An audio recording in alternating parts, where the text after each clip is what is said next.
What's up, Flannelverse? It has been a minute. I just got back from vacationing in Wisconsin. Thought I might be able to stream a little bit while I was there. Turns out, in a pretty small cabin with small children running around screaming all the time, no privacy really, and also just really, really crappy internet. So was not able to stream at all last week. It's been over a week since I've been streaming, but I am happy to be back. And I'm joined by a guy that you haven't seen on my channel in a while. Also, because Scott Barrett just got married in July. Also had a birthday. I saw that. So happy belated birthday, Scott. But how was the wedding? It was great. It was honestly the best day of my life. Had an absolute blast. And since I got back, just nonstop work, got my big draft plan coming out probably a few days. So just been working overtime on that. Yeah, I can't imagine how busy you are. Like you're always busy heading into NFL season. And now you had a wedding on top of that. I was like, yeah, I'm not even going to bother trying to get Scott on a show for a little while because you were must have been pretty busy there for a while. Yeah, but I'm excited for this because it's a nice little break from just nonstop that. It's an excuse to procrastinate. You dropped the link to the show a few hours ago and someone's like, "Are you going to be holding Scott hostage?" And it's like with a gun to his head or whatever. Like this might be just be a marathon stream because I don't know how many hours I've spent overthinking the guys I was gonna write as my must draft plays. So yeah, this might be a marathon stream. You don't need to hold a gun to my head.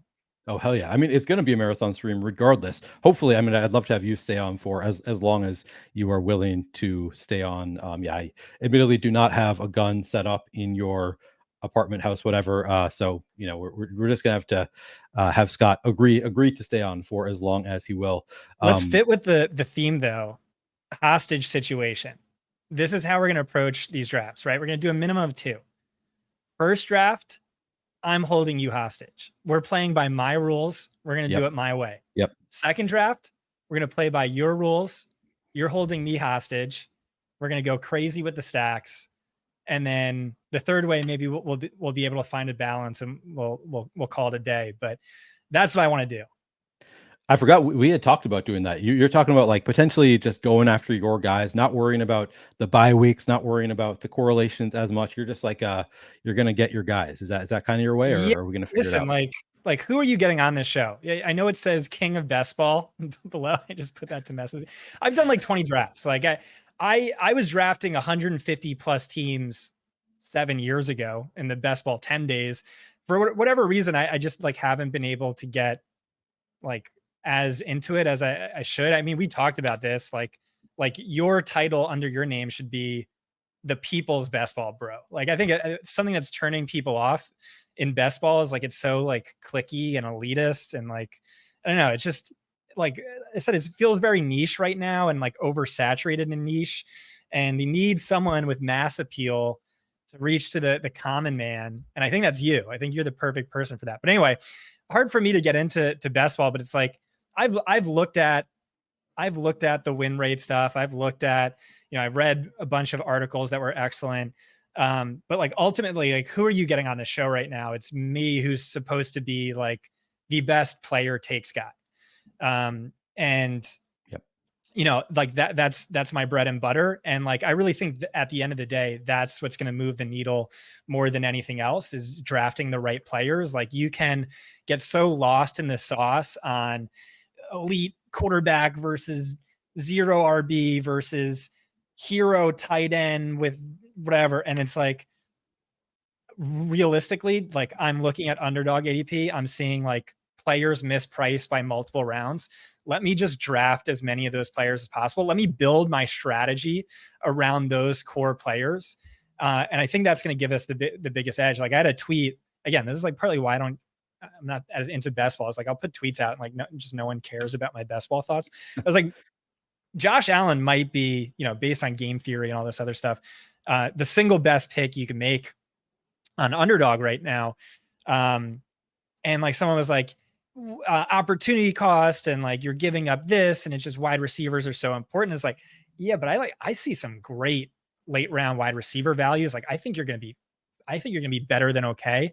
And so really like this is how you do it in a redraft league is you start off with like, who are the most mispriced players on the site I'm drafting on? Let me circle those players and then build my strategy around them. And I kind of want to do the same thing with underdog. So, and I will say like, best ball is an entirely different game. And then like the tournament style format where you're trying to finish in first place of a billion teams, like really kind of changes the approach. So like, I haven't done too many podcasts. Like I don't want to give away too many of my must draft players that go into this article. I might give away a few of them, but best ball is so different that, there are players who like must draft for me on underdog that, aren't going to be so high in this article. So, but anyway, yeah, I'm excited. I've drafted like 25 underdog teams. I have like 60% exposure to like multiple guys. This blew up in my face last year. Yeah. I had at least 2 of Anthony Richardson, Aaron Rodgers, Joe Burrow, and Daniel Jones on like every single team. So like I was just so dead. But so like that for sure could be a mistake. But like whatever, we're swinging for the fences here. I think this is my edge. I think this is going to be your edge. So excited for me holding you hostage for draft 1. Yeah, I mean, player takes is definitely the area that I think I need the most help with. So I think you are the perfect guy to have on the show, because you say like you have a lot of wide receiver values that you love late in drafts, and that's where I struggle. Like part of the reason that I like drafting the wide receivers early is because there aren't that many wide receivers that I look at and I'm really confident in rounds like 16 to 18. Like I have favorites, those who I target, but I feel like the wide receivers in those rounds, to me, I'm not especially confident in. So I like to have you on the show because you can always provide me a little insight on some of those late round values that I might be missing. I see you've been tweeting about Johnny Wilson a little bit. He's a guy that I go back and forth on Johnny Wilson. So maybe we'll have that conversation later in the show. But yeah, I'm excited to have you on the show because I do think that you are like the elite player takes guy. And that is something that I definitely need. And I think I'm pretty good as far as the like knowing how to structure a team. And like, I have a ton of experience. So like, I know kind of the pockets of the draft, like who you can push this guy, or you need to get this guy now if you want him, that kind of stuff. But the player takes, I feel like it's going to be very helpful to get your insight on those player takes. And I look forward to drafting a little bit differently with you. We'll start by doing the Scott method. We're going to get Scott's guys, and this is kind of how you learn some of those great player takes, is just have Scott tell you who he wants to draft. I have, by the way, uploaded the fantasy points rankings into Underdog. I don't think you do those rankings. I think it's somebody else at Fantasy Points who does those, I assume. Is that correct? The projections right now? No, the Underdog rankings. You have a top 250. Yeah, that's Graham Barfield. So yeah. And again, my big article, all my rankings, comes out probably Thursday. I'd say probably Thursday. Nice. Well, I'm looking forward to that article. That's for redraft primarily, though. Yeah. Again, I think there's like a really big difference between them. Yeah, sure there is. Yeah. And I should mention, so I mentioned that I'm using the Fantasy Points rankings, which you can upload those directly onto Underdog, DraftKings, wherever. Graham Barfield, another really smart guy, does those. And if you use promo code Orfield24, you can get 15% off any Fantasy Points product. Maybe we'll take a look at some point during the show at the Fantasy Points data suite, some of the stuff that we have at Fantasy Points. But yeah, you can get 15% off any product. I use the data suite constantly when I am doing analysis, trying to look into stats a little bit deeper. I think it is a phenomenal tool, so you should check that out if you haven't already. All right, we're going to jump into draft, and I'm going to tell you guys up front that probably not going to do as much saucing of teams today, just because I have 64 drafts remaining, and I'm going to be traveling from August 15th through August 27th. So ideally, I'll get my drafts done before August 15th. I don't know how realistic that is. I'm going to be monitoring closely the fill rate of Ball Mania, but I'm hoping to like get these done in like under an hour per draft, so maybe a little bit less saucing than usual. So we're going to jump in just a second, but before we do, I'm just going to acknowledge Justin Steele says, here we go. I thought about inviting Justin to come on the stream today, and then I looked up the Cubs schedule. Justin is, of course, pitching today, so good luck today, so cool. Justin. Yeah, D. Lutomsky likes your shirt. It's a great shirt. Let's see here. Are you correlating all your drafts with teammates of your quarterbacks? Typically, I do. We'll see if we do using the Scott method. All right, we are going to hop in a draft, and Scott can answer that question for us, to what extent he wants to be correlating. All right, let's jump into a draft right now. So yeah, I've done like 25 teams so far, and I don't know how this works, but like 20 of those teams have been the 110, 111, or 112. I don't know who I pissed off Brutal. over at underdog, but Yeah, that's I've actually had a pretty good mix this year. Like I've had a good number of 101s, which is fun. Getting some of those 101s. Last year I was way underweight on the 101s. There have been certain contests where I just feel like, what is going on? Why can I never get the 101? Oh, we got the 107 here, which is I think not bad. yeah, I'm with you. Jeremy, I believe this is you in the 2-hole, the icon. I was watching a Spag stream, and he seems to be not a huge fan of or Theacon, as Scott says. Theacon, right. I got the impression that you have upset Spags in some of his drafts. I don't know what you did there. What did he say?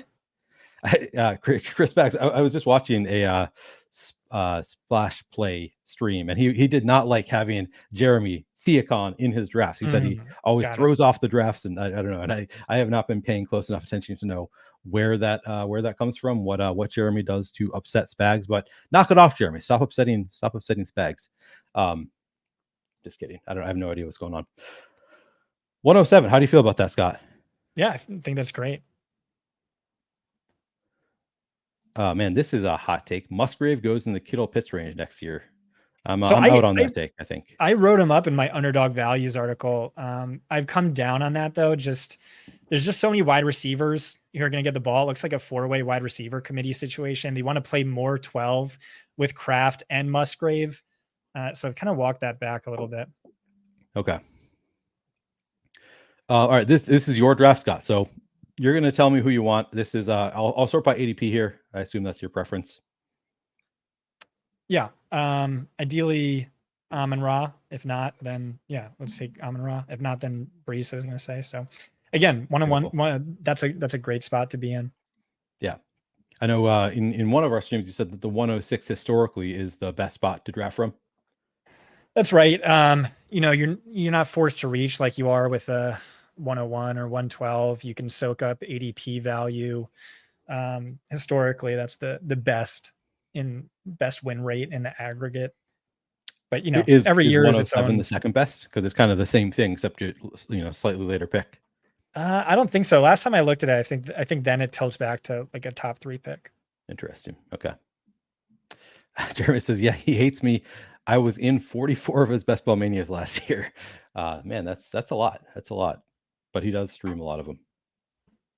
No one knows when you're drafting with me because no one knows my name. I do. I know your name, Scott. You know it. Yeah. We did reveal it on a Fantasy Point stream at one point. So if you want to find out Scott's username, go check out. Find if you want to know it, I'll tell you all after I win this year. Yeah, that's when you're going to reveal it. Yeah. How sick would it have been? All right, you need to go back to you're trying to screw me up here. No, I want you to just get your guy, get your best guy. All right, click on wide receiver. I can let you make this pick, either Olave or Adams. I go Olave. All right, yeah, that's fine. I did see a post on Twitter where Chris Olave was asked if there's any play this year in the training camp that made him think that the Saints are going to be good this year, and he said, "Not really." So that's not a great sign for all of my Saints exposure. Right. Well, he's not watching his own plays. That's what it is. Oh, good point. Yeah. Did you happen to catch Jake Tribby's tweet about going 0 RB in best ball? Which turns out it was just a meme the whole time, but people were very, very upset about that. I told him it was his worst take, which is true, by the way. It was his worst take. Jake's the man. Yeah, and then I told him that I'm never having him on a stream after that brutal take, and he said, "Man, even I don't even know what that take was about, what that tweet was about." Well, yeah. And there's a Land Shark tweet that went super viral about ayahuasca, and then he just replaced ayahuasca with there. Yeah. You don't need it. I figured that out after the fact. The first time I read it, I was like, "What is this about, Jake?" But yeah, I get it now. He has great memes, but they're like very avant-garde memes. Yeah. And so like memes crush when they have like mass appeal, and he doesn't. But Jake's one of my favorite follows. He's not going to explain the meme to you. All right, you need to go back to ADP. I feel like you're setting me up for failure here. Listen. All right, click on running back. All right, Q Henry. half point PPR format, going to score a lot of touchdowns. Click on wide receiver.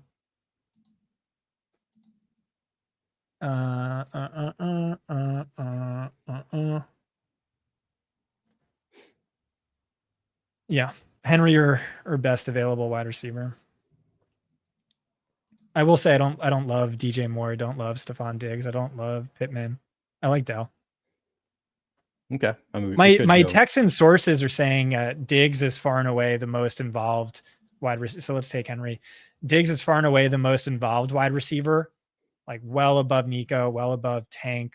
But that could just be, they're trying to establish a rapport because he's the new addition.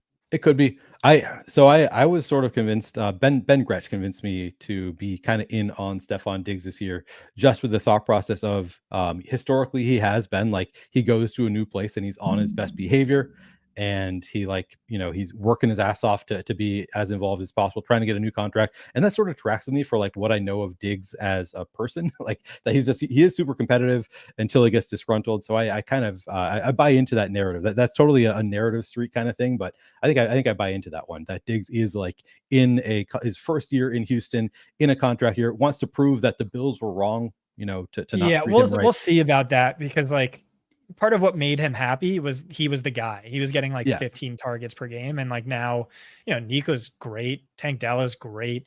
The offensive coordinator kind of caps everyone at like a 75% route share.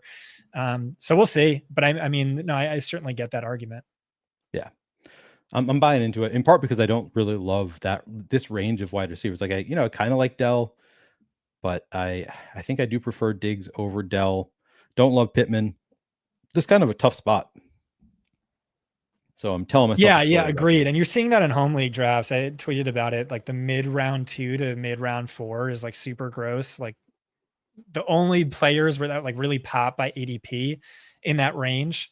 And I did cut it off there for a reason, but it was like Drake London, who goes like so much later in home leagues than underdog, and A-Chain, but they're like right next to each other in ADP. So typically you can only get one. But yeah.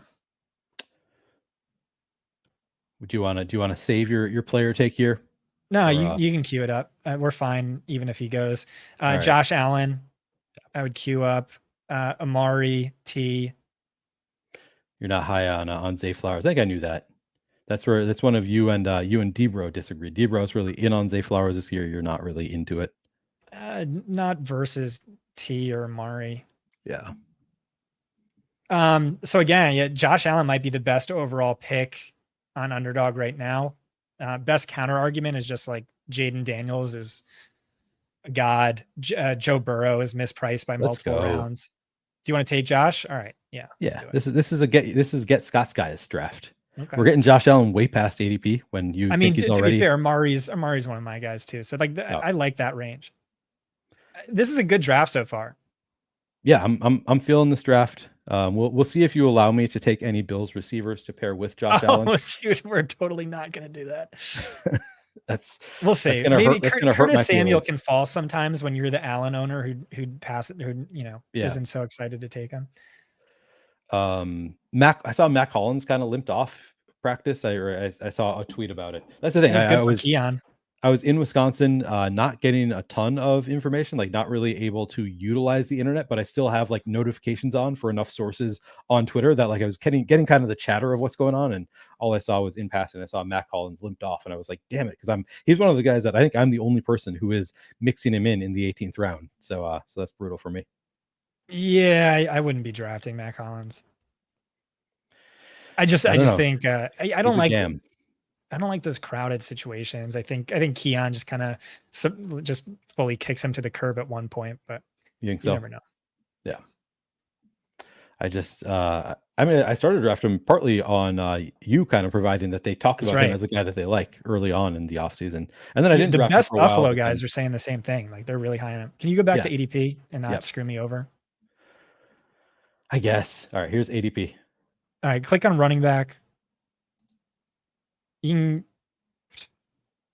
can mix in Walker, but I don't want to add them to my queue. Click on wide receiver and remove running back. All right, click queue up Ridley, queue up Godwin. Oh God, if you make me draft Calvin Ridley over Dalton Kincaid when we have Josh Oh, Allen, absolutely. Easy. Smash. I'm quitting this Okay. All right. stream. I'll let you make this pick. If this guy doesn't do it for us. I have He did literally it for zero us. shares, I think, of Josh Allen with Dalton Kincaid. All right. You're not going to get one with me. So You're not gonna let me do it? Oh my no, God. absolutely not. You're taking Chris Godwin. You're gun to your head. What happens if This you're is the gonna let me make hostage this draft. pick? I hate This this is so the much. hostage. I No, hate why he why is- is this the first time? I feel like I'm being trolled. Like people letting me have the opportunity for Josh Allen, Dalton Kincaid is like a reverse kind of troll thing because nobody ever lets me get Josh You're Allen not with Dalton allowed. Kincaid. Every guest you've ever had, we have a going group chat, and that's one of our rules: is never let you pair up Allen and Kincaid. No, it's not the guests who don't let me. The draft never lets me. So I'll take Josh Allen okay. and I'll set it like sometimes I even set it up for like I'll get Dalton Kincaid 4 spots ahead of ADP. Like I'm willing to reach to get Dalton Kincaid, and then he goes one pick before me, like every single time. Well, Theacon told me Kincaid's his most drafted player just for that reason, just to stop you from just to getting screw him. me. Yeah, I believe it. Yeah. Hey, he might fall around, and then I might let you get him. I also might not. He's not. I've never seen him fall. This, yeah, he goes here. There he goes. Okay. Why do you hate Dalton Kincaid? So I don't hate him. There's fully a chance where he's just Buffalo's Travis Kelce and he goes nuclear. You remove Stephon Diggs from the equation. Like there's no alpha there. Maybe that's just Kincaid. The issue I have with it is just you look at his usage last year with Dawson Knox on the field. And the snap share comes down to 60%. Even the route share comes down to like 66%. This is like over like the last 5 games, and he smashed in the last 2 of those games. It's just, you can't have that sort of usage and then pay off that ADP. It just never happens. And they were already like heavy 12 personnel. Maybe they go like Doug Peterson Eagles and it could work. It's just like a risky proposition for me. And I like Kyle Pitts. I like Kittle. And so I just can't get on board with it personally. But I mean, like, again, I'm holding you hostage. This is sort of a meme draft, but like, if you're smart about correlations and stacking, which is so important, for sure makes sense to do it. But just, again, this is me playing my way. I underestimated how painful it was going to be for me to be held hostage in this draft. Oh, like yeah. up until that point, I was like, all right, this is kind of going fine. And then you didn't let me take Dalton Kincaid past ADP on my Josh Allen team. And I'm in pain. Can you just, this isn't in any order, but can you just click Pitts, Kittle? And then can you move to running back? Click Walker. And then just click wide receiver. Mm-hmm. Mm-hmm. Anybody? We're gonna wait. We're having a techno party, Neil. That's what we're doing. Yes. That's pretty good. Thank you. I mean, Bowers is the same thing. Someone talking about him in comments, but it's just like, over the past 15 years, we're taking Deontay Johnson. Over the past 15 years, there's been only 2 tight ends to hit 800 yards in multiple college seasons. Michael Mayer and Brock Bowers. That landing spot made me want to jump off a cliff, especially because the Rams tried to trade up for him. Can you imagine the greatest tight end ever with Sean McVay as your play caller instead of this like absolute donkey? They tried to trade up for him. I did not hear that. Yeah. And so again, it's like there's competition at the position. So you could see a limited route share. I know people want to talk about like, oh no, he's actually slot wide receiver. You like really never see that where it's like 90% route share and just like Mike Gesicki a little bit, who like sucked. Mark Andrews a little bit. But even like Mark Andrews, like he wasn't getting as much uses as he should have to start his career. Yeah, but again, like this game is won or lost on outliers, and that's largely what I'm trying to do in this draft is get the outlier values and the outlier talents. And so you don't ever want to bet against an outlier. But he's not someone I have a ton of. I think I'm probably slightly over the field on Bowers. I don't love the later tight ends. Like the 18th round tight ends feel gross to me this year. In years past, there's always been like a guy that I really like in the 18th round. Doesn't really exist this year. I Yeah, actually take some Mayer in the 18th round. He's one of I those that I like kind of default to. I like Juwan. I've been taking Ertz. That's mostly just because of having a lot of Jaden, and then remembering I don't have a single stack on my team, so I'll grab like McCaffrey and Ertz. But like I think he's gonna like really surprise people through the first like 6 weeks with how heavily involved he is. But you know that bonus round upside is just so suspect. All right, I'm gonna So sort this by would be sort of sick ADP. if okay. We All you right. want to wait to Click on okay. wide receiver. This is kind of a gross spot. Click on tight end with wide receiver removed. Click on Fergie. Click on quarterback. Click on Burrow. Oh no, we have Allen. Fuck that. Yeah. We don't need that. You can take him off. All right, nice. We're gonna get like one of my highest owned guys here. Click on running back. Take Aaron Jones. One of my highest owned guys by far. This is what I've struggled with my draft guide, aka my guys, aka Exodia plays, aka Yeah. I don't know, a bunch of stuff, is shifting from best ball to redraft. The way so Kevin O'Connell he deployed Dalvin Cook as a bell cow. He deployed your boy Alexander Madison as a bell cow through the first 6 weeks before it became obvious he sucked. Whoa. Alexander Madison is my boy. You're just a Vikings fan. I just wanted to That's I guess that's true. well, he but- actually was your boy because you're going off of Stochastic's trash. Oh, rankings you're last right. year. I forgot about that. Yeah. So, yeah, bell cow through the first 6 weeks before it became obvious he was terrible. Aaron Jones, like, I know he's 30, but he's like easily one of the most efficient running backs ever. Absolute freak. And like the committee in Green Bay could just be like, hey, he's injury prone. He's not a guy that can handle that workload. Or it could have just been like so stupid because it was stupid because AJ Dillon was so terrible. And so there's that upside there. But even if it's like an absolute committee, he's still like a great value because he is so talented. Kevin O'Connell has said he's an every down back. He's not someone you want to take off the field on third downs. He's a do it all back. You want to get him the ball in space, plenty of targets. Love to hear he's a great in the red zone, which is true. He's one of the most efficient red zone scorers of all time. AJ Dillon, one of the worst, although AJ Dillon, like 3-1 red zone touches the last 3 years. So stupid. And so basically it's just value worst case scenario, but like league winning upside beyond that. I think he's going to be like a 60 to 66% snap share guy, but like an every down snap share guy, sort of rotating drives, maybe 2-1.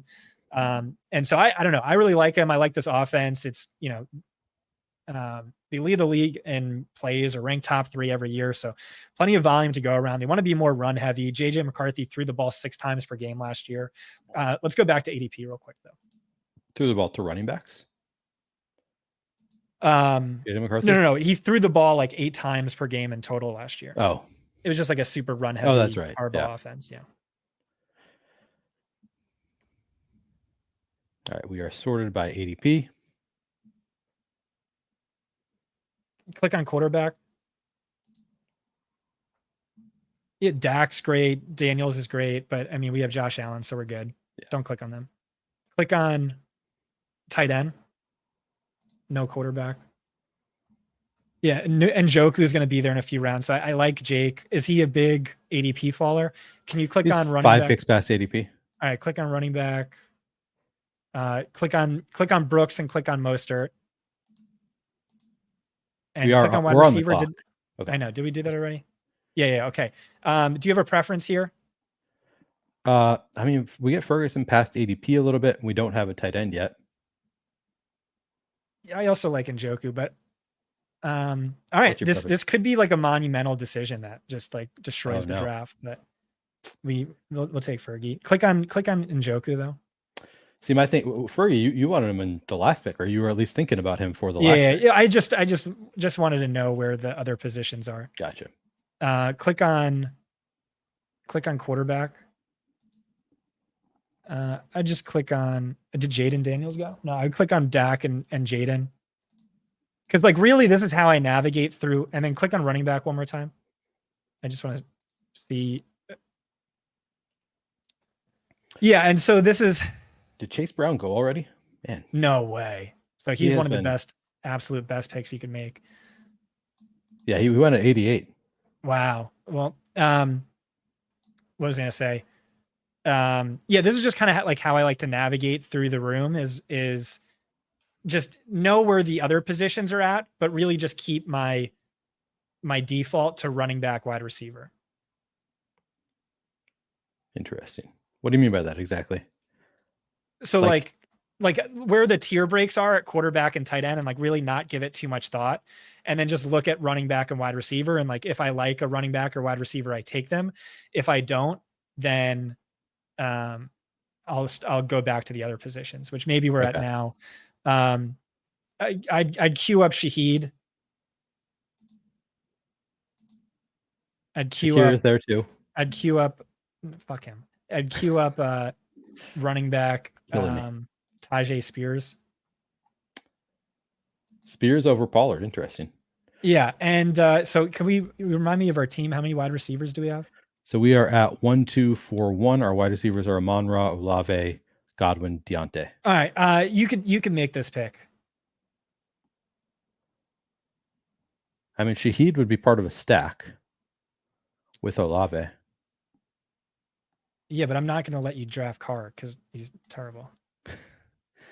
All right, I went back to Jaden since you said you're not going to. All right, well, we absolutely didn't need to take Jaden because there are some strong quarterback values later, but we're now done at that position, that's pretty cool. That's kind of sick. It is nice. And so it gives us another dart to throw late. I will say the last two picks, Josh Palmer went super early, so there's another one of my guys off the board. Josh Palmer's one of your guys. I mean, I'm a fan of Josh Palmer. He's getting so high now that I'm less of a fan than I was earlier in the year, but still like the pick. Yeah, and then Brooks, Mostert, and Joku, those were all guys sniped from our queue. So that's that happens. It's not entirely our fault. I will say a few things. If you want to maximize your EV, one, draft very late at night. Draft like 11 p.m. to like 2 a.m. because you think that's when you get the degenerates. You don't. You get the like really sad, pathetic people who are drunk and barely pay attention, watching Netflix while they're drafting. So I found that softer. The absolute softest is like as close to week 1 as possible. August is like prime months where the fish come out of the woodwork. You're going to see Josh Allen start going in like round 2 in drafts. And so great time to be getting him now. And just maximize your EV a little bit. Make sure you save some bullets left in the chamber for latest into the offseason as possible. Yeah, I got to say, as I made the decision to stream all 150 of my Best Ball Mania drafts this year, and I don't really regret it because it did get me to like start drafting, but I'm probably not doing it next year for, many reasons. One of them being I can't really take advantage of those late night streams. I also part of what I consider to be my edge is just I see information that I want to act on, and I jump on it in drafts. I'd just all right, I'm going to get in a draft now and hope that other people are not reacting to this information. And sometimes it works. Sometimes you see people, go and reaching ahead. So I think that's a mistake just because I've been getting a ton of Josh Palmer, a ton of Chase Brown, fairly in line with ADP. I think it's one of those cases where you have a million drafts already done. ADP is pretty cemented for the most part. And people just kind of lock into what they've done and where they know to expect people. Wow. Both of our guys are still here. That's pretty cool if these two guys don't take him. And one goes. That's who I wanted to. All right. Just click on tight end for me real quick. Yeah. Click on wide receiver. Your boy Shakir. Wow. Can't believe he's still here. I don't have a ton of Shakir, but you want to talk recent news, and this is where you run into problems. All right, we can take Spears. This is where you run into problems. Don't get him out of our queue. Maybe if he's there in the last round of the draft, I'll say. this is where people run into the problems in like the off season is like, if you track the top off season climbers from like, players who were ADP in June versus ADP late August, like the major ADP climbers, like almost always suck, like almost just always terribly underwhelming. So you could like run into, and you also get competing news where like one beat writer is like Kyron's the guy for sure. The other one's like Blake Corum is going to be a problem. It's going to be a 50-50 committee. So, yeah. Training camp FOMO. That's a real thing. Don't forget that these people are just are so desperate for clicks. But what about, so you said that you think that it's one of the best picks in the draft right now where he took him. Are you in on Chase Brown right now? Where he took Chase Brown? I don't know about that. I just meant like at maybe ADP. like around 2 rounds above ADP. One of the best. Yeah, for sure. He's awesome. Yeah, he's got I think around 10 ADP. He's been rising quickly. I was hammering him on DraftKings for a little while because he was just not going anywhere near where he should be. Now he's moved up. Can you go back and click on wide receiver for me? That was actually my biggest miss, is because the first like 5 drafts I had a bunch of Zach Moss, and then or 10 drafts, whatever. And should have been going with the other guy. Okay, nice. We're gonna get one of our guys here. This one, obviously. I really hope this guy doesn't take our boy Khalil Shakir, who I love, who isn't just a part-time slot player. Do not click him. We're taking Josh Downs. Absolute amazing pick right here. And there's 2 more wide receivers. I don't know if they fall to us, who are amazing picks within this range. I hate. Can you click on our team? Because I actually have no idea what our team looks like. Yeah. So our team now, we're at Josh Allen and Jaden Daniels at quarterback. Running back, we have Derrick Henry, Aaron Jones, Tyjae Spears. Wide receiver, Amon-Ra St. Brown, Chris Olave, Chris Godwin, Deontay Johnson, Josh Downs. Tight end, Jake Ferguson. Well, we can earmark. Where does Sinat go? I don't think I have a. He goes pretty late. Sinat. Nice. Yeah. So we could take him for the postseason upside. We could stack. I'll let you stack with Luke McCaffrey, fucking director of the Senior Bowl, Jim Nagy, who was a Super Bowl winning scout for multiple teams, has told me on my podcast pre-draft, Luke McCaffrey is the Puka Nacua of this year's class. After the draft, told me Luke McCaffrey is the Puka Nacua of this year's class. Every time I put a stat, like a tweet out that just has Puka's name in it, the director of the Senior Bowl, Jim Nagy, mentions me on Twitter as like, Luke McCaffrey is the Puka Nacua. So like, dude, this is like one of the most elite ball knowers, film watchers you can ever get access to. So I know he hypes up his Senior Bowl guys, but that has to mean something. So we're probably not going to walk away with a Bill stack, and hopefully Josh Allen just has 9 rushing touchdowns on the ground again. But we could get a Jaden Daniels stack. I mean, if you're not going to let me draft Mac Hollins in the final round, then we're definitely not walking away with a Bill stack, because it's either Mac Hollins or I guess Dawson Knox would be an 18th rounder. There's 0 upside to Dawson Knox. Chase Claypool. He's a training camp guy, but you couldn't pay me to draft him.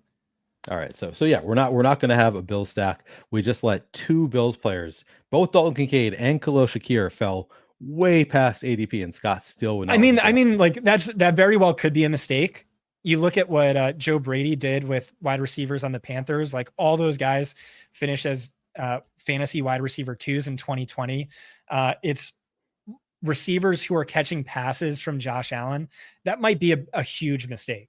And like, honestly, this is just me holding a gun to Neil's head, doing whatever I want, maybe being stupid. So like, don't necessarily do that in your own draft. It's just like, I'm just going to get my guys and like be an absolute donkey and have fun with it. Oh, TJ Hawkinson going is super interesting. I don't have as much of him as I want, but like the value proposition with him is really intriguing to me, that he could be, I mean, far more upside in the tournament rounds than any tight end going after him. So I think that's interesting. Do me a favor, click on running back, just so I know, just so I haven't queue up Marshawn Lloyd. He's probably going to fall. Actually, you know what? Don't queue up Marshawn Lloyd. I take that back. He's going to fall for sure. Go to wide receiver. And there's actually a running back I think I like more. Okay. No, Mike Williams just went, but that's okay because we have an amazing plan B. Maybe potentially even actually plan A, Darnell Mooney. We got the bring back on our Washington stat. Okay. Yeah. You say no? Something else? No. You could do it. I will just say Jalen Polk is pretty strong. I think I prefer Mooney straight up, but it is the difference of, and what is that? Like 17 spots. Yeah. I would still go with Mooney, but okay. Polk was also nice there. So just like as you're watching this stream and kind of getting a general sense of what I'm doing, if you want to mirror that, but just be more GTO with stacks, just kind of highlighting to you players who stand out to me as the supposed player takes guy. All right. Can we look at our team one more time? Yep. All right. And go slow with it if you don't mind. Yep. So at quarterback done, we have what I think are the two best overall values of the position. I will say Joe Burrow is up there. Running back, we're thin. Derrick Henry, going to score a lot of touchdowns. Aaron Jones, I think, is a great value. Would have liked to add like a Raheem Mostert or Chase Brown or one of those other players I was talking about. But this is fine. You're going to get guaranteed points with Spears and upside. I think there's a really good chance he just relegates Tony Pollard to the curb because he's better. He's the perfect schematic fit for Brian Callahan, the type of scheme he wants to run. Check out the data suite for more information on that. And then wide receivers, really another strength of our roster. Amon-Ra St. Brown, Chris Olave, Chris Godwin, Deontay Johnson, Josh Downs. Like, this is great. Like, this is what people are like, you can't leave your draft without 4 wide receivers in the first 6 rounds. It's like, dude, Josh Downs is going to fuck. Darnell Mooney is going to fuck. Deontay is insane value. There's more wide receivers we haven't got. How many do we have in total? 6? Guess what? We had 4 through our first 7 rounds. So we followed the rule anyway. Hell yeah. Even if you don't like the rule. Luke Musgrave is there. Can you click on running back for me? Scroll up. This by Damn. Oh, wait. Scroll all the way up. This is all the way up. Did Lloyd go? He's been falling because of camp news. All right. Take J.K. Dobbins. Jaleel McLaughlin's up there too. Maybe he makes more sense as a guaranteed points guy, as a guy who's going to be healthy for the playoffs. What do you want? But give me J.K. Dobbins. All right. And listen, I'm not a sources guy. I have 0 sources. But I have friends who are sources guys, and some of them are really good. You know, grabbing lunch with the top beat writer on the Chargers, attending Chargers training camp, things of that nature. And I was told, you know, you're the fantasy guy, Scott, but like J.K. Dobbins seems to be like an insane value proposition to me, where everything I'm hearing and everything I'm seeing is he looks like the starter for the Chargers. Like, this is the Chargers RB1. This is also sort of what Daniel Jeremiah, who covers the Chargers, said a few months ago. He looks all the way back. Like, Achilles injuries, it never works out. It's like you're 0 for 50 on Achilles injuries. It's horrible. And it's a guy who has played like 9 games total the last 2 years. But, you know, this is a game we're playing, like a market-based game we're playing. And it's just the value, the upside relative to cost was pretty high for me. And, you know, Tajay Spears, for those people, but what if it works for us? But it could work for us. Exactly. Yeah. And Tajay Spears is like a second half guy in my estimation. Again, I would have rather had a Mostert or a Jonathan Brooks earlier, but we're doing great. We're doing great. There's some other late round. They might have moved up, but like the second to last round, third to last round running backs, there's some guys I really like. Last round running backs, there's not really, but the second and third to last, penultimate, is that the word? Penultimate. Anyway, look at that. I don't know how to just threw out a penultimate. I know a way you can stack Josh Allen. I am pretty into the guy he's talking about here. Ray Davis? Yeah. Oh God, no. Nope. Oh, this is so painful. What's the stack? This is a don't get Niels, guys. What's the stack? He's not going to target Ray Davis. Ray Davis is going to score a receiving touchdown. He was very good as a receiver in college. Andrew James had a whole Cook was like 1,000,000 times better. Ray Davis also has fumbled the ball in every single preseason practice this far and is in the doghouse. I don't know. All right. I think he's their short yardage back. Crap. I click on running back. I wasn't paying attention. Click on wide receiver. I don't like any of those. Demarcus Robinson, click Q, and then tight end real quick. Yeah. Is this a reach on D-Rob? I don't care if No, it is. it's not. Okay. The only D-Rob, issue of course, is famously won Scott like $25,000 last year. hell yeah, dude. Or was on That's the team. that's the other thing too. My sources guy at camp, but no Tyler Higbee, who's going to be the biggest beneficiary. Not going to be Davis Allen or whoever the fuck. It's going to be Demarcus Robinson, who was like already like putting up mid-range wide receiver 2 numbers to close out the season last year as the starter in 3 wide receiver sets on a team that leads the league in 3 wide receiver personnel. The only issue with this was that our 7th wide receiver? I believe it was. Let's see.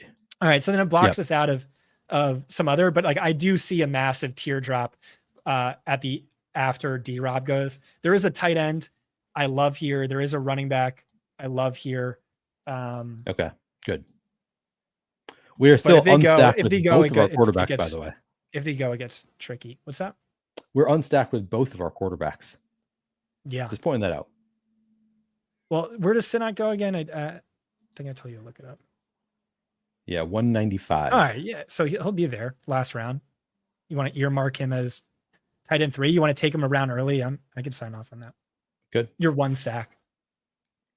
Conklin also. He goes. He would be the bring back on Josh Allen. Allen. Who I wanted. That's who I wanted. Damn it. Yeah. So he's an amazing value. I like Did Conklin. Fant go too? Fant. Oh yeah, this is the top of the list. Yep. Yeah, that's rough, dude. Oh, don't wait. Where did Okay. McCaffrey. You might have to reach on Juwan. Click on running back. So this is like the only shitty thing. Where did Tyrone Tracy go? Was he later, right? He's down here. Yeah. Okay. All right. Just best available tight end. Who is Jonnu? Sinnott? No, Juwan. Right? Or is Juwan. Or Sinat. And are you worried about Sinat for the stack? You want to just do that? Too late. We got Juwan, but I think Sinnott will probably still be there for our next. Yeah.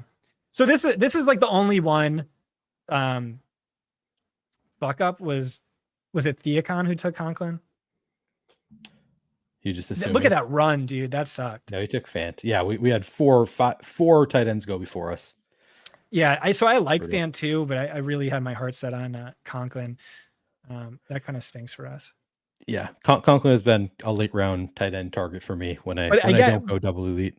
But we did take Ferguson. I think he's super underrated. Like you look at like tight ends who finish top 5 at the position in fantasy points, they're almost always either the number 1 pass catcher or the number 2 overall pass catcher. I think he's the number 2 in that offense. He ran bad on touchdown luck last year. I think he was top 2 in end zone targets per game, red zone targets per game, XTD per game. Didn't score as many touchdowns. I think he's going to take a big leap forward. Last year was really just his rookie year. I think, he has spike week potential. He dropped like 49 points in the playoffs last year. And so like people aren't factoring that in. Like you factor that in, you look at his last 7 games versus all tight ends last 7 games. He would have been tight end 3 with the best spike week.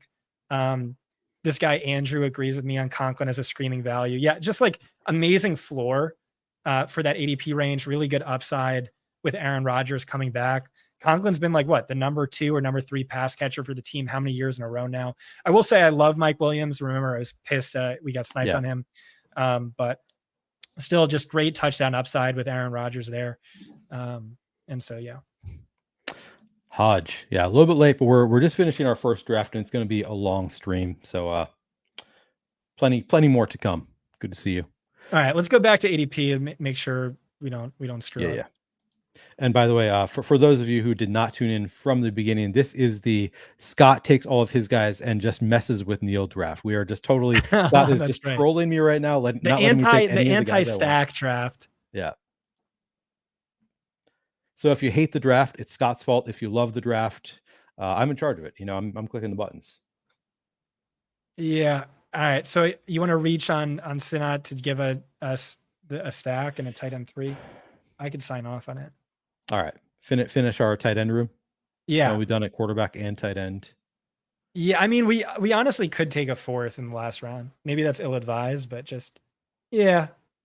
I think it's good enough tight end room. Yeah. Okay. All right. We got Ferguson there. Fergie. But this is your draft. So, yeah.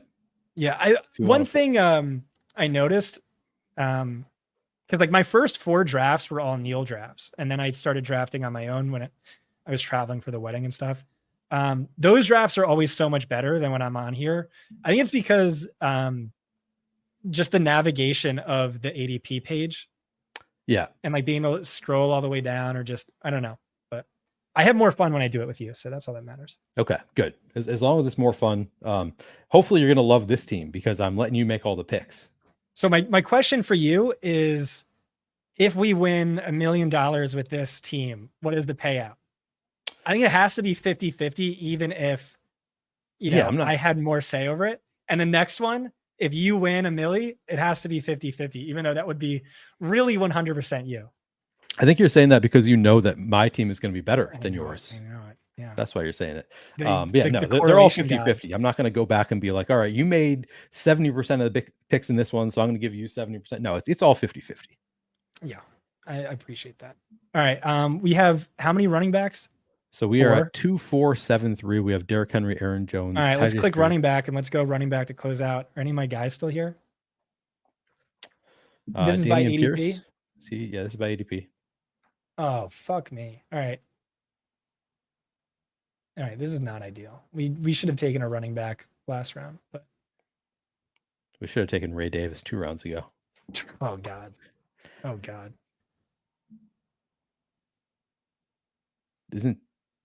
If we get sniped, I'm rage quitting. All right, let's take Kendre. Okay. I feel good about that. And right here, everything is gross. I think at every position, everything is gross. Click on wide receiver. Luke McCaffrey. Yoshi. You're naming my favorite guys right now. Actually, that's really not bad. McCaffrey, Tolbert, Yoshi, Slayton. Those are all like really solid last round wide receiver picks. I mean, nowhere near DeMarcus Robinson, but just for whoever goes after him. You like DeMarcus Robinson that much better than Luke McCaffrey, Andre Yoshevitz? I'm like, I'd take him before because his ADP is earlier. I mean, you have Jim Nagy telling you that Luke McCaffrey is this year's Puka Nacua. I know. And you're like, no, I just want DeMarcus Robinson. I'm in on DeMarcus Robinson, by the way. This is not not meant to be DeMarcus Robinson slander, but I'm also really. I think it's more a safety thing. I really just see guaranteed points and upside, but yeah, I do like McCaffrey. How many picks do we have left? One. Be a great root after him, but a get your money back best ball team. He's not buying into this lack of stacks. Yeah, we only have this is our final pick. You're gonna be surprised, bro. You're gonna be surprised. Stacks when this wins 1.5 million. If I nail the players, that's all that matters. But I get what everyone's saying. Also, shout out Hodge. Shout out to the Power Hour podcast. How many picks do we have left? One pick. This is our final pick. All right, click on running back. 7-3. Click on running back.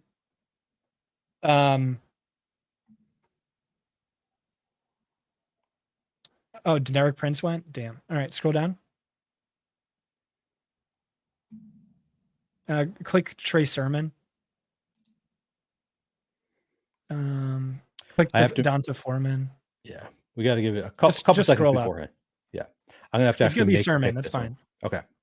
Should I make the pick now, or you confident in it? Let them do it. No, I can't. I can't let them do it because I have limits on. So what does that mean? Default, you can set positional limits on Underdog. So like, and it sometimes I don't actually know what my interesting limits are at. So yeah, I didn't know that was a thing. Yep. It has screwed me more than once. Actually, that was famously me and Debro did a stream last year, and we had agreed on Puka Nacua as our 18th round pick, and I clicked it and let it run down, and it picked Taysom Hill. So it actually didn't end up being that bad because Taysom Hill ended up being a great value last year, but Puka Wow. Nakua obviously a lot better. So it's kind of brutal. All right, let's do it. Let's do a team recap real quick. Yep. We'll let chat decide which of the hostage teams they like better. I'm gonna get a soda and turn down my AC 1 second. All right. I'm going to read off the team. Actually, I'll refresh and then I'll read off. This is Scott's team. I had nothing to do with it, but I do have 50% equity in it. So if you hate it, it's not my fault. All right. We go Josh Allen, Jaden Daniels at quarterback. At running back, we have Derrick Henry, Aaron Jones, Tyjae Spears, J.K. Dobbins, Kendra Miller, Trey Sermon. Wide receiver, Amon-Ra St. Brown, Chris Olave, Chris Godwin, Deontay Johnson, Josh Downs, Darnell Mooney, Demarcus Robinson. At tight end, Jake Ferguson, Jawan Johnson, and Ben Sinnott. That is the final team. What do you guys think? It was brutal for me. I got to say, not taking Dalton Kincaid when he fell to us past ADP, when I have been unable to get him even before ADP on my Josh Allen teams. It was pretty painful for me to let that one go by us. And then to do it again with Khalil Shakir falling. We could have gotten him 17 picks past ADP. All of that very painful for me as a stack bro. It was painful for me. Well, what do you guys think? The reviews are in, Scott. Charles Nelson says it's a team. So people, I mean, I think people watching best ball streams are generally going to be of the mind that you should be stacking your teams, correlating as much as possible. Yeah, because they're not me, Neil. They're when not you you. Could just when you could just accurately pick the best players better than anyone else. Yeah, that's what you do. And that's a team that we largely have. Oh, 2 completely unstacked quarterbacks is as bad as it gets, says Christopher Davis. Where is all the value coming from with Daniels and Allen? It's on the ground. There's no clear alpha on Buffalo. I mean, I get it. Like I said, you can kind of do whatever you want, but let's go. This wasn't my best draft, but it was definitely your best draft, Neil. So congratulations on your best draft so far. All right, let's scroll all the way to the top and I'll talk you through it. All right. So here's our quarterbacks. Yeah. So congratulations. You have the best quarterback in fantasy football going 2 rounds beyond where he was going last year. Having the highest scoring player in a tournament style league is one of the biggest, most potent cheat codes you have. We have the player most likely to do that. I get that his postseason schedule is maybe a little bit trickier, but like, guess what? He's going to be top 2, top 3 in projections every one of those weeks. He outscores Lamar Jackson by nearly 4 fantasy points per game in the last 3 years. And then we got Jaden Daniels, who is mispriced by multiple rounds. Another guy who can easily get 100 rushing yards and a rushing touchdown, finished as the overall QB1 in any given week. We only have 2 of them. I think we're going to score the most quarterback points of anyone, have the most upside in those tournament weeks. You can hate on the lack of stacking, but we'll talk about that when we get to the wide receiver position. Let's look. We do have Sinnott, by the way. We have Sinnott with Jaden Daniels. Yeah, Sinnott's 3 touchdown game. I can't wait for that. Ertz might just outscore him all year. All right, Derrick Henry is going to score 18 touchdowns. Going to get the ball 20 plus times and one of the best offenses in football. Aaron Jones is just, prototypical spike week guy who could do it on 15 touches. He's that good. Great offense for him to move to. Tyjae Spears, you're going to get guaranteed points. A player in a 50-50 committee who's going to catch passes, but there's a chance he just totally kicks Tony Pollard to the curb. J.K. Dobbins, maybe you only get 2 games out of him. Maybe he sucks, but there's upside there. Kendre Miller, again, it's rough. He's really in the doghouse, the shit list for the coaches there, but it's also Alvin Kamara is super old, sucks at outside zone. Taysom Hill might vulture, whatever. It's just a back with upside. Trey Sermon back with upside. If Jonathan Taylor goes down, he's going to be, a guy we're all in on in DFS potentially. But really it's Derrick Henry anchoring this and then hoping,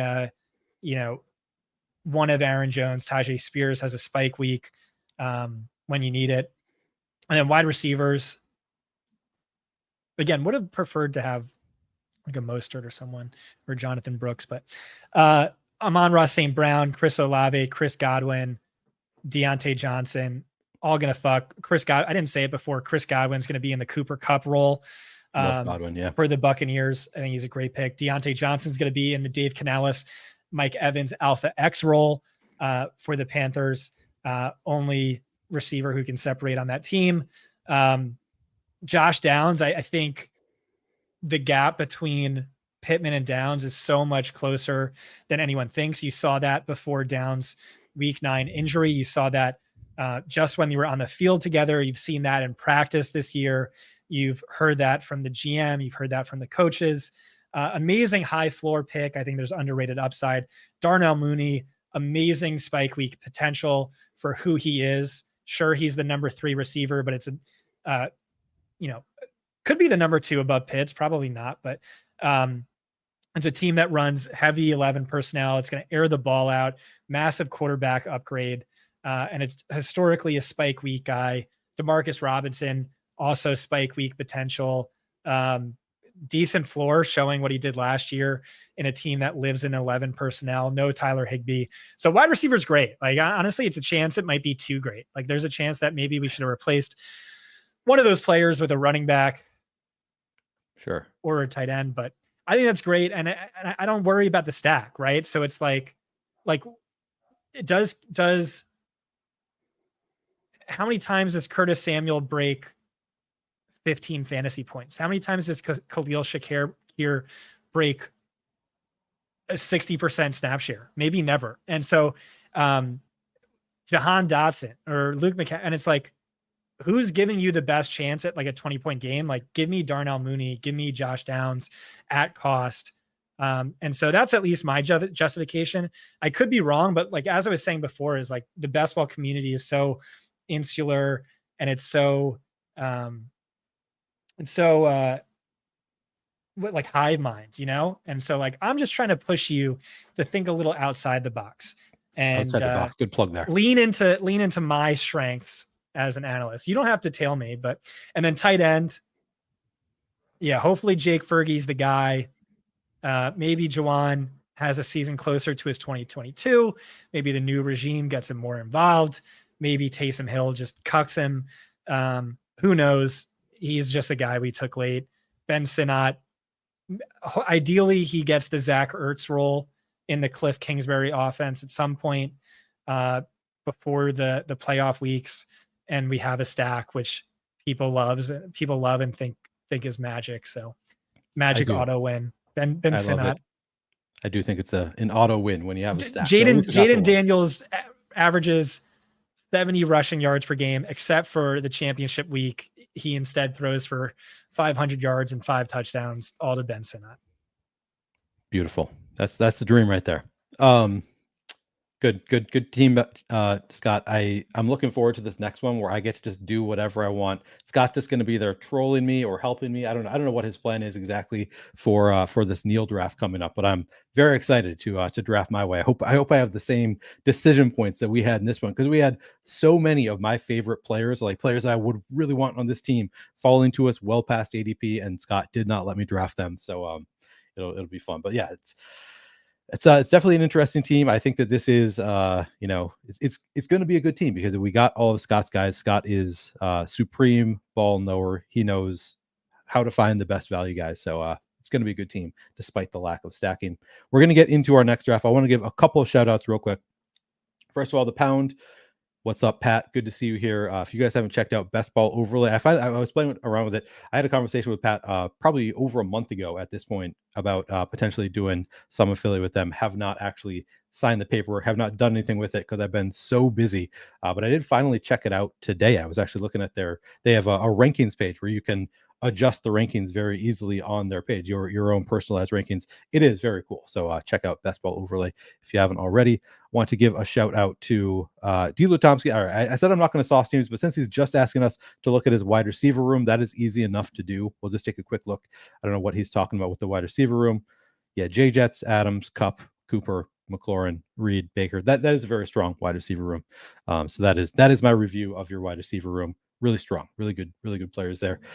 But the final thing that I want to shout out, Scott, we haven't said it on the stream yet. Chris says, I loved your guys' show last year. Great work, fellas.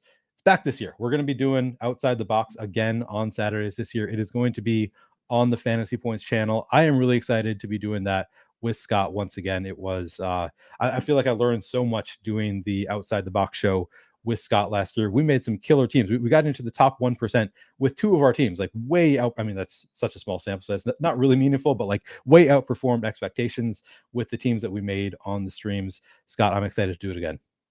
Hell yeah. Yeah. Again, really surprised by like the love for that show. It became like maybe the most watched DFS show at the tail end of the season. We just kind of did it on lark because like I just like you and we like bullshitting and yeah, it was and so yeah, we're gonna do that again. Neil's also gonna do showdown articles for fantasypoints.com. Make sure you check that out. If you want to, we're gonna like paywall some of my takes on the Outside the Box show, maybe just like 2 or 3. So you do recommend becoming a Fantasy Points subscriber. My article, Scott Barrett slate breakdown. Someone did like a study where they like contrasted like all the top articles and tools across the industry, and they found that in each of the last 2 years, I had the best hit rate at predicting players to be in the winning Millie Maker lineup. And that was like just getting them in there, but it was also like as a percentage of my total plays, which is kind of crazy because I always write up a bunch of Galaxy Brain plays. So if you want access to that article, you're going to need to be a subscriber. If you're in any redraft leagues, I really think, we do redraft better than anyone else. So highly recommend subscribing. And if you want really good best ball analysis, maybe don't listen to me, maybe listen to Graham Barfield, listen to the people's best ball bro, Neil. Yeah. Looking forward to the season. Looking forward to Scott's article coming out on most likely Thursday, and then of course DFS.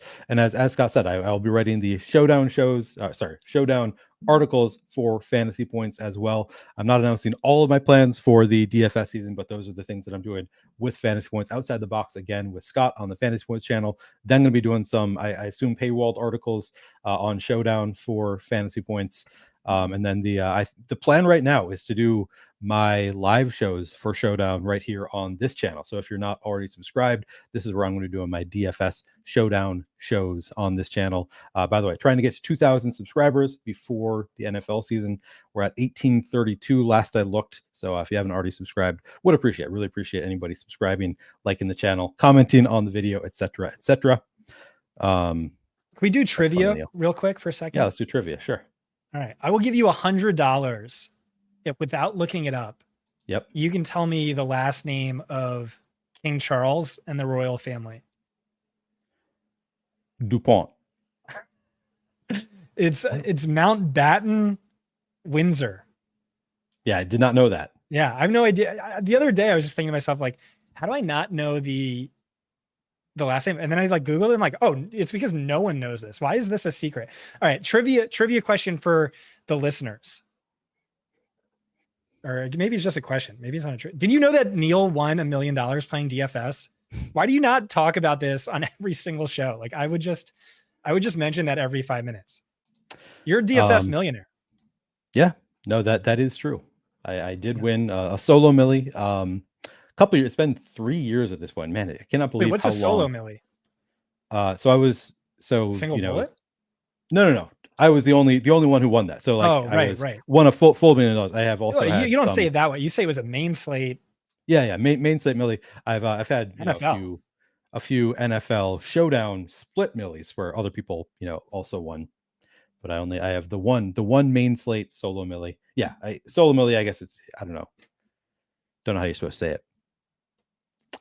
Hodge makes it into this draft with us. All right, so we get the 8-hole for the Neil draft. I'm good with that. I'm okay with the 8-hole. Yeah, figures the A-hole loves the 8-hole. That's funny. Best ball has Liam Murphy for that. I'm not sure what that means. It made me laugh, but I mean, that's what you got to do. You want a millie. You got to. For saying it all the time. I get it. Yeah, okay, self promotion. Like you'd have 500 more subs if you just. That was the first thing out of your mouth. But the thing is, I think a lot of people don't think that like DFS translates to best ball. Like, so you won in DFS. What do I care about that for a best ball show? Which I don't know. I think some of the skills translate, but But I don't know that everybody kind of buys into the skill set being the same. Yeah. No shade. You that's what you got to do. It's just Yeah. name of the game. Charles Nelson asks, "Are taxes as bad as they say when you win the million?"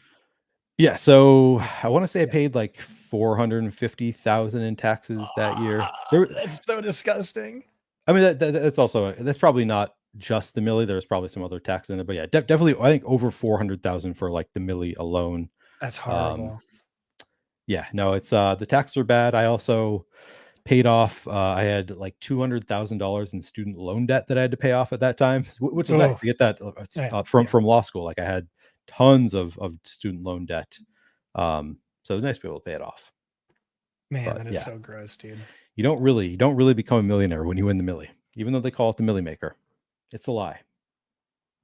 Yeah. So if you guys win the best ball million, like don't necessarily tell your boss to go fuck himself and divorce your wife. And Right. yeah, just know government takes a big cut. Yep. Good advice. Good advice there. So yeah, 8-hole, great spot. Bijan Brees. That's who I'd go with. But you can do whatever you want. Scott, why are you trying to tell me what to do in my draft? That's right. Whoa. The gall. Don't be rude here. What is Ginger Hammers going to do? What's up, Ginger Hammers? I'm going to go Bijan. I think you are correct though. Pepper Tony's throwing shade. Oh no, I only netted $600,000, which is also. Listen, 550, and then you take away 200,000 in student loan payment, so we're down to 350. No, it was life changing for me. I would say it was life changing. I'm no regrets there. And I did no not regrets on quit winning my $1 job. million. Yeah, What a shock. Yeah. Would recommend. If you guys are thinking about winning the milli, I would recommend doing so. It's a good time. I thought about like what I would do if I won a milli, and it's like nothing about my life would change except there's this amazing, really expensive sushi restaurant, an amazing, really expensive Korean barbecue place in Texas. Ooh. And I would just eat at both of those places every single day. Yeah. That's just literally the only thing that I would still drive my shitty 20-year-old Honda. I would still, I'd probably upgrade the apartment, but that's about it. I will say, I got a new car. So I was actually driving a 2003 Honda CRV at the time I won the milli, and continued driving it for another year or two afterwards. Upgraded to a 2021 Toyota RAV4, and it is so nice driving new cars when you're used to the old cars. Like, oh my god, it's like I don't have to like turn my head all the way around to like look for cars behind me. There's just a screen that shows me what's behind me at all times. It's just like I couldn't disagree more. I like the old shitty cars. 2003 Honda CRV, great car. Did you know how to have a secret picnic table in the back? I did not know that. Yeah, it's like you pull it out and then there's more carriage space in the back, but it also like folds out into a picnic table. I had the same car. I love it. I want that to be my next car.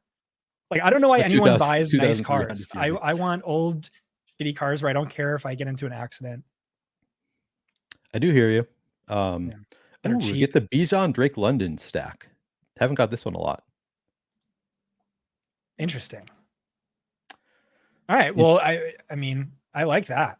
I know I'm supposed to be held hostage, but maybe I'm getting Stockholm syndrome because this is really nice. We can get Mooney. We can get Cousins. We can what is Loro? Loro every day for lunch. Do you know what that is, Scott? Oh, I don't know. Maybe that's Austin's equivalent. No, Austin has the same sushi place I'm talking about. Uchi. UCHI. Let me see Loro. No, I did not have the option of taking the milli over 2 to 3 years. I mean, yeah, it's no. I guess I could have like withdrawn over 2 to 3 years, but no, you still get the taxes for that all in 1 year.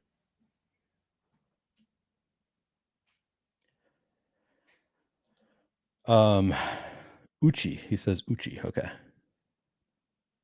Wait, did Neil Farley also win a milli? No, I think he thinks that I'm Neil Farley, maybe, or maybe he did the at Neil and it just went to Neil Farley. Oh, okay. I kept on trucking. I kept on trucking with less stress. I hated that job. Like I was in a job that was such a bad fit for me because it was all reading and recapping what I was reading. So reading and writing all day with a quota, which like I read and write well. I was an English major, but I am the slowest reader and slowest writer in the world. Like I think I have some dyslexia maybe. So like I have to read and write very carefully to like really take things in. So having a quota for that was not ideal, and it was like really a strict quota. It was such a stressful job for me. I was constantly like taking vacation to work. It was one of those kind of jobs for me where like I just couldn't do it. But I continued for another year after I won the Millie. I probably took, you know, a day off, a couple days off. But yeah, it was mostly I kept trucking for another year with a lot less stress after I won the Millie, which is kind of fun. It's kind of nice. And then I was like, you know, it would be even less stressful is if I just didn't have this job. Well, now you have this job. It's a pretty great one. I love this job. This job is, you know, perfect. And of course, a lot of my job is going to be writing for this NFL season, but I feel like it's in a place where I can like really just like it's mostly researching more so than writing. It's like doing the research for the writing, and I have the time to just like I don't have to do a ton of writing. I have a lot of time to do it. So I think it's a good level of writing commitment for me for the season. You get to just BS with me for a living. And I get to do the same with great. you. It's wonderful thing. Yeah. Just BSing about fantasy football. I mean, and people don't know, like I've been obsessed with fantasy football for like decades at this point. Like this is not like a new thing that I'm just like suddenly into best ball and DFS. Like I got into it because I have been obsessed with it since like the season long days. So yeah, this honestly was kind of a dream of mine, even when I was college age, before college age, like being able to just like do content related to fantasy football is absolutely a dream come true. All right, who do I want to go with here? I do like DK.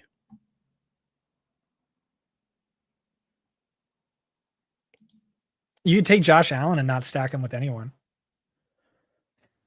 Yeah, I'm not going to do that. I have been drafting a lot more Josh Allen in the third round because of you, because you've convinced me that he is a good pick there. But I later will stack him with somebody. Typically, is my approach. I like to stack my teams. I don't know. Why? What's your thought process there? Does it give you more upside or something? Something like that. I hear okay. Correlation is good. Is it like, oh, you're kind of like playing best ball like DFS? That's interesting. that is. I can't believe I didn't think of that. I also shout out to me. I used the word insular before, and I was like, oh, I definitely didn't use that word in the right, but I used it in the perfect context. So shout out to you're using a lot of big words here today. Kind of throwing me off. You said I don't know how to respond to these $1 million words. You said you're a slow writer. I'm like a very slow writer as well. I'm also bad on podcasts. I think it's just like I'm not dumb. I'm not dumb, but I just feel like my brain moves slowly. Like the synapses are just like slow. Yeah, but I'm not dumb. That's why we work well together. Like we just work at the same speed. Okay. We kind of we also like you and I are both like not morning people. Like we just kind of jive together, I think. Like you ever listen to a podcast with like Danny Heifetz or Rich Rebar? Like those guys are just like hummingbirds. Like they're stuck on fast forward, and it's like I don't know how you do that. That's me. Whenever Rich's recall is insane. Like he knows the Bengals record in 1976 through 83, and that's been one of the things that I've learned as I'm doing best ball content is like, because I've always consumed other people's content, but like I don't really think about it that much, like how good they are at it and stuff. And it's just like people like knowing off the top of their head, like, well, as we know, the correlation for wide receiver twos in an offense led by Sean McVay, like just like recalling stuff from like 10 years ago, dating back 10 years. I'm like, how the hell do you know that? People just have recall. All right, let me make my pick here. I usually go Cooper or Higgins here. Personally. Yeah. I don't love the bye weeks there. Oh God. Don't start with me on the bye weeks. I'm starting with you. This is a Neil team. Remember that. Oh man. Like I knew this was gonna be a hostage situation. I didn't know it was like trapped in the trunk of a car in 99-degree heat with no food. Whatever I do to you on this draft, Scott, it's not going to be as bad as you not letting me draft Dalton Kincaid and Khalil Shakir in that last draft. There's nothing I could do that's going to be worse for you. Yeah, we should have went back to look at that team and see how different it would look with those stacks. Yeah. See exactly who we're giving up, because my thesis was like, I think I have a better chance at a 20-point outcome from Josh Downs or Darnell Mooney, even with the stack factored in. But just looking at it player versus player, I could be wrong for sure. But I think Pat Corain said somewhere something to the effect that people overthink it and should just take Brees receiver, Allen receiver, elite TE, and not overthink it. I mean, I think I've probably done that in some drafts. It's not a bad approach. I like all those players. Yeah. I don't know. I mean, Corain, millionaire winner, really smart guy. 2 million. So 2 love to million hear he winner. kind of backs me. Elite tight end is something I just like don't really have a stance on. I just like I'm so meh on the tight ends. I just don't Oh yeah, we see were going like to talk about that. a truly Like, elite difference maker. It's like in redraft leagues, the optimal strategy was just like Kelsey or full on punt the position because Kelsey was just putting up wide receiver one numbers and like 8 fantasy points per game above everyone else. You could say maybe Waller at times and Andrews certainly at times were in that range, but beyond that, it was just like there was no middle class at the position. It was super gross.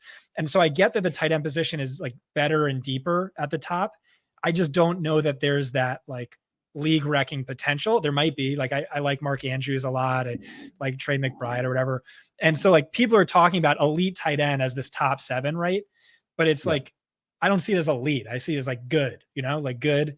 And like that's really what can make a difference. And half point PPR format where you want like spike weeks, which can be easily found from the tight end position that scores a lot of touchdowns, even from players that aren't very good.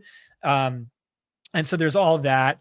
I think it depends on what you consider a spike week. I think there has been some research done on like tight end spike weeks. And I don't know if it's like over 25 fantasy points, but it's like all from the guys that are considered elite. Like it's the early drafted tight ends. Is that not correct? I think I've seen that. Like if you look at the like true elite ceilings for tight ends, like all of those spike weeks, I think come from the early draft. So that's a super important point. Like you're chasing spike weeks or whatever. I have a ton of Kittle. He actually might be one of my higher owned guys. And so like, yeah, I see that for the big 7 or whatever.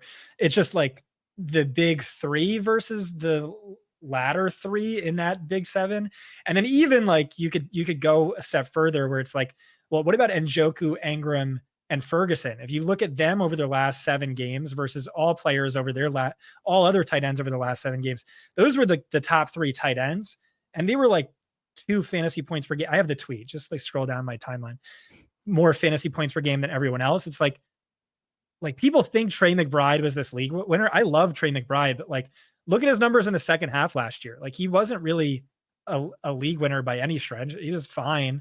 And even Sam Laporta, he like tied for the most fantasy points per game at the position, but it was historically worth like the tight end 4 in any given year. Who are you taking here? Hollywood. And so part of it is also like every year there's like 2 super late round tight ends no one's on who like wreck leagues. It was Rob Gronkowski a number of years. It was Dawson Knox a number of years. It was last year. It was like 5 different guys. And so you have that upside from just full on punting the position. Again, I'm just, the elite tight end tier is so flat in my opinion, according to Hodge. And I completely agree. So it's just kind of like, this is how I'm thinking through it. It's just like, for me, whatever, like, it's not a driving force behind like how I'm making these picks. It's just, we get to like a gross range and it's like, give me Kittle for the spike weeks. Give me whatever. I'm not kind of going into the draft with it. It's kind of like the last thought. For me, it's sort of what else is available there. Like if Josh Allen is gone and I don't have an Eagle stack and like my options are Trey McBride, Mark Andrews, or George Pickens, I'm just like, I'll take the tight end over the wide receiver. I feel like when I don't love the receivers, if it's still, T Higgins, Amari Cooper are available there. Here, Hollywood Brown is a guy that I don't have a ton of exposure to. I'm trying to up my exposure, like I'm actually trying to up my exposure to the Chiefs offense in general. Just, I think the defense probably going to be a little bit worse this year. I think they're going to air it out a little bit more. So I'm trying to up my exposure to the Chiefs in general. So now I made a decision here, Hollywood Brown over Mark Andrews, which is not a decision I ever would have made a month ago, I think. So for me, it's sort of what is the opportunity cost of taking the elite tight end? And a lot of times they just like where these guys, where the Mark Andrews tier is going. I don't always love the receivers. I'm liking the Chiefs more. Actually, Chris Godwin, another guy you mentioned him, is a guy that has really I'm more and more in on. Well, if you asked our projections guy, Chris Wecht, who the best value in all of drafts right now is, he would probably say Rashee Rice. Nice. You got Kittle there. Great pick. What was I going to say? The issue I'm having with the Chiefs and also the Packers and also the Texans and the 49ers, this is just a fear. Like, I'm not saying this is the most likely outcome or it's stopping me from drafting them. It's just a fear is that I think I worry we see like a super gross 4-way committee with the wide receivers where like Rashee Rice is inexplicably capped at like a 66% route share. Hollywood Brown is older, has a long injury history. Maybe he's at 60%. And then like a Packers situation. Yeah. Xavier Worthy, rookie, dynamic, but he's 30%. Justin Ross mixes in, Tony mixes in, that white guy was Justin Watson mixing. Yep. And so like, and then it's also like they're playing for what? They're playing for the Super Bowl. And I worry about that with the 49ers as well, even with Christian McCaffrey, because like they were winning that Super Bowl. And then what happened? George Kittle gets hurt. He can't move his arms above his head. Deebo Samuel, who is more important to the offense than Brandon Ayuk. I think just uniquely that offense, I think that's right. Ben Gretsch had a great article on it. He got hurt, and you know, those guys struggle with injuries the entire. So it's like you keep hearing every coach say this in press conferences, like, oh, you know, we like the running back or we like this guy, but you know, it's all about playing for the playoffs and like keeping him healthy for the playoffs. And so like, I'm worried like this year could be trickier for us from a DFS standpoint, from a redraft standpoint, you know, where, you know, like Pacheco as a 3-down back would be so sick, but he's your only good running back. You're probably going to be in the Super Bowl. Like that's the odds of you not making the playoffs are really low. So why would you give him 16 to 20 touches per game? Are they going to sandbag Kelsey again? Like, I think odds are good. Yeah. And Kelsey himself. So he had the one quote of like, use me, you know, just like how I'm out there, I'll play as much as you want. But then he's also like, but I also understand that we need to keep me healthy and all that stuff. So it's like, I think that he understands that they're playing for the Super Bowl. It doesn't need to be out there for every play. Yeah, I think there's a pretty good chance they're not going to be giving Kelsey a full workload again. I saw the question earlier and I'm curious to get your take on it. Do you think there's any chance that the Bills are just bad this year? Like they're just not a good team? I mean, like it wouldn't surprise me if the Jets win the division, the Dolphins win the division. But for fantasy, no, I mean, like I think Josh Allen's going to be great. He's just the man. He's Josh Allen.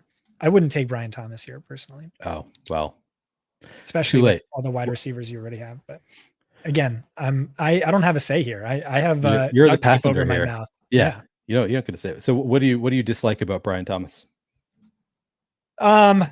You know, interesting prospect, high upside, but he is really raw. I thought it would take him a while to develop. I spoke with someone inside Jacksonville's front office, really high up on I don't draft have sources, night, Scott Barrett. On draft night, who kind of said all the same things to me. The stat I had was like 60% of his or 50% of his yards came on just one route, the go route. Doug Peterson, wide receivers, always underwhelmed for fantasy, especially outside wide receivers. Seems like earmarked for the, you know, clear out role, just, you know, or just like running go routes to open up Christian Kirk and Evan Ingram. You passed on like a number of players I do really like in that range. And so he's not someone I'm drafting, but theoretically he's like a better and best ball archetype. It's just, I don't know why you would take him instead of like a Darnell Mooney or one of the other players we discussed on the last show. Interesting. So sounds like you're really in on Darnell Mooney. He sounds like he might be one of your guys this year. For redraft, probably not. He's just like, you know, the best ball, even in this tournament style format where you have to finish first of a million teams, getting a guy who's mispriced by multiple rounds, there's a tremendous value to that. And so that's who it is. And he is of the better and best ball archetype. And so, yeah, He's one of my guys. But I mean, we drafted a bunch of my guys. We drafted Shaheed. We drafted Demarcus Robinson. We drafted Josh Downs. We wanted to draft Josh Palmer. Those are all like in a redraft league. Those guys are going like UDFAs on at least one of the 3 major sites. So for sure, throw some darts on them. All right. Pick coming up. So Aaron Jones, one of my highest owned players. Fergie, how often have you experimented with 2 quote unquote elite or near elite tight ends?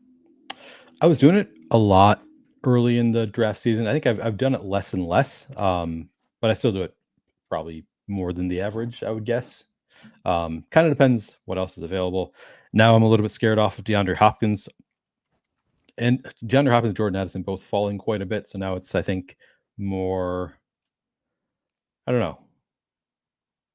I've been letting them fall. So I've been more inclined to now take, now Engram I'm doing here. I love the Engram Kittle fit. I feel like Engram is like the, week to week floor. Kittle is the big upside play, is essentially the way what stacks do you have right now? I don't have stacks yet, but I mean, I have the Jacksonville stack set up. So I would queue up Cousins and T-Law right now. Yeah, but I can get them later on. Like those are both not going to take them this early. Well, I just mean like, make sure you have them. Note. Yeah, no, I've got the mental note. Don't you worry about that. That's how I use the queue. That's how I use the queue as a mental. That's how I use the queue when I'm drafting on my own, but not when I'm drafting on a stream, because people will take your guys. No, I've got plans. I've got big plans, Scott. All right. All right. So I want to go back and look at chat just briefly. We talked about the Bills being bad potential. BP Colonia in chat says Falcons Fish. Good to see BP, one of the best DFS players in the world. Also a Fantasy Points subscriber. Sometimes see him in the Fantasy Points Discord.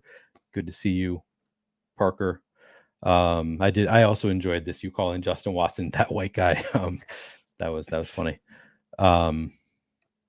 Yeah, so it sounds to me like you are concerned about the Chiefs being like similar to the Packers, of just like, how are we going to be able to count on these guys if they're not going to be playing every down? I think that you're right. That is a concern, that like none of these guys are going to be running 90+% of routes. But don't you think that makes them like better in best ball archetypes? Because they're still going to have their spike weeks. Like unless you think that it's like, okay, they're each going to score 15 fantasy points a game and nobody's ever going to have 25. Don't you think that like the Chiefs, to me, similar to the Packers, are just better in best ball across the board? Yeah, no, that's exactly right. And like, that's something I found myself doing, is like, it's like Christian Watson, Jaden Reed, Dontavian Wicks, it's like, oh, well, there's this, it's messy here, but it's like, well, where am I going to want to draft them? Best ball. So I'm getting my exposure to them in best ball, and then not as much in redraft. DFS too. Like that's going to be so tricky for us. Like, remember, I know it was tricky last year. At certain points in the season, I'm like, I wish I was an MME guy. Like it's so easy if you're an MME guy. I'm not. It sucks for me, but set a rule. Brock Purdy plus 2 49ers pass catchers, CJ Stroud plus 2 Texans pass catchers, and let the optimizer do its thing, and you're good, or at least one. And yeah, but it's like tricky on a week to week basis. Best ball luckily does that for you. You get all the good weeks, you get none of the bad weeks. So there is that. I will just say it does just generally cap the upside. So if you're all in on Chiefs receivers, you're really hoping this isn't the same team that last year was content to win with its defense and ground game. But I mean, it is Patrick Mahomes, and it was very much an outlier year for him. It's just, there are these things like I like talking about on podcasts, because it's just like things I'm thinking of that maybe not necessarily are a driving force behind my rankings, but I just like thinking about and talking about. Yeah, no, I get it. Like they definitely, to me, are probably tougher picks in redraft, where it's like, I can't count on this guy. Like he might just, he's going to play 50% of snaps, and who knows, if he doesn't score a touchdown, he's going to be a big dud for me. Like I definitely understand the Chiefs guys being tough for redraft, but for best ball, I still think they're pretty good picks. They're each going to have, 4 or 5 spike weeks, I would guess. At least that's the dream. Yeah, Downs nailed it. In redraft, you really need the predictability of the production. Like the guy scores 50 fantasy points once every 5 weeks, and like 5 the rest of the time. He's probably on your bench when he goes off, but in best ball, you get all the good, none of the bad. Yeah, look at this. This is what it's talking about. You know, Josh Palmer where did Chase Brown go yet? He just went. Yeah. Yeah. All right. So again, mostly sticking to ADP for the most part. I am. Didn't get any of the. It could have gone Zach Moss there. I part of me is worried that I'm overreacting to the news because I am now like I have Chase Brown ahead of Zach Moss in my mental rankings. So I'm like, if Chase Brown is still available, it makes it tough for me to click Zach Moss. I could have gone with Moss there after Brown went, but I don't know. Who do you see as the better pick right now? If the ADP is the same, if you have the option of both, and neither of them is going to make it back to you, who would you rather take, Chase Brown or Zach Moss? It's Brown, and it's not even close. And I was a big Brown hater to start. Like I remember. Fake. I remember. Yeah, he's a mirage. Yeah. No, the team really loves him. Seems really high on him. Certainly the better pass catcher. That's something the offense wants to do with the running backs. So I think that was just a mistake by me. And just clearly everything you're coming out of camp, you have to feel super bullish. Beat writers saying he looks awesome. So, but I was also a big Zach Moss guy last year, which like worked out well this first few weeks. Yeah. Believe it or not, like according to most of our stats, he kind of sucked by rushing yards over expectation per attempt. I think he was top 3 in the league last year. Top 5, certainly. Yeah. Huh. Yeah. But from a season-long standpoint, he certainly worked out as an 18th round pick. Ooh, Trevor Lawrence and Gabe Davis. Well, there goes your stack. Yeah, I was hoping for that one.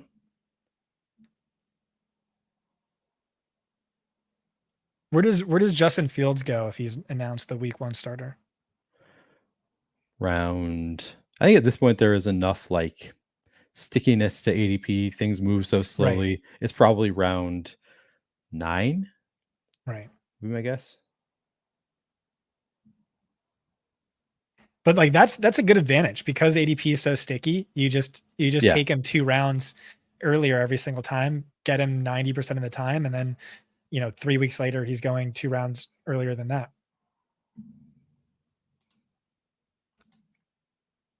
All right. Going with the backup quarterback plan. Brock Purdy paired with George Kittle. Okay, that's nice. I don't have any Detroit bring back, but not the end of the world. Walk me through this team.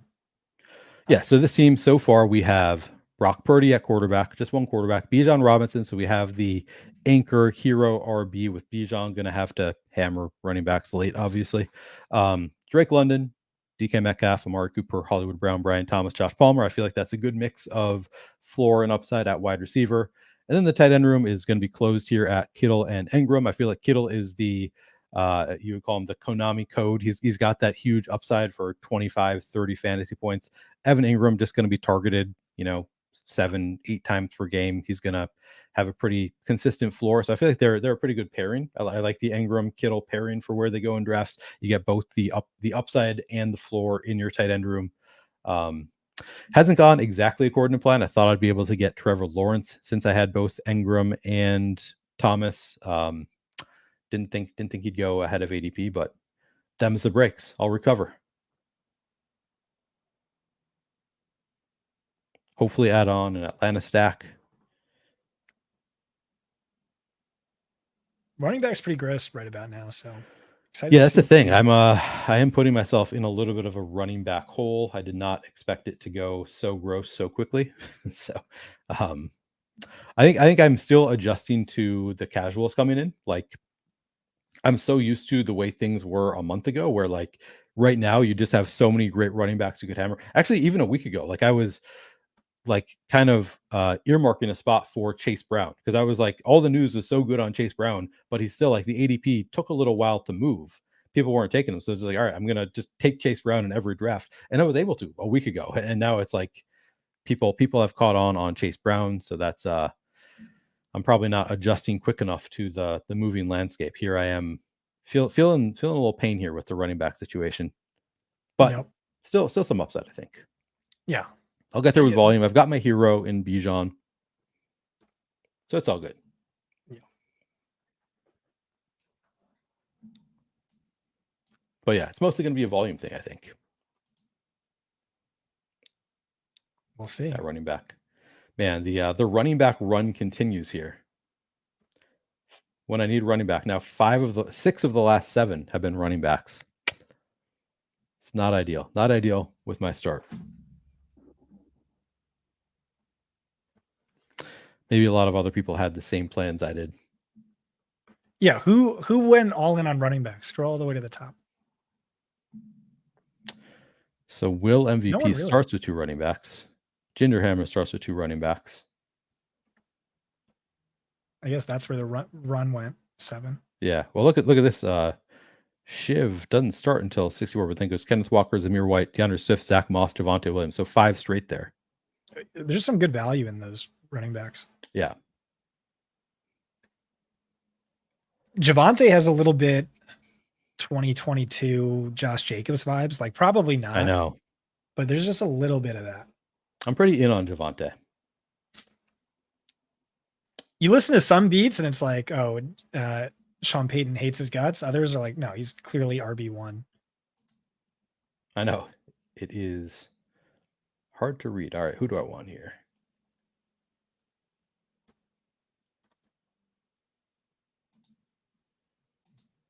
I like Charbonnet. Pretty in on the, you hate him?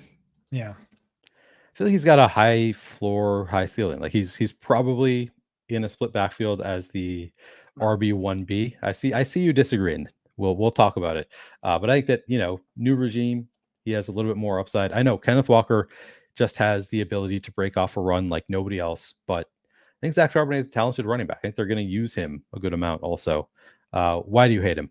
Yeah, so I actually just had a big debate with JJ Zacharyson in DMs over this a couple days ago. And he was like, Kenneth Walker is so overrated. He has like the lowest success rate every year. He just breaks off big runs. Zach Charbonnet is a great prospect. He's like clearly the much better pass catcher. Kenneth Walker has never caught passes in any stage of his career. And I was like, listen, like those are great points. I think Kenneth Walker is amazing. I think Zach Charbonnet sucks. I think there's a chance he's a bell cow. And so just like based on like what my model said, Charbonnet massively overrated. Walker has the chance to be like an easy top 5 pure runner in the NFL. And I saw pass catching upside for him. I mean, even last year, he had fewer targets than Zach Charbonnet and more receiving yards. I just think he's awesome. I just think he's really, and I know like the numbers don't really help too much with that argument. But like, look at his yards per carry versus Charbonnet last year. And then remember that Charbonnet, as the change of pace back, was really benefiting from light fronts, and Walker was running against stacked boxes. And then like, you're hearing like whispers at a camp where it's just like, they really like Walker and think he could be special. And, oh, by the way, yeah, they'll remind themselves that Charbonnet is there occasionally. And so anyway, I'm a hater. I like Walker. So Walker could also get hurt. Like he's definitely got the contingency upside too if Walker gets hurt. Yeah, you got to be careful about this training camp stuff, because like I was the only one saying like months ago, like there's a chance he could be a bell cow. And now you're hearing the whispers of it. And it's like, I keep trying to move him up and up. And I'm like, am I just like triple counting the same thing? Which you don't want to do. Wait, who? Kenneth Walker? Walker, in the bell cow? Yeah. Yeah. Walker's like he's one of those guys who has been, for whatever reason, falling in drafts. Like I feel like he used to get him in the 6th round, 5th round, and now it's like end of the 6th, early 7th kind of a play. I mean, it's also half point PPR. Like so much of what I just talked about doesn't really matter. All right, this is my Brandon Ayuk's getting traded team. Wow. All right. So we got Kittle, we got Ricky Pearsall, both going to be great values in the event that Brandon Ayuk gets traded. There have been, I mean, the latest rumblings are like, here are the teams that are in the lead in the Brandon Ayuk sweepstakes. So I feel like it's more and more likely that Brandon Ayuk gets traded. Now I've got great value in both George Kittle and Ricky Pearsall. Feeling good about it. Yeah, my team is so much better than this one. I'll say that. This I gotta be honest. This is not the best team that I've drafted. I don't love the way it's gone. I have not had the like my guys falling to me as far as like needing a running back now, and it's not working out perfectly, but it's going to be beautiful by the time I'm done. I know that much. Yeah. We'll see. We'll see. Sharp doesn't look very good at running when you're watching him. That's kind of my take. Like, I know I'm like such a stats guy, but it's just like Walker just looks awesome to me, and Sharps definitely does not. Yeah, looks like a lot of people on the same page as you. New regime loves Walker, according to a 32 beat writer report. So what probably that comes from one of the Seahawks beat writers. But regardless, even if they love Walker, he clearly has the contingent upside, if nothing else. Like, worst case scenario, I think, for Zach Charbonnet is he is the contingent play. Like, do they have anybody else behind him that you're concerned about in the event that Walker goes down? Do you have, is there anybody else who's going to be the RB1 instead of Charbonnet? Yeah, my thing with that is like, yeah, but like you could say the same thing about Trey Sermon. Yeah, true. You can say the same thing about like these guys are free. But I'm saying that that's his worst case scenario. I think it's more likely that he has more standalone value than Trey Sermon. Like, he'll have a little bit of a pass catching role. I see similar spike week potential, like in terms of guaranteed points being a difference maker. Yeah, I don't know. Pass catching back, little bit of value, a little bit of a floor with the pass catching back. I don't know. I'm just banking on Walker getting more work. And like, did Charbonnet have any game where he like would have cracked the starting lineup when Walker was healthy? Let's see. I don't know off the top of my head. I mean, that's what the questions you got to be asking yourself when you're drafting these players. And it goes back to like what we were talking about, like some of these other wide receivers. I mean, I could just be underrating someone. Yeah. So Walker had one game last year with double-digit fantasy points in half-point PPR. Is he going to win you a championship? Yeah, after Kenneth Walker goes down. Right. So that's what you bet. But it's like Elijah Mitchell, like, does he have more upside if McCaffrey goes down, who's maybe more? Well, now it sounds like he's in a competition for RB2. I was very in on Elijah Mitchell for a little while, and now they're talking about it like it's a competition for the RB2, which concerns me. All right, I got Cousins, so we've got that double stack. Tyrone Tracy is a guy I love because he could win on talent. I don't think Charbonnet has any chance of winning on talent. Yeah. There goes Mooney. So you blew your stack, but I guess I've already got a double stack here with Bijan and Drake London. Yeah. And I probably could. I thought about it, but I couldn't afford to take Mooney anyway after I went with Pearsall. Because I think I'm done at wide receiver with 7. Yeah. Pearsall, another guy though. It's like the number 4 receiver. Incorrect. This is a Brandon Ayuk gets traded team. He's the number 3 receiver. Dude, then he smashes. That'd be sick. Exactly. But he's just a guy I'm never drafting. That's funny because you were the first one who was super in on Ricky Pearsall pre-draft. That's how it always goes. Yeah. You know, I'm on them early, then price catches up, and then I'm off. Which is the sign of a good analyst, to not be like totally like anchored to your prior takes. Just like when information changes, you change, or like the situation changes, you change your opinion. I think that's the sign of a good analyst. I don't get any credit for Pearsall because his analytics sucked. It was Brett Whitefield was like, this guy's a round 1 pick. He's fucking awesome. And then Jim Nagy was like, oh yeah, he's a round 1 pick. He's fucking awesome. And then he went round 1, and I'm like, all right, well, he met where I was, and now he's going like 4 rounds ahead of where I'd take him. Fair enough. Pearsall is a first-round wide receiver in a top 3 offense, sure, but it's like the offense that ranked bottom 3 in pass attempts last year. Kittle's going to get his. Ayuk's going to get his. Debo's going to get his. But who knows? You never know.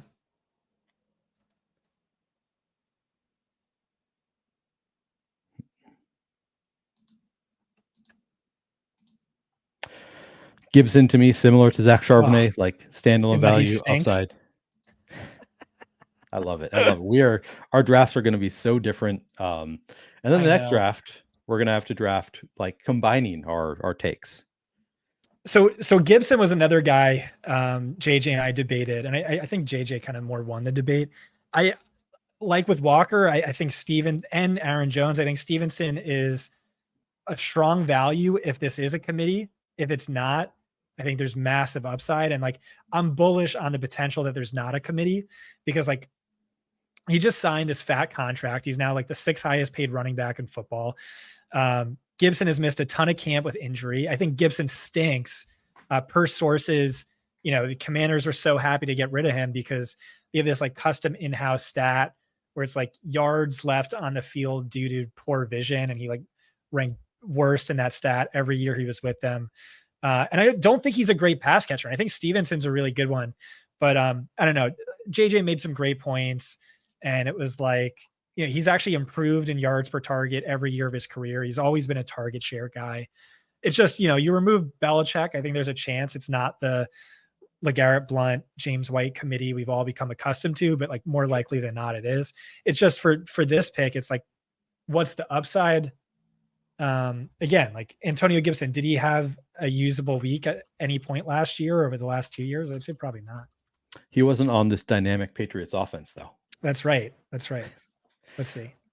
I mean, it could be because like Ramondre Stevenson, and maybe it was just a function of injuries, was like getting wide receiver 1 target shares some weeks. He has the 3rd most 50+ receiving yard games of the last 2 seasons. And maybe that role just goes to Gibson, who was a wide receiver in college.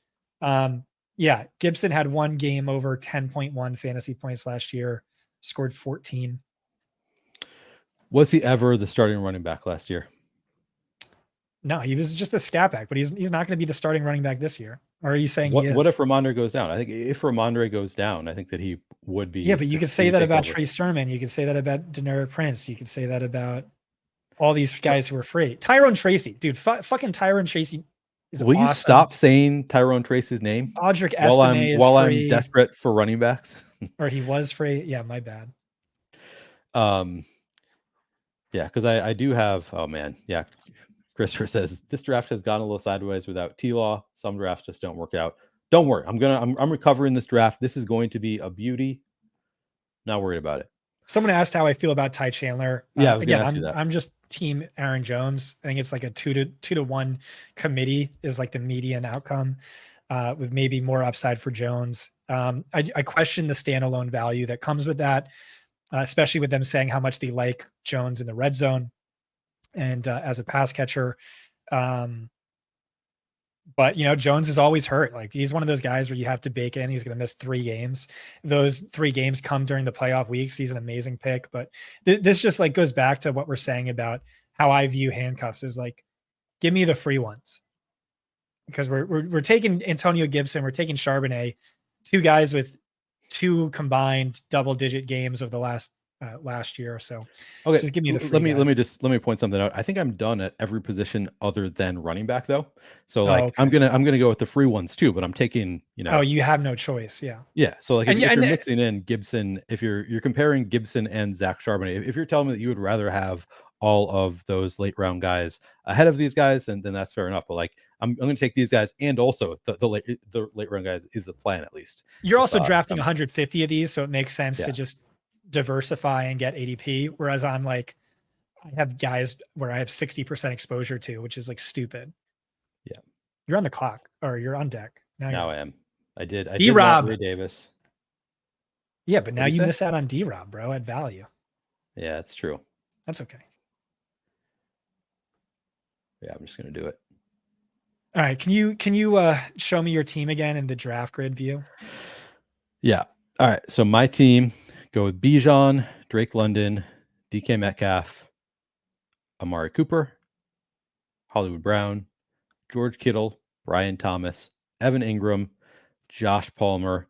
Hoping Trevor Lawrence comes back to me at 113. He goes over on this turn. We come back with Brock Purdy, then throw him on with the Kittle stack, Zach Charbonnet, Ricky Pearsall. So now we've got the double stack with Purdy.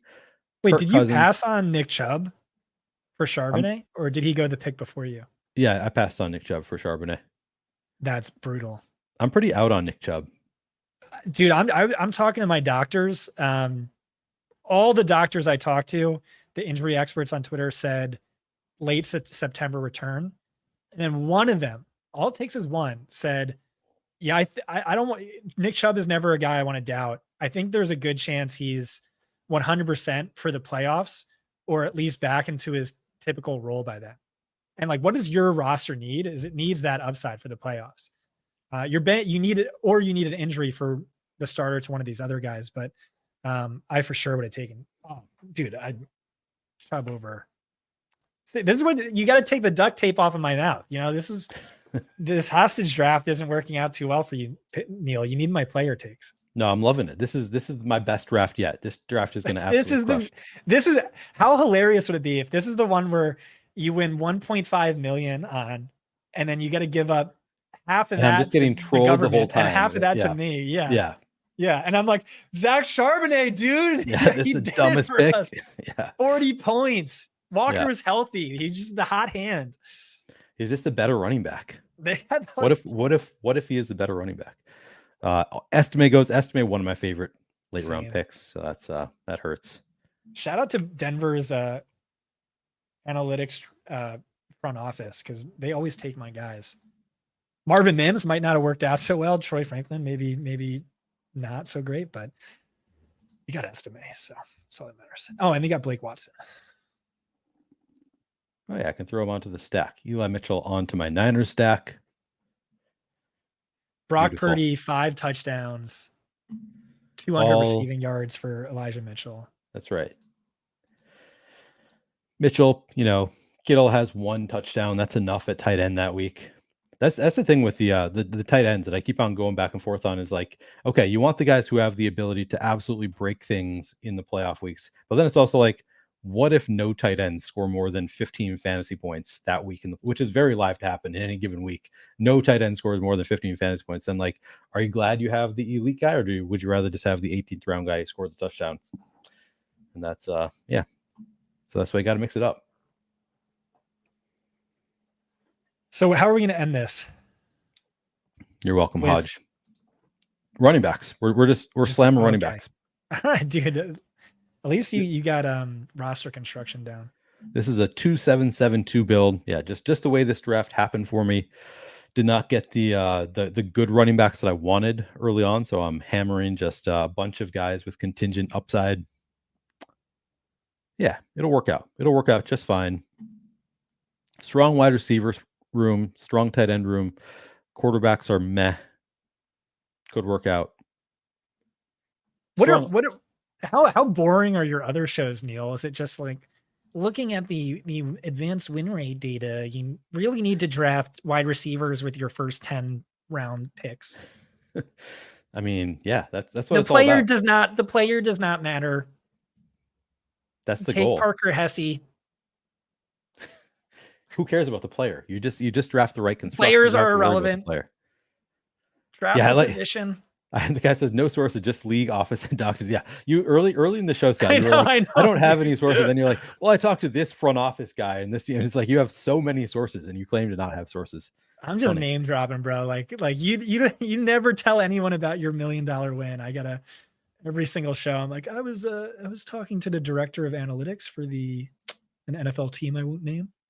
That's why you were my source. I'm like, well, Scott Barrett says, because yeah, that's fine. You have the other source, so I use Scott Barrett as my source.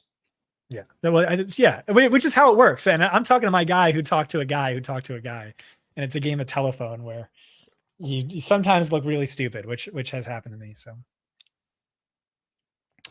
hearing that Cooper Kupp is looking healthy, coming back. Yeah. With a vengeance. Speaking of sources that blew up in my face, I heard Cooper Kupp was going to retire after last year because he had a chronic illness. Apparently looks awesome. So I love Cooper. He's one of my favorite picks at cost. That's the thing, is like, I kind of want to rank him above Puka Nacua. You can't do that with the age and injury history, but I think when they're on the field together, Kupp's going to go back to being that alpha you just throw out last year. Why would you throw out last year and just assume that Kupp goes back to being the alpha though? So like, what Cooper Kupp did, no one has ever come close to doing it. So prior to last year, he scored like 18 plus fantasy points in 20 of 21 healthy games. No one ever in the history of football has ever come close to doing that. And boys with Stafford. He's awesome. McVay has said you really have to throw out last year. No one knows how much he was going through. It was like a million different. It was like a miracle he was even out there. And then Cup has said, this is the first time I felt healthy in years. I feel amazing. Everyone's saying he looks amazing. Stephania Bell has said, yeah, like it's insane what he went through last year. And so like other people are analyzing it as, he's declining, below 2.0 yards per route run, blah, blah, blah. To me, it's like the upside is league wrecking. And all you have to do is just tweak one variable, which is just exclude 2023 from your sample. And he should be a top 3 pick, which just means like round 3, he's a great bet. Yeah. I've taken very little Cooper Kupp, in part because he was like a late third round pick. And I think he's moved up so quickly that like, I just don't think of him until the third round. And then I look for him and he's already gone every time. So I probably need to adjust to the new, like he's a kind of 2-3 turn kind of play now. Yeah. One thing I loved about writing this redraft article, dude, Malik Neighbors is going like round 7 on Yahoo. Insane. Crazy. He's going to be targeted. Some of my guys are going later on underdog though, which was a bummer, but Neighbors for sure is smash, which is great because I don't have too much of him in best ball. Yeah, he's going to be a target for me, I think. Where he's going. I have not done a single redraft draft yet. I just my law school league, the commissioner just asked us does anybody want to switch from auction to snake this year? And I was vehemently opposed to it. As far as I could tell, the majority were opposed to it. And then he just decided we're doing snake draft this year. So I was kind of bummed out by that. I much prefer auction. What's your preference? So I think I give my readers the biggest edge for auction, but I'd never do it. Like I've done two auction drafts ever. And I just don't have the patience for it. My ADHD goes insane. So I can't recommend it. I can't do it, but I think your edge is bigger in auction.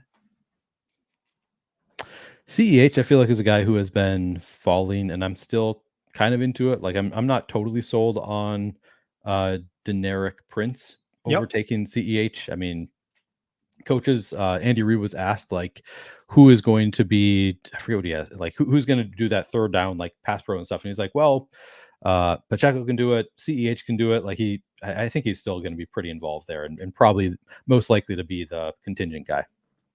Yeah. I mean, theoretically they're looking to fill the McKinnon role and maybe that's Pacheco.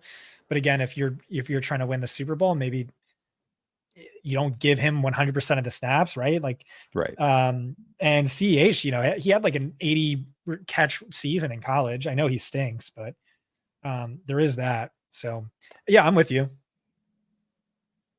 All right. So we have the final team here. Not the prettiest team I've drafted, I'll be honest with you, but I think it could work. If things fall right, it could work out. We have Brock Purdy and Kirk Cousins at quarterback, at running back, Bijan Robinson, Zach Charbonnet, Antonio Gibson, Tyrone Tracy, Eli Mitchell, Roshan Johnson, CEH.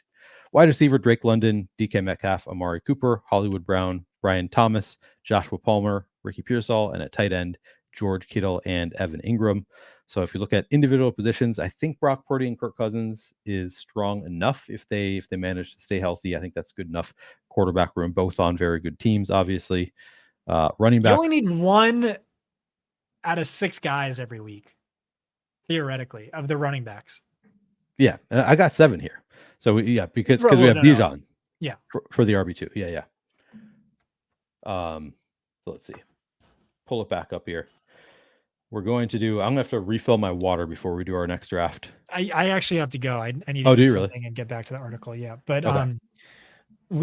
Can you name drafts? Like I really want you to just make a note of these two. If this team beats out mine, you need to go on like the most obnoxious victory lap of all time. And I need to hit the books and study some best ball. I can't wait for this team to outperform your team. Oh, all right. Boy. Running backs: Bijan, Zach Charbonnet, Antonio Gibson, Tyrone Tracy, Eli Mitchell, Roshan Johnson, CEH. Wide receiver: Drake London, DK Metcalf, Amari Cooper, Hollywood Brown, Brian Thomas, Josh Palmer, Ricky Pearsall. Tight end: George Kittle and Evan Ingram. It's a beauty. This is such a beautiful team, Scott. I will label it. I will label them. You could have just used. Scroll back to wide receivers, please. Yeah, if you replaced BTJ Hollywood with a wide receiver, running back, I mean, would have been sick. One of those two. You're not a fan of those picks? I mean, I definitely don't like Brian Thomas at cost. Yeah. Don't think you needed him. Don't think you needed Pearsall. You're not ready for the Brandon Ayuk trade, it sounds like. That's right. I know. It's going to catch me off guard, and this team's going to win a milli. I mean, It makes sense to do that. I was doing this. Remember when the rumors were Aaron Rodgers is going to be traded to the Vikings or something crazy like that? Oh no, the Broncos. I was making teams just in case, and then he stayed in Green Bay. But give yourself crazy upside.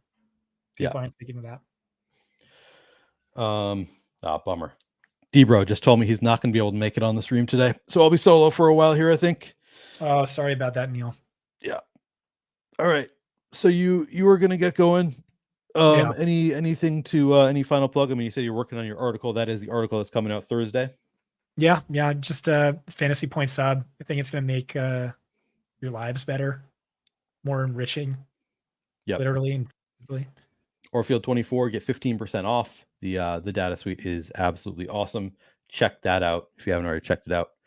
Scott, it has been fun. I'm going to keep drafting here in a couple minutes after I refill my water, maybe pick up a coffee or something. But I'll be back in a couple of minutes. But Scott is going to head out. He has work to do. Thanks for coming on, Scott. Yeah, my pleasure. Let's do this again soon. Because we did I'm held hostage, you're held hostage. Now we need to do a mind meld, coming together, the best team we've ever drafted. Exactly. Like we do on Outside the Box. Time. Exactly. We're going to draft together. We're going to draft the perfect team. I love it. Can't wait. All right. See you, Neil. Scott. Thanks. All right, guys, I am going to continue drafting. I guess I'll throw the draft board back up so people know. Maybe I'll enter and then refill my water. Let's see here.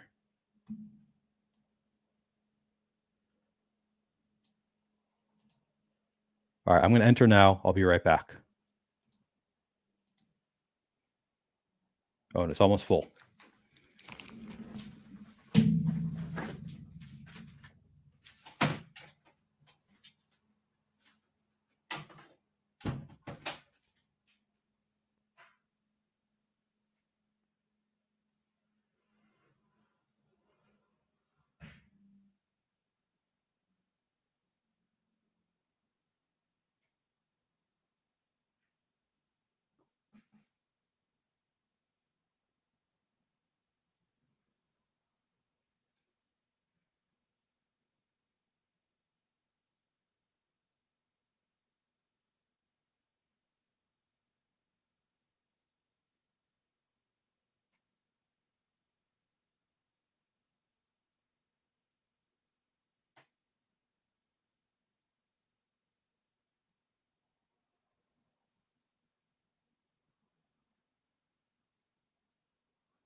I do know that I'm on the clock.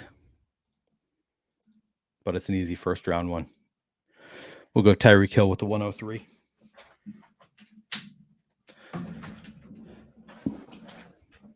I see we got some of the same people in this draft who were in the last one. D. Lutomsky, Ryan Hodge, still drafting with us. Anybody else in chat drafting here? It is hot up here. I don't have AC in my office. Got it out in a couple other rooms up here on this floor, but getting hot in the office. I'll survive. I'll survive though.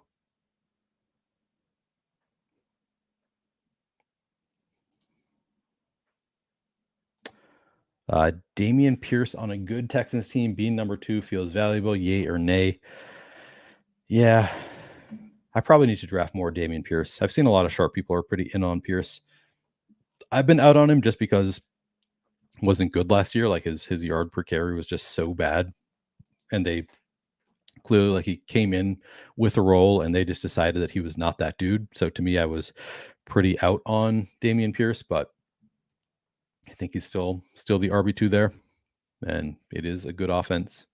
So I do think he's a good 18th round pick.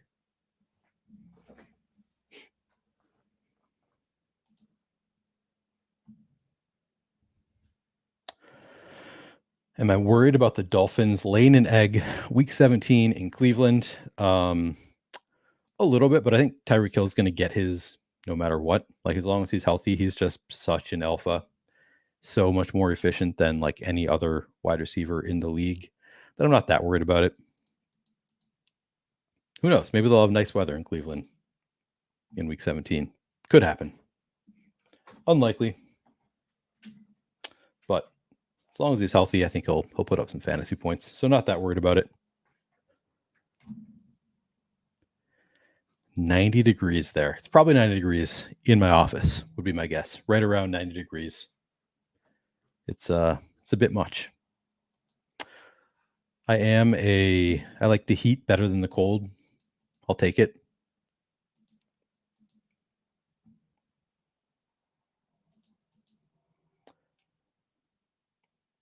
I don't love the 3-hole. I think my favorite spot is probably the 2-hole. Like getting CeeDee Lamb always feels really good. I think I've always kind of worried, getting back to are you worried about the Dolphins in week 17? Tyreek Hill, to me, just like, he's aging. He's like fast twitch. Like, I'm always nervous about the injury with Tyreek Hill, even though he has not given me any reason to be nervous about it. At least for the past few years. Like, I think he was injured a good bit, like 3-4 years ago. He had a year where he was injured a few times and kind of got me nervous about him, but been pretty good now for a while. Oh, we're going to do another Ayuk gets traded. What do you guys think? Is Ayuk going to get traded? Am I overplaying that? Because it feels pretty likely to me at this point. The fact that there are teams that are in the lead for the sweepstakes tells me, and I am not a handshake expert. I don't have any strong opinion on the way he shook hands with the coaches. I guess that, the only way to like, if you want to read that as he did get traded, I guess that you can't really read into that now if he has not been traded already. But disregarding that, I think the fact that there are reports that there are teams that are, in talks with the Niners seems like a decent chance he gets traded. I am really hopeful that he gets traded to the Steelers because I don't have a ton of George Pickens.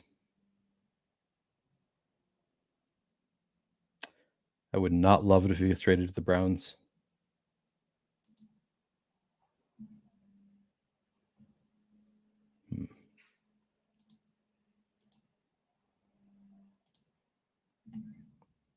I do like Mike Evans and Malik Neighbors, but trying to up my exposure a little bit to Derrick Henry.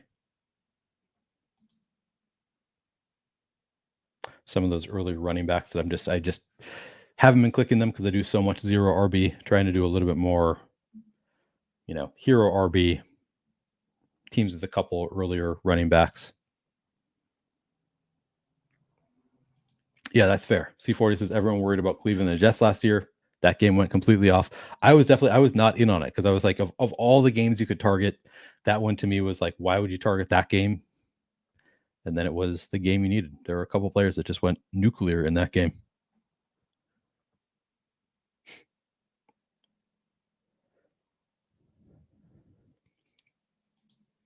This is kind of true. Does feel like contingent players have more risk this year, as we won't 100% know if certain players made the team for their stated role or just for the new kickoff setup. Pierce feels like that. Yeah, it's good that we're in camp now, like starting to get real news, real feels for like who does the team actually want to play this year. We're kind of out of that like complete lull where it's just like we're all guessing as to what the roles are going to be. I feel like we're starting to get a better idea, which is nice.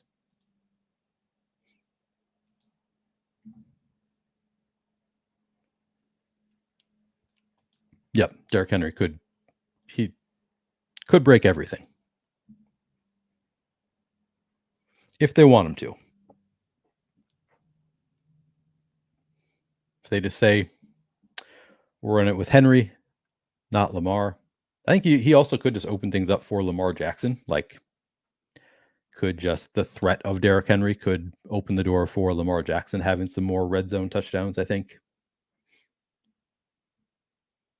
Do the fake handoff.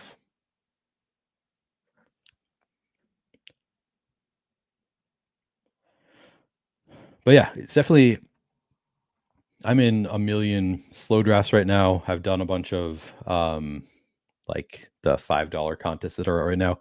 The landscape is definitely changing right now, where I think I am starting to realize that like starting 6 wide receivers doesn't feel as good as it did a month ago. Like it used to feel a month ago, I felt like I could start 6 wide receivers and then still get 3 starting running backs. And now I kind of feel like those days are over. So it's a little bit more important to get one of those, 2 of those running backs in the first like 8 rounds. It is becoming more and more of a priority, I think.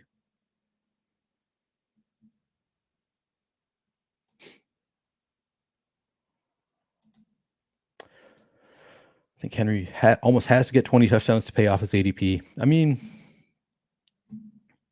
yeah, he's not going to be very involved in the passing game. He could just, yardage could be good also. Probably needs at least, 15 to pay off ADP.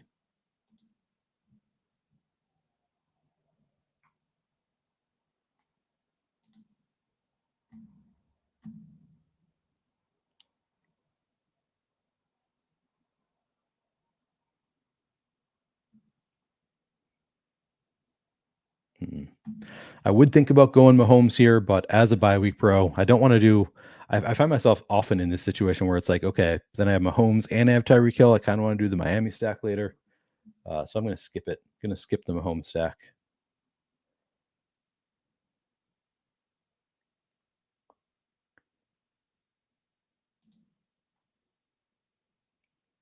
Do I want Kirk or Higgins?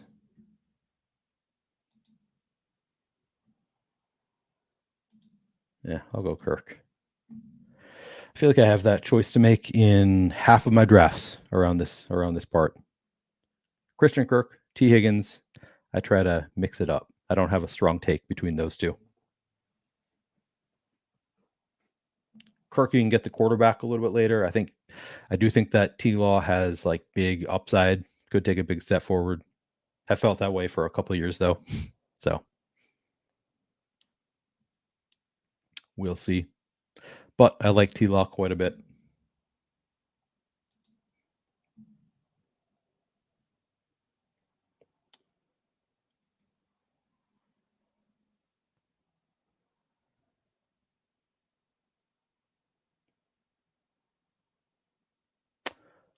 Don't have a ton of Jaden Reed shares. I'm going to do that.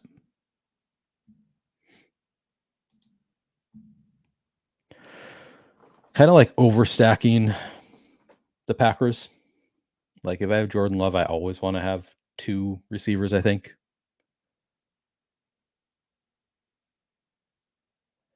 I do think like they're gonna make it's gonna be a back and forth kind of thing. There's not gonna be one dominant receiver every week for the Packers.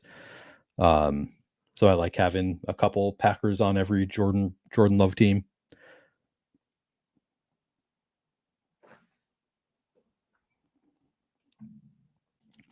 Bateman, I'm pretty in on Bateman this year. I think that's one of my bigger stands. Of course, I don't love that he's already getting hurt in training camp. But I think I am going to be a Bateman fish again. Buying into the hype. He's basically free. Like where Bateman is going, you're not taking him over anybody else that you love. So yeah, there are some later receivers that I'm kind of into. Bateman, kind of into Marvin Mims, pretty Demarcus Robinson,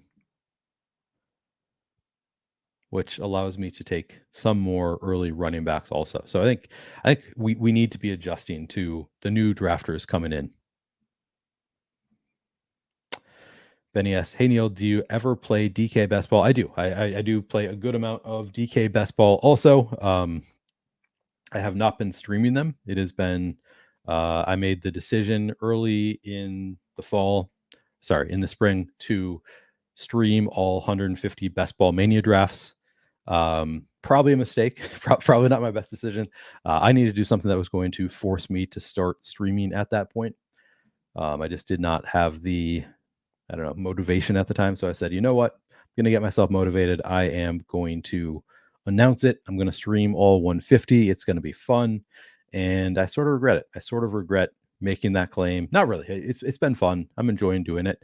But I feel like there are other types of content that I probably would be better at, or that I would enjoy more. Like I did a short piece for Player Profiler. They had a draft kit, and they asked me to write up one of your favorite players. And this was actually in the spring, prior to his ADP moving like crazy. I said I'd like to do it on Dontavian Wicks. So I did like a 3-minute video for them about Dontavian Wicks, and just like doing that hyper intense research on one player, I feel like was kind of fun for me, just to like do a deep dive on one player, as opposed to when you're trying to just stream 150 best ball mania drafts. Like it's harder to really get micro into just like one player, really focus on that one thing. So I sort of regret it from the standpoint of would have loved to do more of that type of content where I'm just doing team reviews. Like if I were not trying to do 150 best ball mania streams right now, I would probably instead be doing like, all right, deep dive into the Vikings, deep dive into the Packers, just like stream, or not streams. I'd probably do more pre-recorded, better produced videos.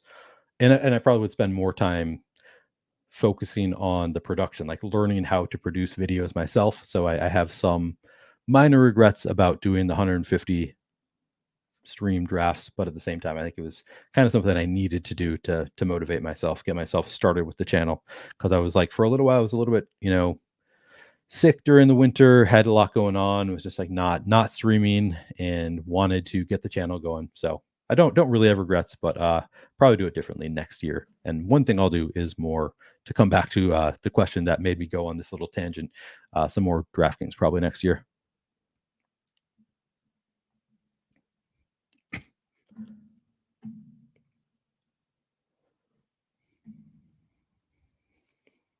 Hodge takes Watson from me. Very rude of Hodge. Hodge, you don't want to jump on, do you? If you feel like streaming, I'll send you a link if you do. I like Kittle at 70. Another Ayuk gets traded. Debo and Kittle just break everything. That's the story we're telling here.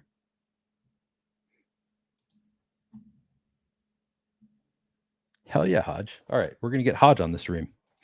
Have never streamed with Hodge before. I'll make my pick and then I'll send him a link.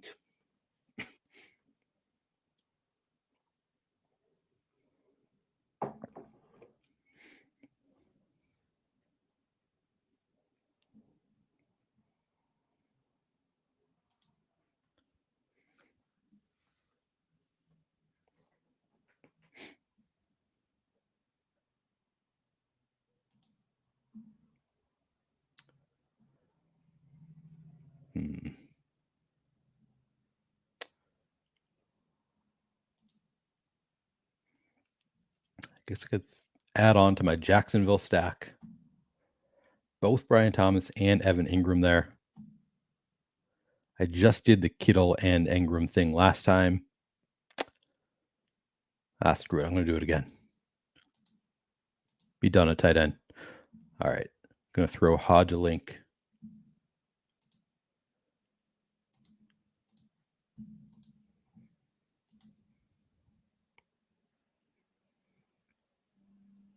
One second, guys.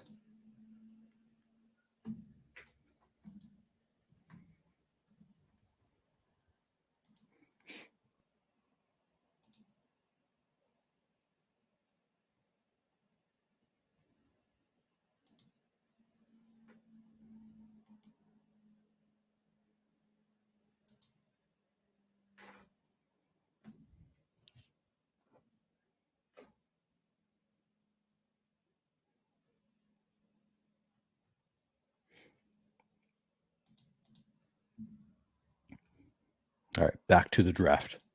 Sorry, sidetracked. Looking forward to Hodge coming on whenever he is available. I did not realize that Hodge and I had ever DM'd before. Apparently, he DM'd me 3 years ago when I was doing content for Stochastic. I think I was actually still a lawyer at the time when Hodge DM'd me about doing showdown content for Fantasy Labs, or I think Fantasy Labs. I did not remember that we had ever DM'd before, so that's kind of funny.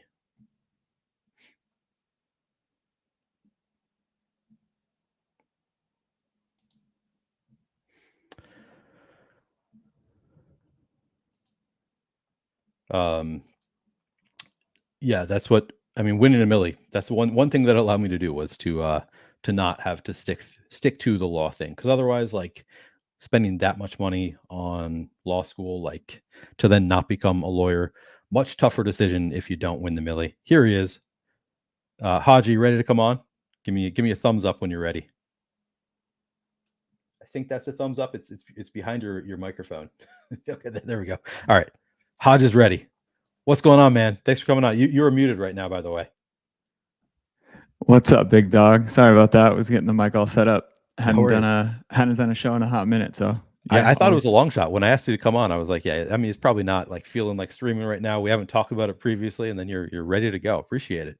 Yeah, no, of course, man. Dude, it's a rainy Sunday here in Austin, Texas. We just got like stormed on, so I was like, I'm just gonna rip probably most of the day, dude. Had a nice mellow day. No gym today, so we're chilling. Oh, hell yeah. Of course, you are in this draft. So we're not drafting this one together. We're going to have to be drafting against each other for this one. Yeah, we can still swap though, or is that collusion? I think that'd be collusion. If you mean swap, yeah, probably not. That's probably frowned upon. I know. I was just kidding. Yeah, sorry about the Watson snipe there. I was going over some portfolio stuff this morning, and I actually think Christian Watson might be the best pick at cost. I know a lot of people are high on Wicks. I think yourself is high on Dontavian, but he maybe not at his current cost, maybe early July, a better pick at cost. But like, yeah. There's so much upside in that guy for a 65 or whatever he goes at ADP. I really like him there. And it was later, like late 70s, I want to say, a couple months ago. But yeah, I think it's like the ADP is getting closer to where it should be for Christian Watson. Agreed. No, I'm pretty in on Watson too. I actually think Reed, who I took in this draft, is probably the Packers. No, I have more Reed than Dobbs, I would guess, but Reed is probably my second least. I think probably Watson is right behind Wicks as the Packers receiver that I take the most often. Yeah, I'm with you. Like the upside is just awesome. I'm buying in on the his hamstring was the hamstring. He rehabbed that one hamstring and now he's good to go. Like just I'm ready to buy in. I just want to believe. Yeah, muscle tissue discrepancy or disparity, whatever it was, is a huge thing. So I hope we can get a ton of healthy games out of him. He's so fun to watch on the field too. And I'm not a laundry bro by any means, and I genuinely do just enjoy rooting. Oh, here, go for it. Yeah. I think I'm going to do it with Jordan Love. I don't have a quarterback. I see you got CJ Stroud falling. That's pretty fun. Yeah, I did not know if he was going to make it back around. The guy in the 2-hole, I think, had Dell, or excuse me, Nico. I had both Dell and Tank, or I mean Tank and Diggs. Yeah. but he had already taken Mahomes. So I said, I'm gonna push it, because I could have taken Stroud pretty much close to cost. But I decided to push it with Watson instead, and it ended up paying off. And I think that's like, those are the drafts where you just get such good EV, like 10 picks, and Stroud falls in general, right? I think we've seen that. Yeah. If you take a look at his ADP. Yep. Yeah. What are you doing over there? Let me see what you're building. I haven't actually taken a look. So Tyreek out of the 3-hole, Debo. So on your last draft with Scott, the Ayuk stuff you think is real? Like, you think like I think it's 10%. Like, what would you peg it? I think I go higher. I think probably 20%. Like, I wouldn't go a ton higher than 10%, but 20%. I think it's real right now. That would be a wild shakeup in the middle of August, as like, yeah, that'd be maybe I'm wish casting a little bit. the Pearsall pick, 20 spots, the click 20 spots ahead. It was definitely a wish cast, but you know what, man, we love it. I definitely like that same draft. I took Brooks at cost, and then Chuba Hubbard fell 20 picks past ADP, and I was like, I guess I have to, like, I guess I take him, and you lock up the worst running back backfield in the league. But they keep saying how much they're going to run, right? Like, they're like, I'm going to prove to you how much I'm dedicated to establishing the run. It's like, all right, like, yeah, can I just capture all? What do you think they scored? 25 rushing touchdowns all year. You're right. Just capture 25. I think you mean 25 total touchdowns. 25 rushing touchdowns. Yeah, we take that. Yeah. Oh, this is another guy who I like, and I think Palmer is like, it feels like such a safe pick at his cost, like the one true connection. But let me make sure Caleb, Jaden, Zamir. Oh, I forgot to do this. I'm like, this is not right. I'm a big Easy Sheets fan, and I was like, wait, I missed a pick. But yeah, okay, we're good with Palmer there. Nice. Yeah, something about that. Like, I understand that Harbaugh wants to run the ball a ton, but you have an extremely efficient quarterback under center, and Josh Palmer has a great connection with him, and seems like there might be some struggles with QJ in camp. So yeah, I'm good. I think he's the number one receiver, and Ladd could definitely be the number one receiver down the stretch. But like, I know we love our rookies, but if we also see a lot of rookie wide receivers just like 650 yards, 4 touchdowns, so it's like, are you worried about the Justin Herbert plantar fasciitis thing? I think, I guess, like, when I'm drafting in August, obviously a lot of that news, or early August to be clear, a lot of that news is extremely important, but I would be more worried about it if it's an issue like mid to late August and it gets more severe. But I'm kind of just drafting as if he's going to be starting week 1, and I don't know. That's the other. I actually just don't have a lot of Herbert. I should probably. That was one thing that I was saying even in like mid-June. I was like, I think I just want more Chargers, like just more Chargers stacks in general. It's not just these one pieces like Gus and JK late or Palmer or Ladd, but like more full, 3-piece Charger stacks, just because the narrative is like, oh, they're going to run the ball, 60% of the time, 65% of the time. It's like, well, what if it's the opposite? What if they're extremely efficient? What if they do start throwing? There's so much chaos in the season, dude. I don't know. It's funny doing content, because you need to, like, it's hard to justify it, but like we're coming at from the opposite ends, where I'm like, I already have a ton of Chargers exposure as is, so I'm like, all right, I guess I'll take my foot off the gas now with that concern. But it's like, how do you explain? Like, my reasoning is not that great, other than like, man, it feels risky to just keep on piling on to a stack that I already have a ton of. Well, yeah, for sure. If you're already up there, like, if I go, you take a look at my team Chargers. Like, if I just look at my total, you want to know who my guess who my most owned Chargers players is not. This is not good for me. Is it QJ? No, it's Vidal. Oh no. Okay. I mean, that could work out. I have 17% across all drafts, but only 13% of my total fees. So I wonder if I just have him in a bunch of like slow puppies that I did. I would actually have to go check, but like, I only have 8.5 Palmer and then I have like 6% Lad. Like I'm just not drafting them or the Colts very much. Interesting. There's Dontavian. There you go. Get him with love. Yeah. Oh, nice. A little value on him too. That's usually the opposite with Dontavian. You got to take him 5 spots ahead. Yeah, it's interesting getting Dontavian. I thought about going with one of my quarterbacks, but then I realized I have multiple quarterback out, so I don't need to force it just yet. Yeah, that's probably because you had Love. You know, I wonder if like the Love drafter is in front of you. Right. But yeah.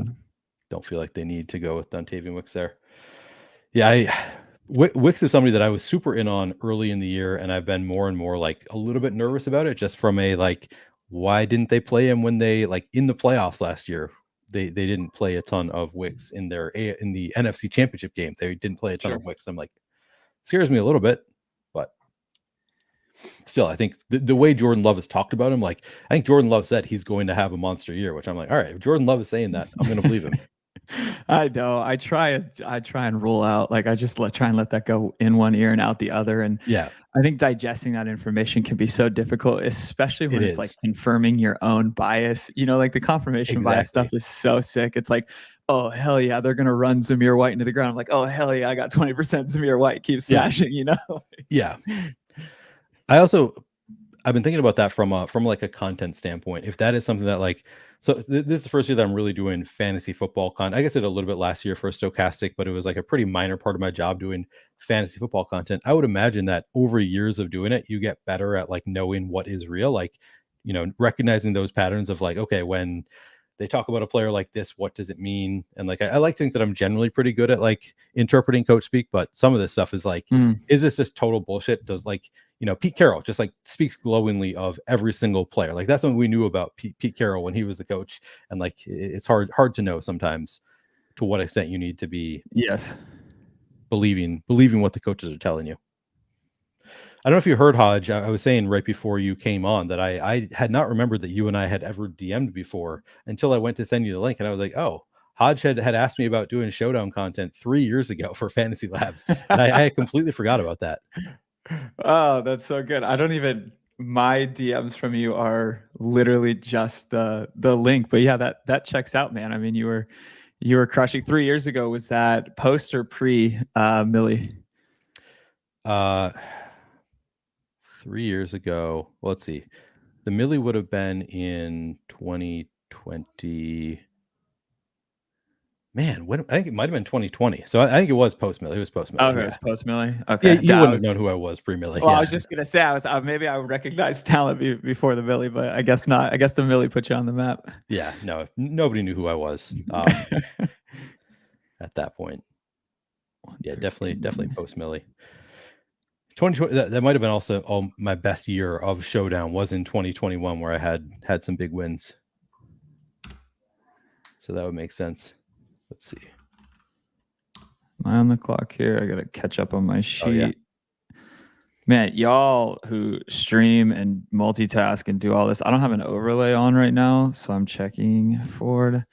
All right, this is probably the most gross running back room that I've done in a while. Typically when I go Bijan like this, I won't. Oh yeah.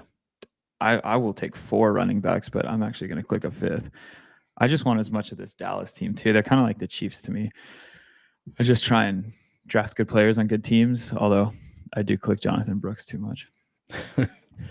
If this is your grossest running back room, then you're doing better than I am. If you saw my team from the last one, it's like, oh my god, this is so bad. Ended up with 7 of them. Well, yeah, but that's the thing. Like you took Bijan, and then your second running back was like Sharps, right? So yeah, I don't know. That to me is exactly. I just meant from a construction standpoint. The player take and evaluation, I kind of leave to people like Scott or Levitan or Silva or whoever, like or Karain, you name it. Like they are way better at evaluating talent.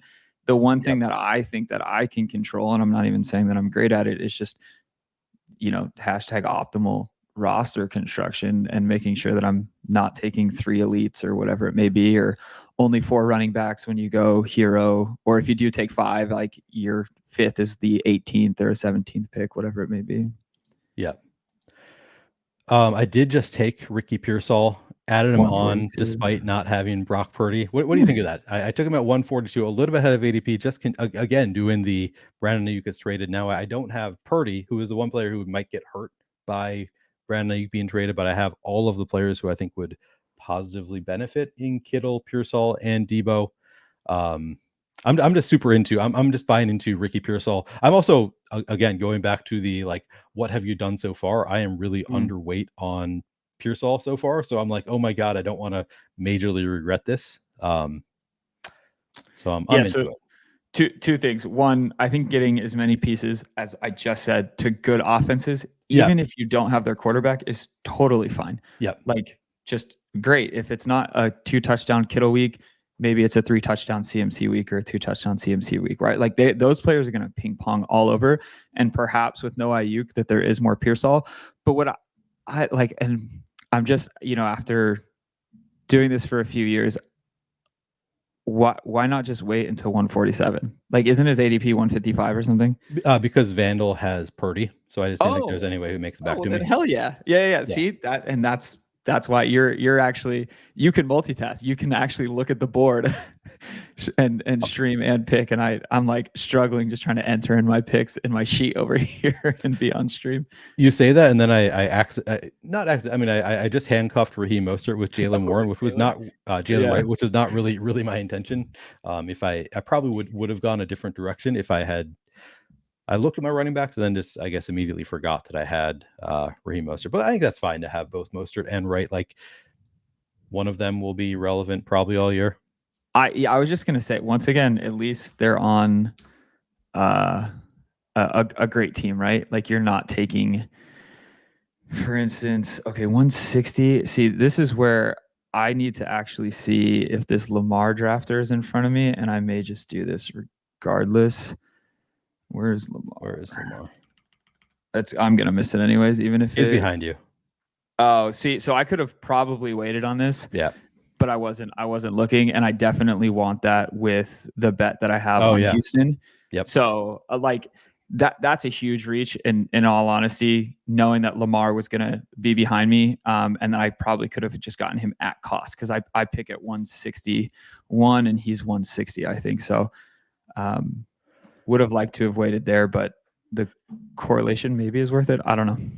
Yeah. I mean, was there anybody else there that you really wanted? I guess that's like, if there was nobody that you're like, I need to have this player, then I think it's fine to just jump in a little bit. I didn't need anyone. I could have maybe taken Hunter Henry. Okay. Just to grab my first tight end, but I think I might be able to just get Henry or Fant. I'm on stream, so maybe one of these boys is gonna snag him. Yeah. Have you done any best ball streaming this year? No, man. I haven't done. So. Yeah, I haven't done content in a hot minute. I did some sim stuff for the solver last year. Just like walking people through how to use NFL simulations for DFS and our tool. But other than that, dude, like no shows, no content. Just playing, man. I play a lot of Counter-Strike on DraftKings, the esports DFS. So other than that, really? Interesting. Yeah. I love it. Well, I appreciate you going from not doing content to just like jumping on. And you were on like less than like a minute after I sent you the link. You were already up and running with the mic and everything. Really appreciate you coming on. I mean, it's literally just sitting here on my desk. I just had to dust it off and hop on. And no, I appreciate the invite, dude. It's fun. I love doing this stuff, man. And it's no different. I'm sitting here talking to you in your chat, or I'm sitting here talking to you you live while we're making clicks. So it's all the same, man. Yeah, we're all just sickos drafting all the time anyway. Yeah, did you already get your $25 and $8 those fours in the Rottweiler and the Dachshund? I think I saw that. I think I saw one of them was filling up pretty quickly. I got some of them in. I don't think that I got them both on. Oh, funny. I just see that I got a DM from Scott Barrett. You should get Hodge on, by the way. so that must have been right before I invited you on. Oh, that's too good. Scott, I was literally chatting with Scott yesterday. I mean, me and Scott go 10 years back, give or take. Yeah, something like that. Maybe like 7 or 8 years. I don't know. But yeah, we used to do a ton of preseason DFS stuff together. Me, him, and Proctor. That's back before Discord. We were using Slack to comb over game logs and see if we thought that there was an edge and potentially a coach giving somebody goal line touches in a preseason and how valuable, like just That's like awesome. crazy stuff. Like when it was fun to grind preseason, I think so many sites are putting out content. It's now just game theory again. It's basically just how can I leverage? How can I swap a couple projected points for projected ownership, where 7 years ago it was literally just like, can you find the guys who are going to be on the field? Yeah. No, I feel like that's the case in like most DFS sports now. It's gotten so much better. Like I played a ton of UFL this year. I did content for it for fantasy points, but it feels pretty different than it did back when I was crushing XFL a few years back, when it was like literally I was just like, I am on Twitter and I'm searching the player name and like finding out, is this player going to play? And then I get the player at like under 1% ownership, even though he's starting. Like it is so different now with guys like, you know, Cody Main, Jake Tribby, those guys just like doing so, like they're doing the research for you, and it's just, yeah, it's much tougher to win these games now. Yeah, way tougher, which is why I'm thoroughly enjoying the esports streets. I definitely like just niche stuff. I think is great, right? Yeah. So I definitely love the niche, and like, I mean, dude, we would spin up burner accounts so we could tweet at beat reporters as laundry bros, as fans, like, hey, so excited to know if so-and-so is actually going to see some playing time tonight. Do you think we'll get him mixed in the third or fourth quarter? Like as a fan of the team, like just like awesome. Fake Twitter. Like it was a lot of fun, man. Those were the days. That's hilarious. I never got into that. That's like Tribby will just like message, like DM the beat reporters for like UFL teams to see to get their takes on stuff. Never occurred to me, just like cold DM a beat reporter. Pretty sharp though, definitely. Yeah, well, like we would get beat reporters who would be like, oh, I hate fantasy football, I'm not giving you information, or I don't do this because I know you guys are just looking at it from the betting lines, which is why we spun up the burner accounts as like, you know, Cleveland fan 69, and like would just tweet them as like, can't wait to see my guys hit the field. That's incredible. Yeah, it was fun. All right, so did you take Tracy in the last draft? Yes. I noticed that he just went at 160. So he's like one of those. We always talk about contingent value on a guy like Sharbs. I think most of his value is going to come from playing time that Kenneth Walker misses, right? I think that's where like you'll really get the big weeks, the spike weeks out of him. I think that there's some value in maybe day to day, but like Tracy to me feels like the clear, like he's free at 190. And if Singletary misses time, like who else is running the football behind Tyrone Tracy? Well, for a little while, it was like we weren't sure that he was going to be the RB2 necessarily, but all the reports are like he seems to have the lead. He is the lead on the RB2 role, and I think he also might have standalone value. Like, is Devin Singletary really entrenched as a starter there? Like, Tyrone Tracy also has that, I think, potential to just outplay him. I agree. I have Bijan. I was like, I think I have an ATL player. Oh my gosh, Kirk Bijan. I have no Washington. I have Giants in Vegas. I might just take Kirk and Bijan, and then Mooney's already gone. I don't. Rondell Moore late. Yeah, it would have to be, but he would be my last receiver at 8. But I have 15 and 16 game stacks. I actually just don't have Washington pieces with Kirk, but I think that is more than fine. I do not have anything game stacked right now. I mean, it's 32 picks past ADP, dude. I don't like. Yeah, that's awesome. Yeah, Kirk at 176, and if you look at like the ETR rankings on Kirk, like he's way earlier than that. Yeah, way earlier. That's wild. Inkle wants to know your DraftKings username. Says that he's Decella. Oh, he's Decella? No way. Okay, Decella. It's Roto Hobo. Roto Hobo. Yeah. Yeah, I was like I said, 10. I don't know. I think I've been playing on DK 10 years, something like that. 9 years, close. Yep. That's a good username.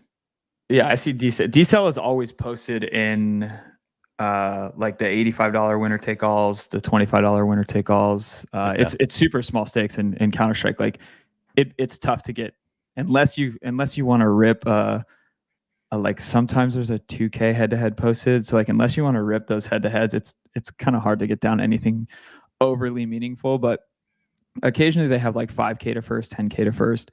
And so those are super fun. But like this morning was 1K to first, and it's like, all right, I'm just gonna play and enjoy. I also just love Counter-Strike. I played a ton of Counter-Strike, like the actual video game itself in high school. So oh, nice.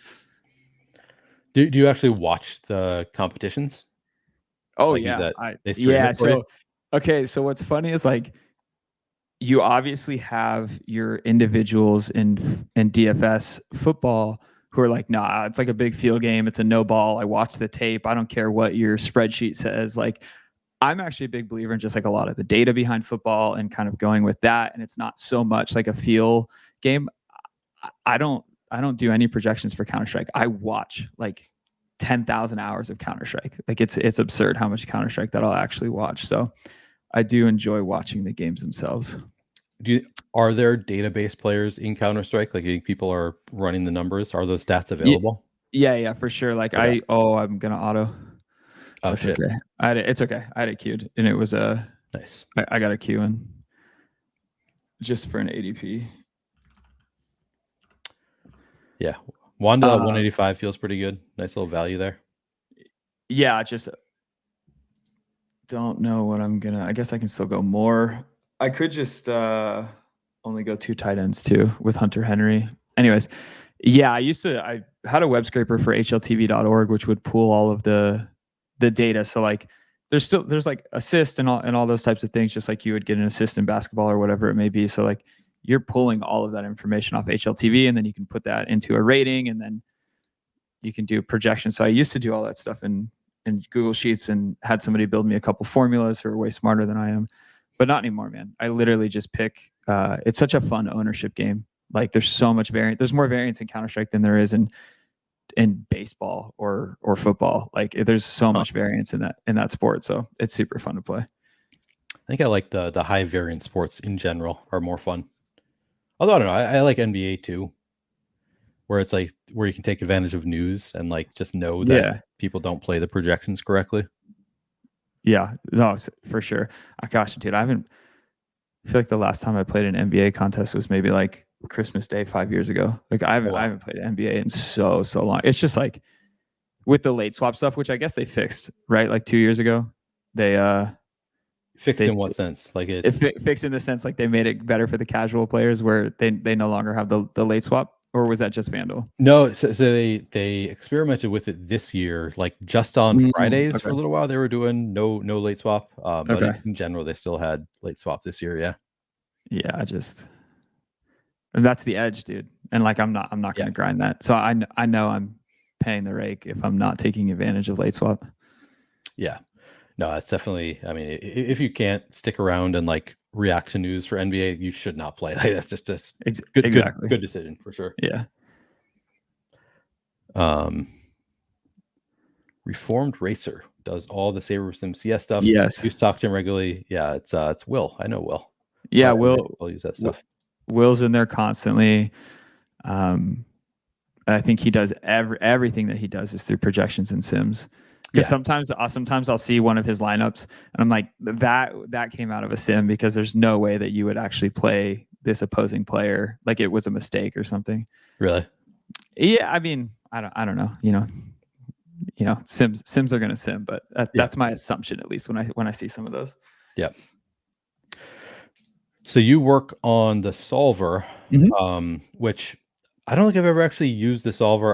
There have been times where I have wanted to use it for certain sports. I don't think I've used it yet, but I think I will at some point. Probably this NFL season. I've been looking for a new opto to use. I actually just recommended it to somebody who was looking for an optimizer to try, and I was like, I think the solver, like it's connected to, I know ETR like you can auto update ETR, or it will auto update with ETR's projections if you have a certain package. Is that correct? Like you're associated with different sites?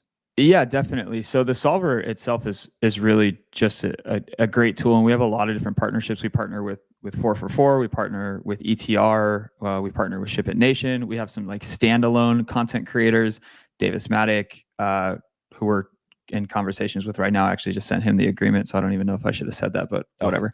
Yeah.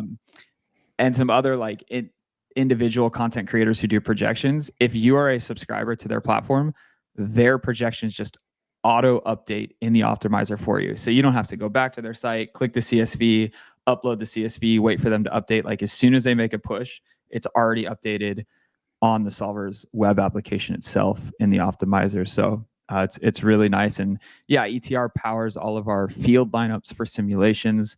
So every time you're running a sim in the solver, you're running the sim against what ETR is predicting the field will do, which I think they're pretty damn good at what they do. So it's nice to have them as a partner. Yeah, I'm definitely gonna have to check it out this year using the solver. I'll get you set up, man. I'll shoot you a DM and get you some credentials and let you play with it. And if you enjoy the tool and you want to recommend it to other people, I'm more than happy to. Yeah, for sure. To get you set up with some sort of an affiliate. I don't know what you're doing from a DFS aspect this year, whether it's Showdown. Like I know Cody loves it for Showdown, and I enjoy the tool for Showdown too. So, but yeah, we can chat for sure. Yeah, absolutely, would love that. Chig. Oh, okay. So I keep making this click even before the injury, but I'm taking Juwan at 18. I'm still taking, man. If I can get him for weeks 12 on, 13 on as my third tight end, like I'm just going to keep doing it. And if it doesn't work out, then like, oh, well. Sounded like Scott was pretty into it. I've been holding off a little bit on Jawan, but I think it's probably still a sharp click. I probably need to get back into the Jawan. I do it occasionally. Like I'm just not, it's not an auto click for me, even in the 18th round. Yeah, no, it wouldn't be an auto click. I don't take him if I do have one of those quote elite tight ends. I don't think it's worth it. I'm actually usually trying to pair one of those elite tight ends with a tight end who has an ADP closer to like, I don't know, 130 to like 140, somebody like a Noah Fant or something along those lines. Mm-hmm. But yeah, I won't do it if I only have one. But in 3 tight end builds, I really don't mind him as my last click. Who did you take? Andre. Yeah, I'm a Yoshivas stan. I was super in on him pre-draft stuff, so he was like my highest owned player, or one of my highest owned players in the big board in those contests. And then I stopped drafting him for a while, and now I'm like, all the news is good. I'm back in. I'm a Yoshivas bull. Are you? Do you draft any?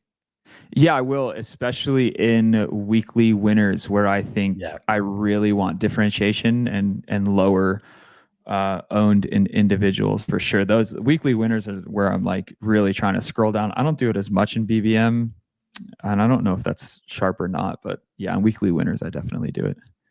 Nice. All right, I'll read off our 2 teams in this one. Are you going to draft with me in the next draft? Are you going to draft together, or do you want to draft against me again? It's up to you. I'll just do a draft with you. Then I don't have to worry about doing all the clicks. I can I can sit back. Yeah. Yeah. And then you of course you get equity in my team if we draft together. So there's that. Cool. All right. So my team for this one, Jordan Love and Trevor Lawrence at quarterback, feels a lot better than my last team already. Then we got Derrick Henry, Raheem Mostert, Jalen Wright, Ray Davis, Audric Estime, Eli Mitchell. So I didn't go 7, went with 6 running backs, but I have the anchor with Derrick Henry, have a better second running back in Raheem Mostert, a little bit of contingency. I feel a lot better about this running back room. Tyreek Hill, Deebo Samuel, Christian Kirk, Jaden Reed, Dontavian Wicks, Ricky Pearsall, Tyler Boyd, Yoshivas at wide receiver, at tight end, George Kittle and Evan Ingram. This to me feels 100 times better than my last team, where I just did not fall into place for me. This one, I think even if we don't get the Ayuk trade, which again I think probably 20% likely that he gets traded, even without the trade, like I think Kittle and Deebo are both good enough picks as is. Pearsall still has multiple paths to being a little bit more relevant. Of course, players on this team getting hurt are some of those paths, but still a fine pick, I think. I like the team. Okay. What do you think? Yeah, of my team? I love the love. I love the love. Sorry. I'm enjoying the love double there with the 2 wide receivers too. And I don't think it'd be a stretch to take like a Tucker Kraft or it's true. One of the Green Bay tight ends. Not that you needed to or anything. Just like I like people like Love, Houston. So Stroud, Stafford, like any of these pocket passers, I'm totally fine with like 3 skill position players on the team. So like full 4, especially with ping pong offenses like Green Bay. So I mean, I love it, dude. It's correlated, it's good to go. Now we just cross our fingers for some injury luck or non-injury luck or whatever it is, and we go from there. Exactly. All right, your team. You go Stroud. Man, you have great value at quarterbacks. Get nine picks past ADP on Stroud, and then what is this? 32 picks past ADP on Kirk Cousins. Hard to argue with that. When you have Bijan too, you got Bijan, Zamir White, Devin Singletary, Jerome Ford, Rico Dowdle at running back. I think that's. I mean, for me, that's like a pretty solid running back room as somebody who does a lot of. No rookie. Like Rico is like my only late season guy. If he is, you know what I'm saying? That's what I meant by like, as kind of gross, but we're gonna do it anyways. But like all of these guys could still be the guy late in the season. Like for sure, I think Jerome Ford could hold on to that job. If Nick Chubb doesn't come back at full strength, Bijan obviously should be a star all year. Zamir White could just hold on. So yeah, you don't have any like late round or late season hammer, but I think you still have guys that could last all year. Olave, Diggs, Dell, Hollywood, Watson, Palmer, Bateman, Wandale at wide receivers at 8. Yeah, 8 wide receivers. Yeah, that's a lot. Looks good. You got the love that Houston double. That feels pretty good. And then you got Henry, Likely, and Jawan at tight end. Oh yeah, I like Jawan on this build, especially with the Henry and Likely. You got the double bye week there with Henry and Likely. Jawan should clearly be back by week 14. That feels pretty good. So what do you got? You got the Houston double with Dell and Diggs. You got the Bateman bring back as well as the Likely, so full on game stack there. Yep. And then you have Cousins with just Bijan, right? And then do you have any Washington? No, I don't have any Washington. Okay. So Cousins, the Atlanta, I do have Vegas and Giants for 15 and 16. Nice. And then Houston, I also have Kansas City for week 16 as well. So just like as correlated as I can be through 15, 16, and 17, while still trying to like pick good players. Right. So. Yeah. Yeah. You got some nice value there. Loving that. Are you worried about the Rico stuff at all? He says, Sirius News says, no concerns about Rico potentially getting significantly reduced playing time or not getting touches. Did you see the report of like, oh yeah, we're bringing in, I forget who it is, some washed old running back who like he could split with Zeke, and then the younger guys, Rico and somebody else, can like try and fight for making the team. And I was like, what? Like, yeah, I did not see the report. 2, I put in ETR's rankings every time I draft, and wherever they have these guys ranked is works for me. I mean, they have 5 guys doing projections. That's just the data science behind it, plus Levitan and Silva and Dink and Leone's input on it all. So I just trust whatever that ranking is. And then 2, the second point there is like, I'm looking for, can I get Dowdle to be a top 12 running back twice in the season and once in the playoffs? So like 3 times he's a top 12. Like I'm okay with that at that price. And then the rest of the season, maybe he sneaks into the top 24 a few different times. So like, I just thinking about like, oh, he's going to lose, 27 total touches to some rando, over the small time span. Like maybe that's a good thing too, dude. Maybe that keeps him fresh. Like, I just think there's so much variance and noise. Like I try not to listen to a whole lot of that stuff too much. Yeah. Sutter says Stephen Jones said Royce Freeman was a backup / special teamer and people lost their minds. And Debro says Zeke sucks. Dowdle could be the dude. Yeah, I have a ton of Dowdle. Yeah. So it's again, I worry about it only because I have so much Dowdle, and I'm like, holy shit, do I have 23% of a 0, which I don't think is the case. D'Lo Tomsky, I'm not doing a lot of sauce in this draft, but I'll read it off quickly. You have Burrow and Baker at quarterback. Running back, Devin Achane, David Montgomery, Chase Brown, Gus Edwards, Dylan Lobby. Wide receiver, Jamar Chase, Mike Evans, Keenan Allen, Lad McConkey, Jacoby Myers, Jermaine Burton, Jalen McMillan, DJ Chark, Javon Baker. Tight end, Mark Andrews, and Dalton Schultz.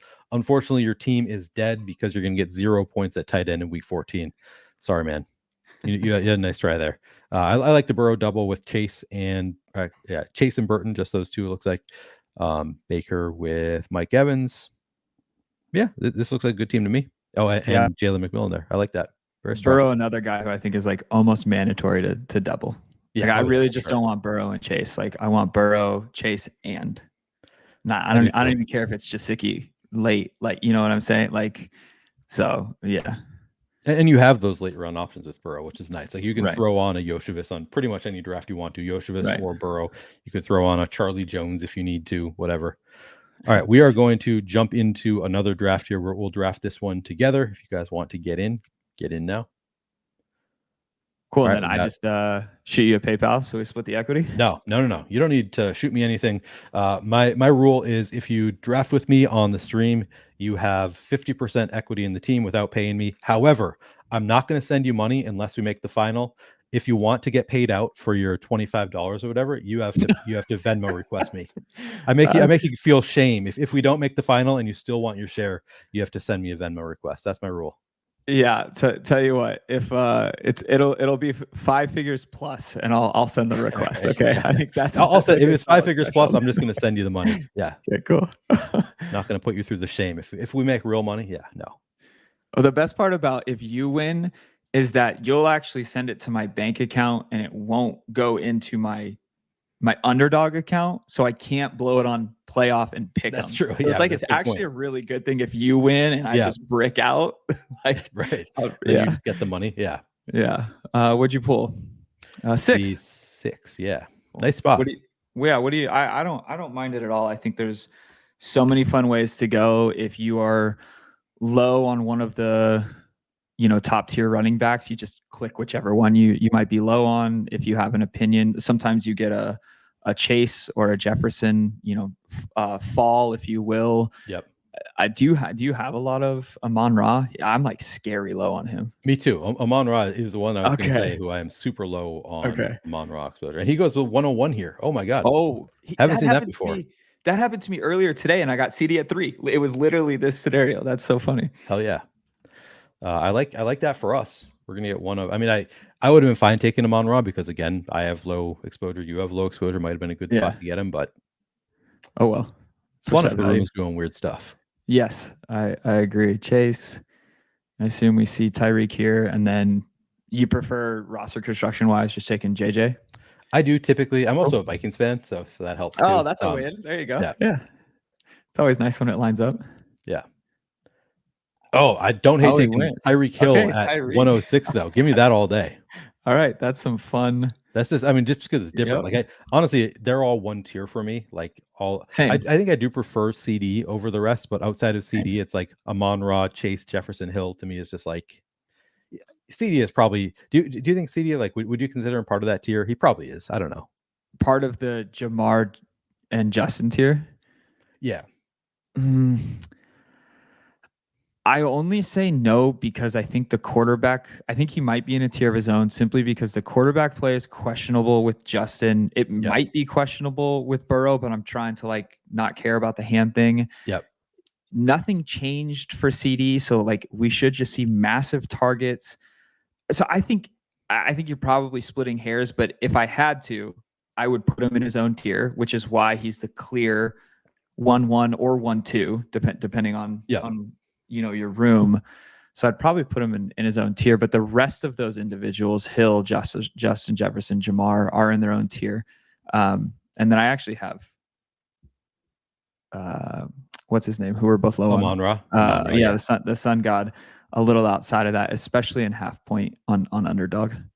I actually think that the way I've played it is exactly all. Like I've never passed on CD for any of the others. I think I have passed on Tyreek for Chase and Jefferson. So and I've never taken Amon-Ra, I don't think, ahead of Chase, Jefferson, Tyreek Hill. So I think the way I'm playing is actually you and I have the exact same tiers in how we play it. So now that we have Tyreek Hill at the 106, my inclination is to just take the best value generally, like because that's like the best way to get a unique combo. Most likely, I guess we can see who falls to us. Do you think that's like a good way to play it? Of just like, because we got such great value on Hill, if we take the best value that comes to us by ADP, typically that should be a more unique combo, I would think.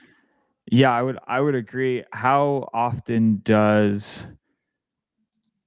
Hill and the Debo drafter go together though? Hill going in the 3 spot and Debo going at 18.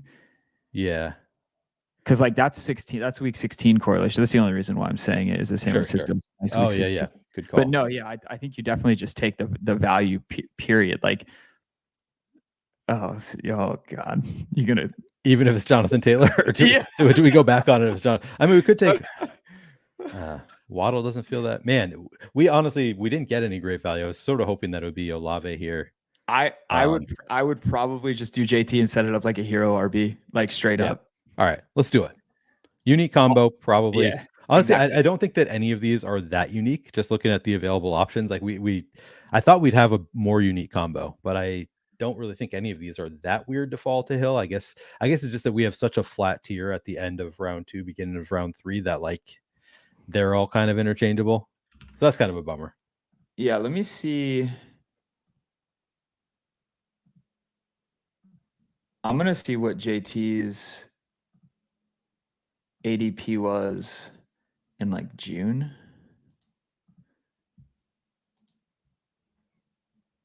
Okay, so yeah, I couldn't remember if JT was going closer to like 20, 21, 22, but he's actually been right here pretty much, like 17 to 16 to 15.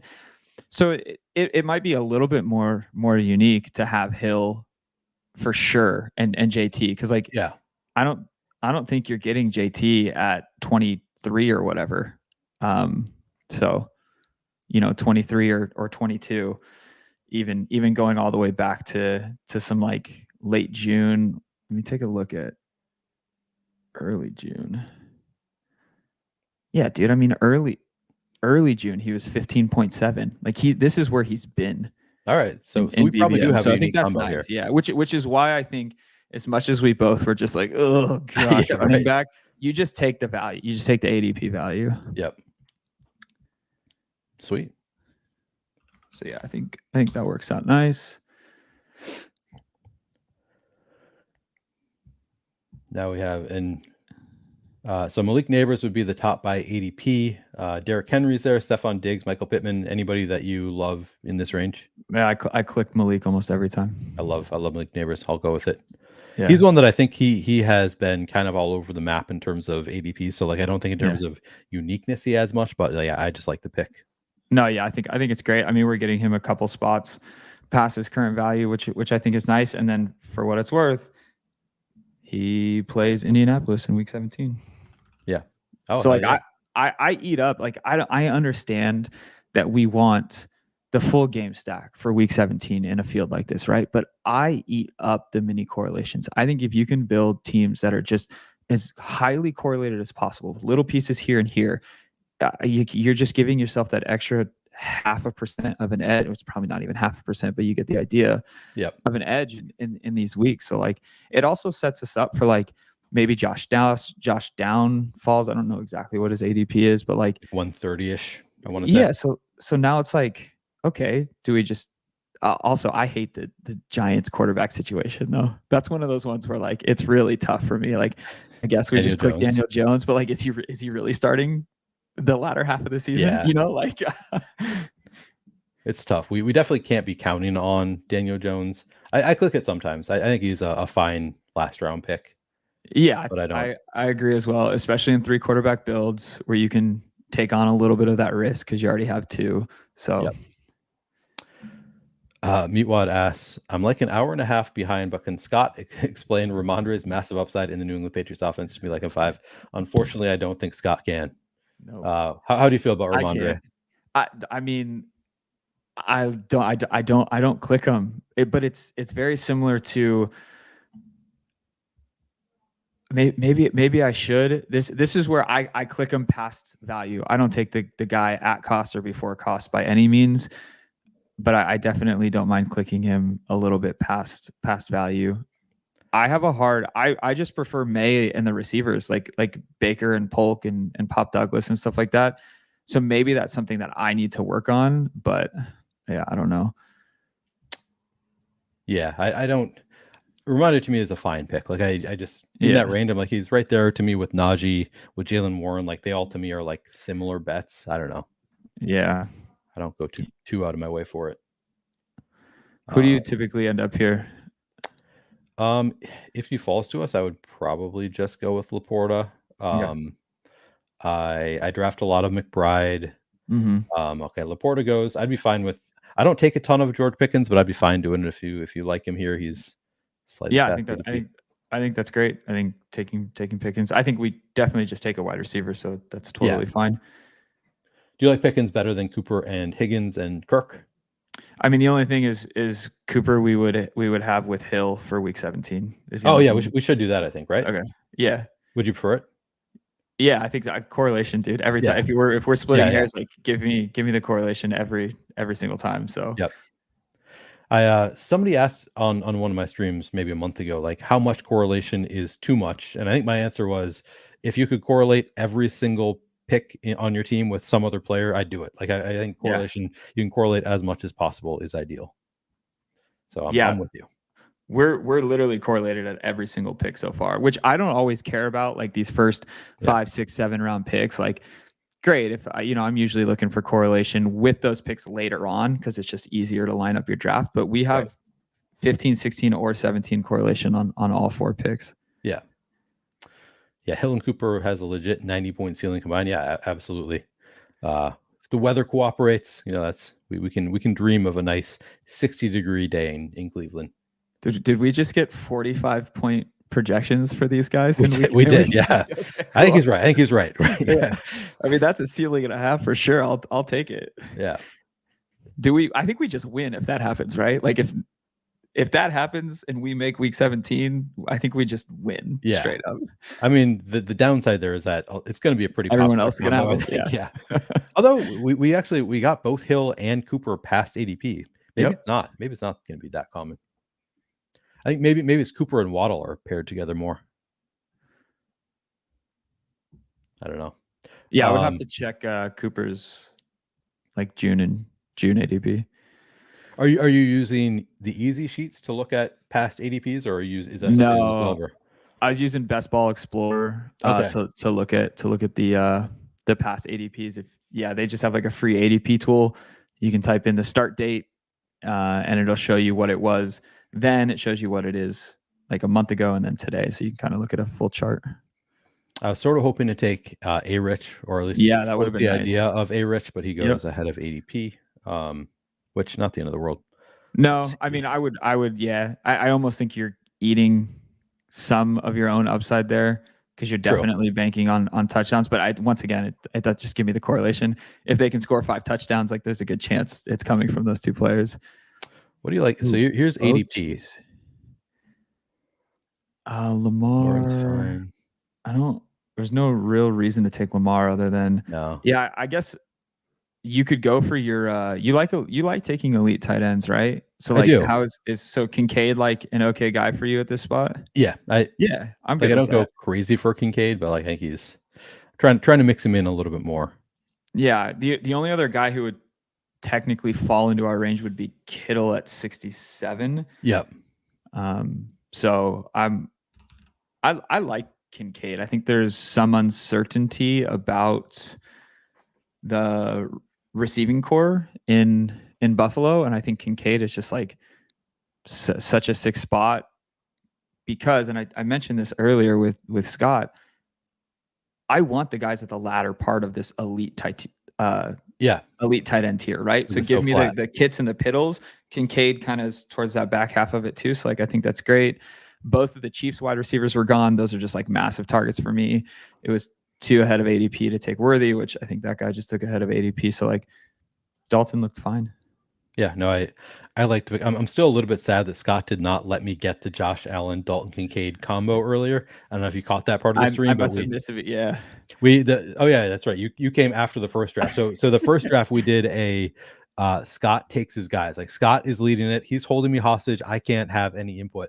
We get Josh Allen at I think we got Josh Allen at 43. We got Josh Allen to fall all the way to 43, and then Kincaid came to us at 54, and I was like, this is a hammer for me. Like nobody ever lets me get the combo of Josh Allen and Dalton Kincaid at or past ADP. Like please let me do it. And Scott would not let me take Dalton Kincaid at 54. He was going to take Calvin Ridley at 54 over Dalton Kincaid, which blew my mind. I was like, Ridley over that? But yeah, it seems Ridley at cost with the DeAndre news, I think is fine. Yeah, that's true. That would have been 10 picks too early for Ridley. I don't actually know Ridley's ADP off the top of my head because I don't click his name very much. Yeah. I think it's actually close to his ADP. It's just ahead Oh, of it would where have been. every site Yeah, has yeah, him yeah. ranked. Yeah. Yeah. That's exactly what it is. Yeah. Yeah. All right, we're coming up here. 67. Still got the JT Hero. So far, we've taken every value pick. Like all of our picks Yeah. have been past ADP. Oh my gosh, there's a screaming value again. Reed, you want to do it? Yeah, I do. I mean, I love the green. I love the Packers offense. Yeah. And we get them 10 picks back, 9 picks Yeah. past ADP. Yeah. Just to, Which- I mean, this is gonna be a super unique team, just like the combos I we hope have here. so. That's why that's great. We love that. And then I think what is Love's ADP? 97. Yep. So if he falls to us at 102, we could definitely do that. And then look to backdoor some Seattle Saints and Minnesota exposure, maybe like a Jordan Addison. I mean, because we have a ton of wide receivers, so we could maybe afford it on this team. True. Just depending. Yeah, I think it all just depends. Sorry, getting way out over my skis. Way No, ahead of myself. I like Thinking it. That, too so far out. I'm always thinking that far ahead too. Yeah. Like if I'm drafting, it's sometimes harder when I'm on a stream to think really far ahead. But like if I'm drafting on my own, I'm always thinking like, what am I going to do in later rounds? Yeah. Which I think is like you kind of have to. Like that is obviously the sharpest way to draft. Well, that's great. I get to just play passenger here right along, and well, and take to a have look at all the you, plus you know, EV telling me spots. what Yeah. we're going to be doing later on. Yeah. I do worry that WD Simp might be. He takes Christian Watson 2 picks after us. Might have plans on sniping us. Okay. Potentially. Yeah, and it would be a big reach at 78 for us, which I just wouldn't. We just like kill all the value that we get, so that's not even worth it at all. No.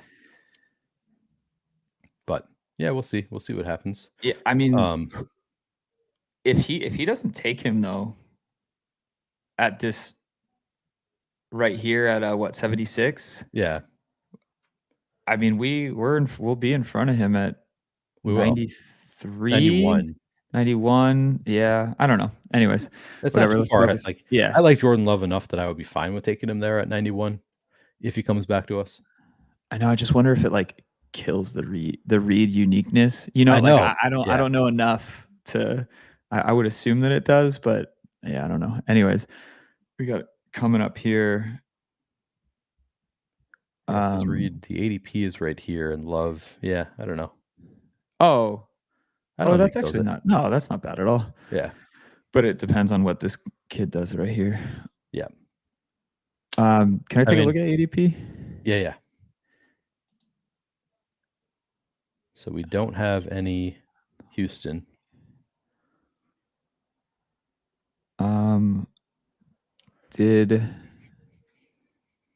He did go 74. Okay, shoot. I was like, where's JSN? I don't see him. Yeah, we don't get any great values here. That's okay. Can't get it at every pick. Yeah. Well, do you know if this guy's in this chat or not? I always have to remember. I don't know. Okay. Yeah. What's your feelings on the Kendre Miller Kamara situation? I have very little Kamara, so maybe I'd be open to taking Kamara if you are into it. The fact that Kendre Miller can't stay healthy maybe is a good sign for Kamara, I guess. I have not drafted a ton, but if you like the Kamara pick, I'm into it.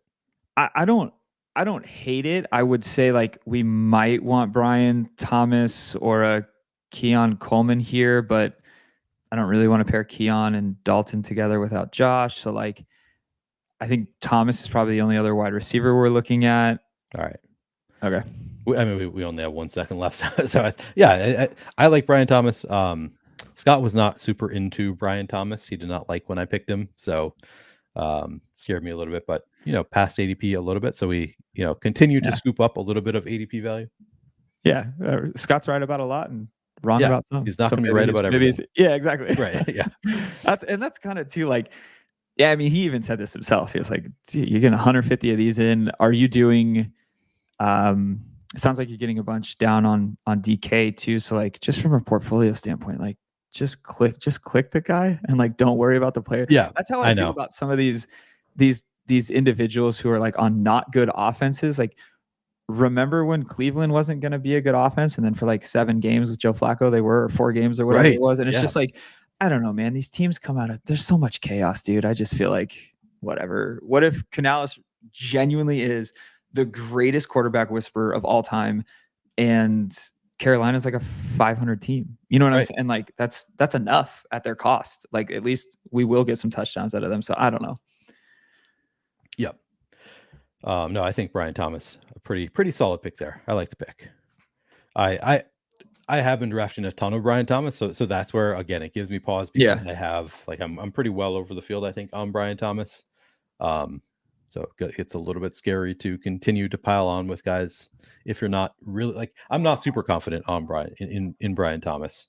But given our choices there, I like him better than Keon Coleman. Yes, agreed for sure. Can you hear my kiddos in the background? Yeah.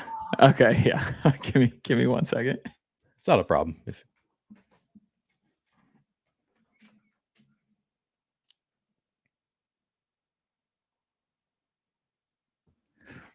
That's wild. Usually this mic does a better job at ruling that out. So we have a super clear pick here.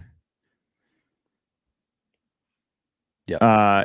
If we want it, or we can push. Entirely up to you. Are you talking about Jordan Love? Yeah. Okay. I was, because we have Kyler falling. I mean, we don't have anybody paired with Kyler. I love Kyler in general, but I only take him if I have one of his pass catchers typically. That is a big fault. Well, yeah, but we can always take Dortch, Wilson. I mean, there's guys that we can take late. I'll actually leave that up to you. If we take, I'll leave this pick up to you, because there's actually a few different individuals on this board that I'm actually totally fine with. So you could pick almost any of them, and I'm fine. I feel like the fact we already have 5 wide receivers, we don't want to take that many more. Okay. I'm a little bit more inclined to go with the guy we have correlated. Works for me. That I was super torn about that one, though, just because we have so much value that, like, just to add on to our uniqueness by taking Kyler, just like continue to get all that ADP value, like a team that nobody else is going to have a shot at. It's a little bit torn to give up some of that, but we didn't give up that much. It's 6 spots. It's 6 spots or whatever. And the Watson drafter is literally right here, right? Yeah. No, he would have taken Love before. Yeah. He wouldn't come back to us for sure. So now that we're justifying it, I feel good. Like, yeah. So no, I think that's great. And yeah, now we want to try and lock up some. Oh, I didn't even see this. I was talking to my kiddos. We have Kamara too, which is week 16 with Green Bay. No, we did not take Kamara. Oh, we didn't. Yeah. Who did we take? Oh, we took Brian Thomas. That's right. Okay. Okay. Got it. That's, I have that already plugged into. Yeah. Yeah. If we had Jordan, we could have taken Jordan Addison if he had fallen to 91. I would have thought about doing that instead of Love. Yeah. And just hope that WD Simp pass on him. But did he take a naked Burrow, or did he have a Jamar? Okay, so Jamar. So he actually set himself up nice to just take whatever. Yeah. I like doing that, building in that optionality of, like, taking the receivers with the cohort of quarterbacks around, like Trevor Lawrence and Tua. You know, they go in kind of the same. I like doing that, just like, it's like whoever falls to me there. You know what the best thing about taking Lamb is? You just take Dak 10 picks past his ADP every time, and it's like it's like nobody wants him if you don't have Lamb. It's so nice. Every once in a while, you get somebody on the other side of the board who go double clicks Ferguson, Dak. Like that will happen some, but yep. All right, so we have done what we Njoku would be paired with Amari. Yeah, or Bowers if you prefer him.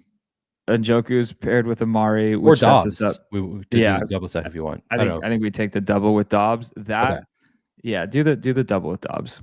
Yeah, because we already have Kincaid.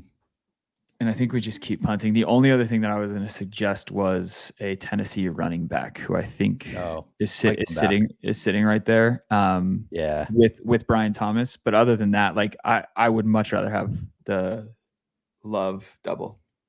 Yeah, because Dobbs does not make it back to the board. Yeah, we could have pushed Wicks back potentially, but no, I think it's good to get that double. squared away. I mean, you can convince me to take Wicks past ADP in the triple. Yeah, we'll see. We'll see if he falls. Yeah, we have Kincaid, so we can always take one of these, a Musgrave or a Tucker Kraft. Thank you. Yeah, I was trying to figure out who their other tight end was, and then just be done at tight end unless they're buys 10 and 12, so that we're good there. So how's the streaming been going? I know you said you were regretting putting it out there, but that's a big piece of the accountability too, is like public accountability. Yeah. So just like how's it been going, man?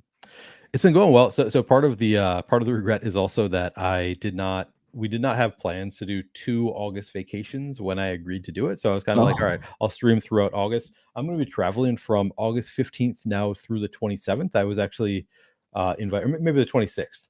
I was invited to the DraftKings MLB final. Nerdy Tanner invited me to use one of his tickets. A little +1. Oh, sick, dude. Yeah. So not even, I mean, +1, but I actually I have the pack. So I have my own hotel room. Going to the MLB Live final. So I can't turn that down. So now, what does he have, 5 or 6 seeds?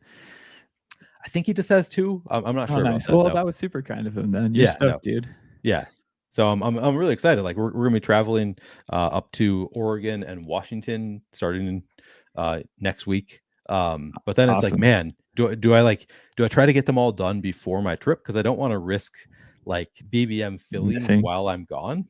Yeah. And, telling everybody I'm gonna stream all 150 and then falling short. So I'm like, I don't know. So that's part of the adds to the stress a little bit to have another vacation coming up.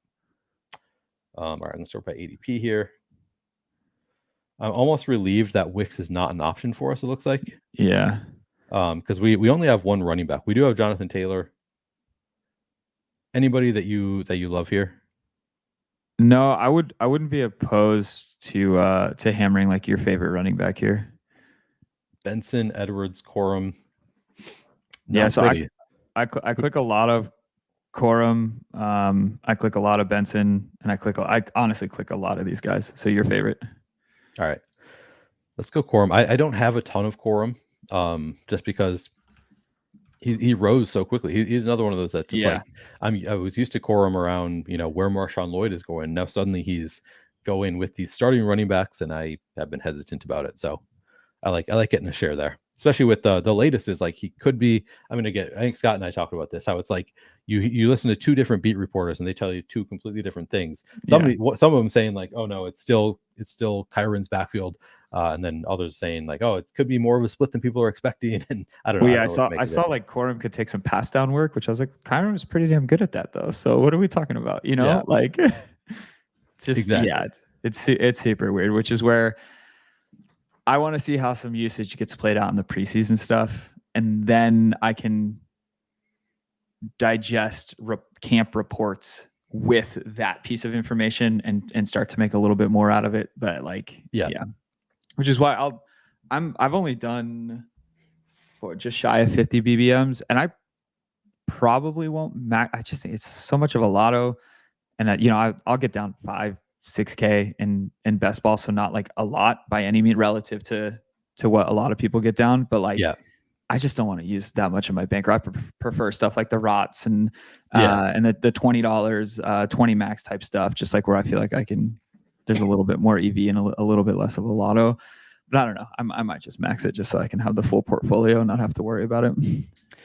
It's funny because it's like I feel like BBM is like the one that people talk about, like saying like, oh, I made the finals in BBM. It's just like, oh, that's awesome, as opposed to like the Rot. You make the final in the Rottweiler. It's like, who cares? There's a million best ball tournament. Like BBM is like the one that people are like, oh, you made the final in BBM. So there's like the bragging rights aspect to it. No, you have to win the Rottweiler in order to tweet about it for anybody to care. Yeah. All right. Do we could any quarterbacks we need here? Is 2 here? I would say it's 2 available. No. Okay. Throw on Benson. Yeah, we could throw on Benson, or I don't mind Polk here, but Benson is past value. So or Chubb. Yeah, it's pretty nice value on Benson. I would take Trey. All right, let's do it. And then that's what it's. I know it's 2 running backs, but that is 15. Or I mean, that is week 17 correlation between those 2 and what we expect to be a very fast game. 2 rookie running backs could definitely be seeing 50% of the snaps by week 17, if not more. So I'll take it.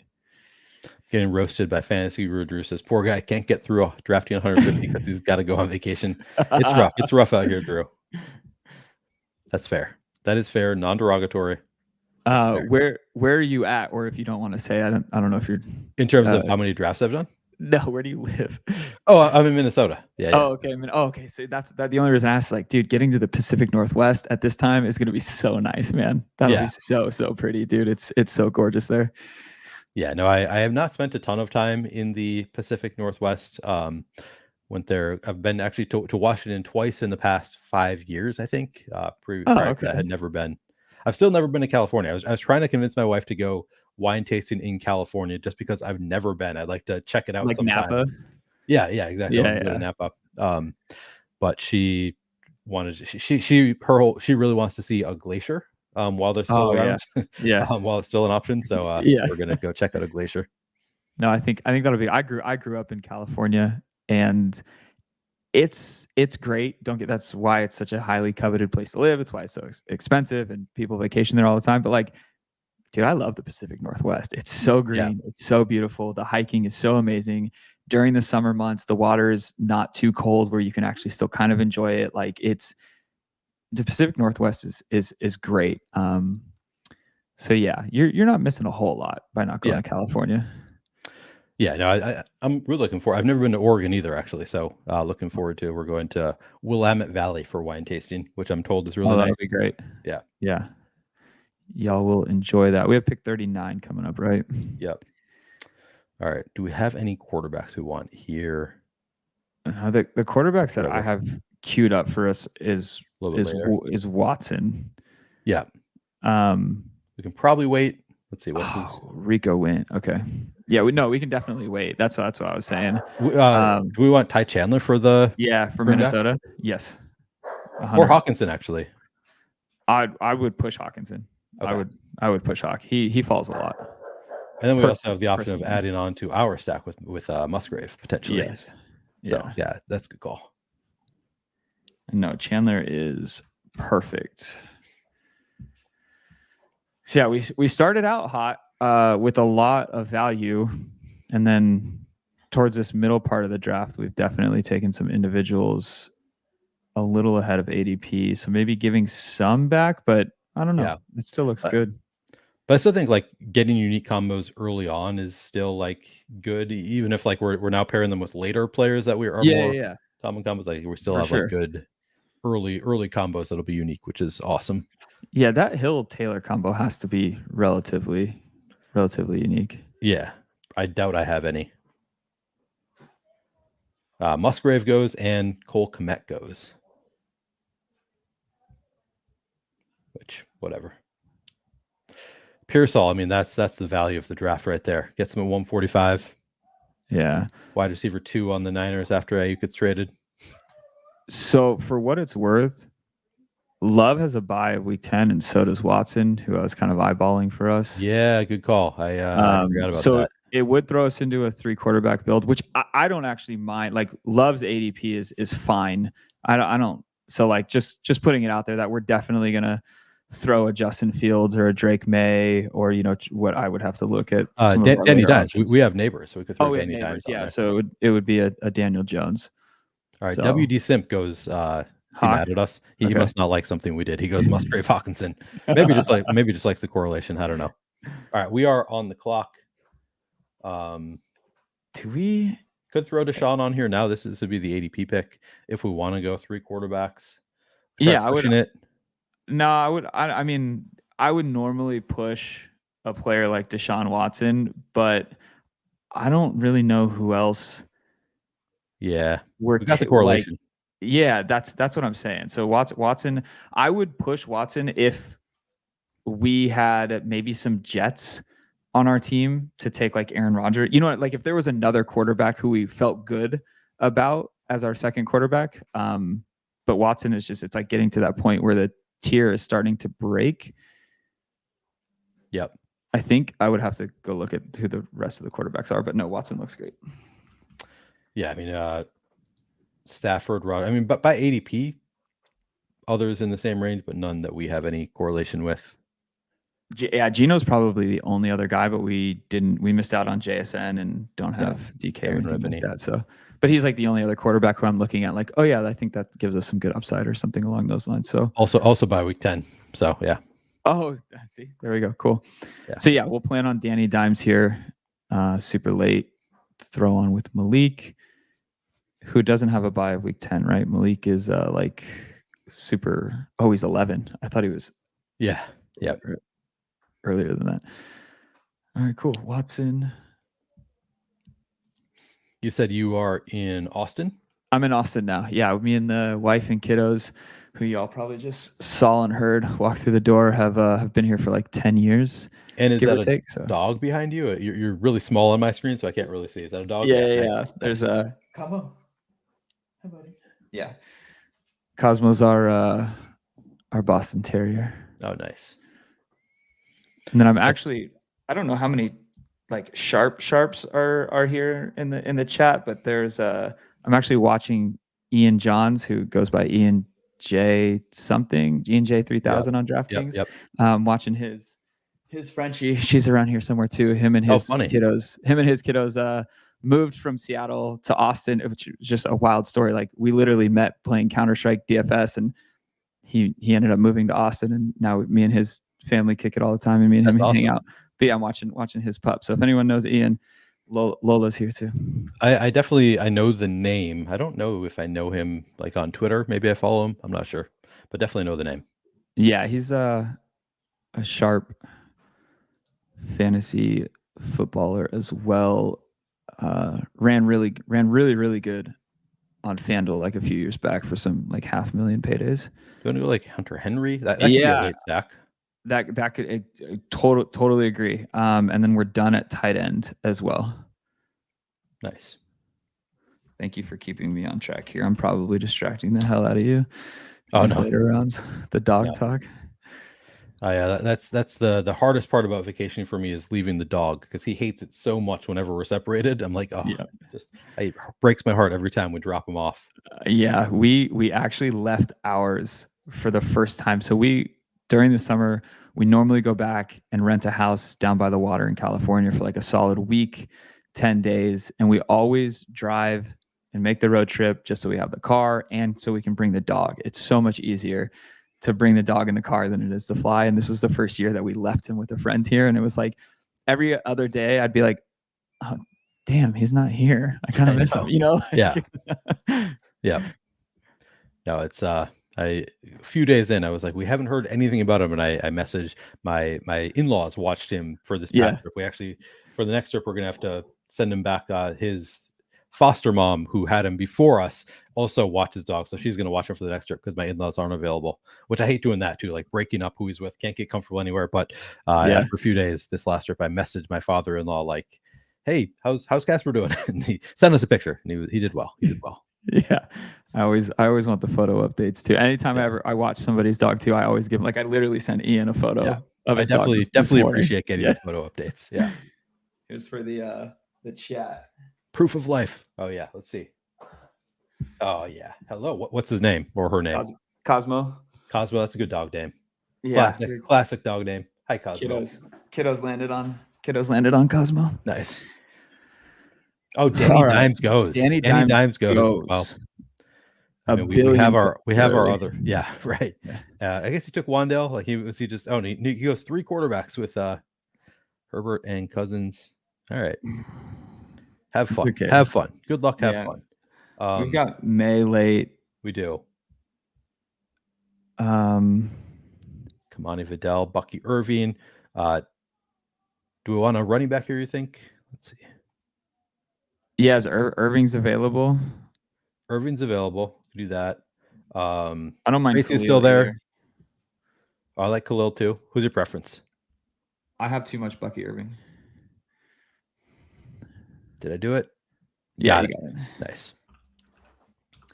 Oops. Yeah, this is I always watch your show or Pete's show or whatever, just like in the background while I'm working, and I always hear y'all be like, "Oh no, take the guy who I don't have any of," and I'm like, "That's perfect, dude." Like that, I understand it now. Yeah, no, it's just why not? It's good tiebreaker. Like like these guys the same. Let's take the guy we have less of. Yep. Yep. Except, And this is at this point in the draft, I'm way more willing to throw out the 5, 6, 7 picks of like ADP reach or whatever. It's just like so irrelevant. Yep. Captain Osmo wants to know what draft I'm on. I want to say this is 80, maybe 90. Maybe this is 90. I think this is actually my 90th draft. Nice. Yeah, it's we are in marathon season right now for me. If I'm trying to get these done by the 15th, which I should actually check what the percentage fill is for BBM. I've been like sort of tracking it, but like I don't really know. Yeah, and so it's been like adding, I think, a 2 to 3% per day. Yeah. And I'm concerned that it's going to like, exponentially go up as we get closer to the season. Like Underdog has been helpful in throwing out other contests recently to slow it down a little, but yeah, 57-2. Okay. So you got time. Plenty of time. It's just how many drafts do you want to cram in a day in the next 11 days? That's the thing. Like, do you think I need to finish? Will it still be open when I come back? Like, say August 27th, will I still have the opportunity to finish my 150? That's the question.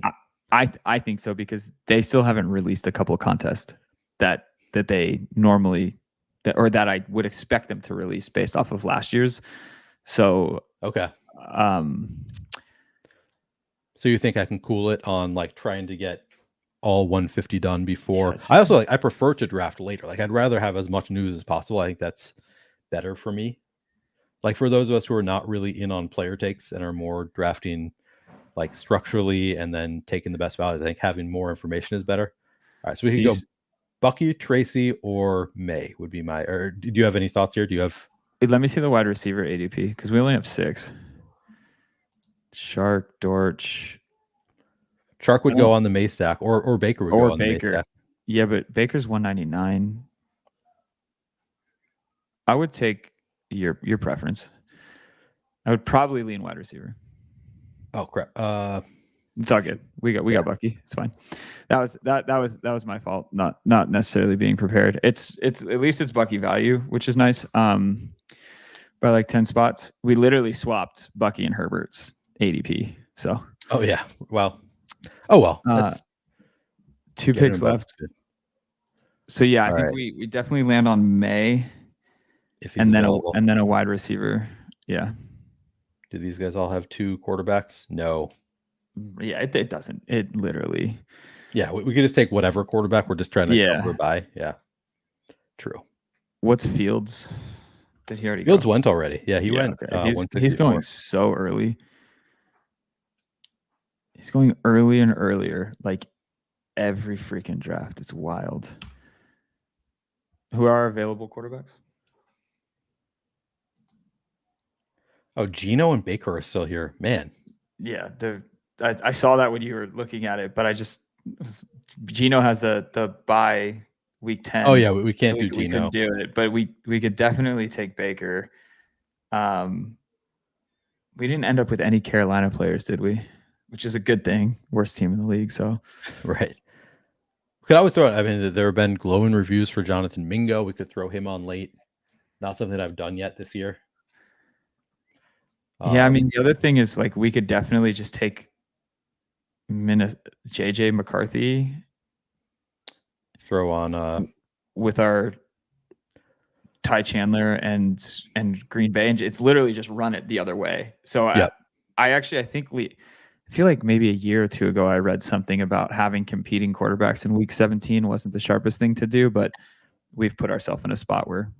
Yeah, I've heard ETR talk about that being the case, that like you don't really want that. I would guess WD Simp is planning on doing JJ, but I guess I don't know. Does he have Justin Jefferson? I mean, he has Hawkinson at least. Okay. He's gonna auto Bo Nix. Nope, he didn't auto. Cool. We take Drake May. Yep. That's great. And then throw on another New England receiver probably. I don't mind. So we could go Javon is still there, or I actually don't hate KJ Osborne as an 18th round pick. Yeah, I'm good with any New England receiver. Oh, Bourne is still there too. Yeah, we have our Yeah, options. we're good. Yep. Okay, cool. So Beauty. we semi-landed that. I'll take that. Yeah, for sure. It's a rough landing, but we landed it. Yeah. I mean, the quarterback situation that was a miss on my part, not seeing the week 10. I'm usually so good with the bye weeks, paying attention to them, but I totally missed that they were the same bye week. No, I mentioned it and we did it anyways. Yeah, that's true. Yeah. Yeah. So screw the bye weeks, dude. I know you're a bye week, bro. I don't know. Just give me all the bye weeks. I'm not even kidding you. And this is probably kills my advance rate. But there have been times where I've been like, oh shit, I have 2 guys on a bye. I'm just gonna run it and take a 0 in week 7 or whatever it is. Like it's definitely happened. It's probably the right decision sometimes. Like just like depending on who the draft capital on the quarterbacks themselves. And I feel like that's when I've done it. Yeah. And I've definitely done it at the tight end position too. I actually did a build the other day where I just took Kyle Pitts as my only tight end. Oh, and really? I just said, I was just like, if he's healthy, I'll take a 0. Like, what's the mean tight end projection? Like 5.2 points. That's Right. going to hit your roster spot or something. I'm like, okay, great. If I get all the games out of him, I can risk 5.2 points in week 12. Like it's not going to kill me. I don't remember why I did it. It was either a mistake or I wanted somebody else, like, because they were 15 spots, past ADP or something. I genuinely don't remember, but yeah. Yeah, I've never done it. Definitely not something I would ever do intentionally, but also, yeah, I agree with you. Like, it doesn't kill you. Like, just have what tight end, especially just having one. It's like tight end. Yes, can certainly work. Yeah, no, I'm definitely not advising it. And now that I'm remembering it, I was just waiting, and basically the last like viable tight end was Jawan Johnson, who also has bye week 12. So I just said screw it, and I took like another running back or wide receiver at that spot. Like I was over it. Nice. So Baker's the pick here for me, unless you want to be unique. And I'm actually totally fine if you pick whichever one of these wide receivers, dude. The probability of a 0 in round 18 is so high anyways. So I'm totally fine with whatever. If we want to scroll the F down, I mean, yeah. It's tough for me because Baker is like he's the guy for me too here. Like I think he's he clearly has the most upside of this group. But then you make a good point. Like throw it out the window. Yeah. Should we be scrolling the F down? What do you think? Yeah, just take Kendrick, dude, or KJ. I don't have a preference on either one. KJ is going to be the least drafted of the 3, I think. Perfect. Rip it, dude.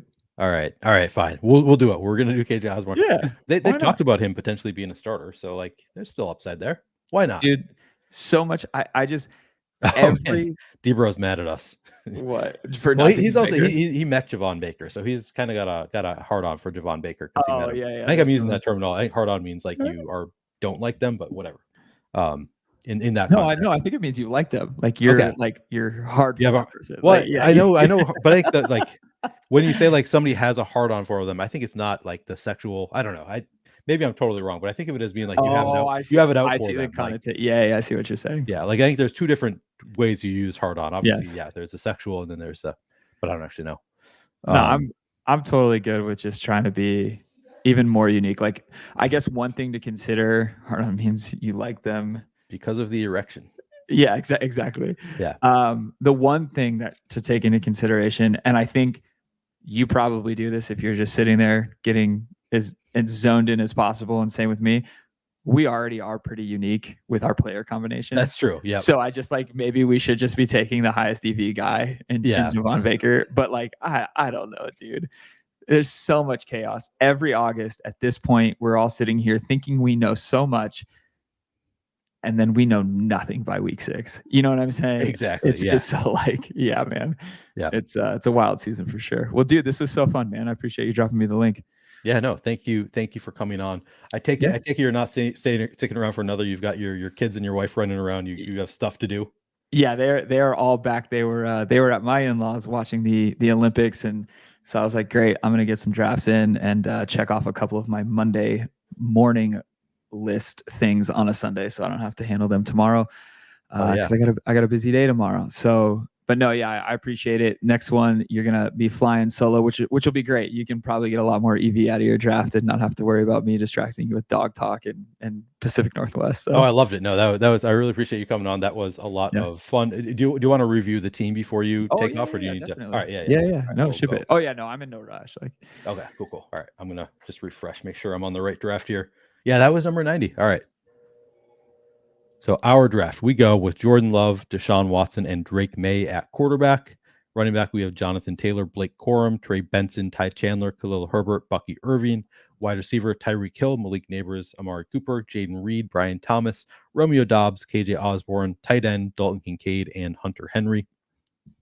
So we have Jordan Love doubled with Jaden Reed and Romeo Dobbs. We got the bring back of Ty Chandler on that one.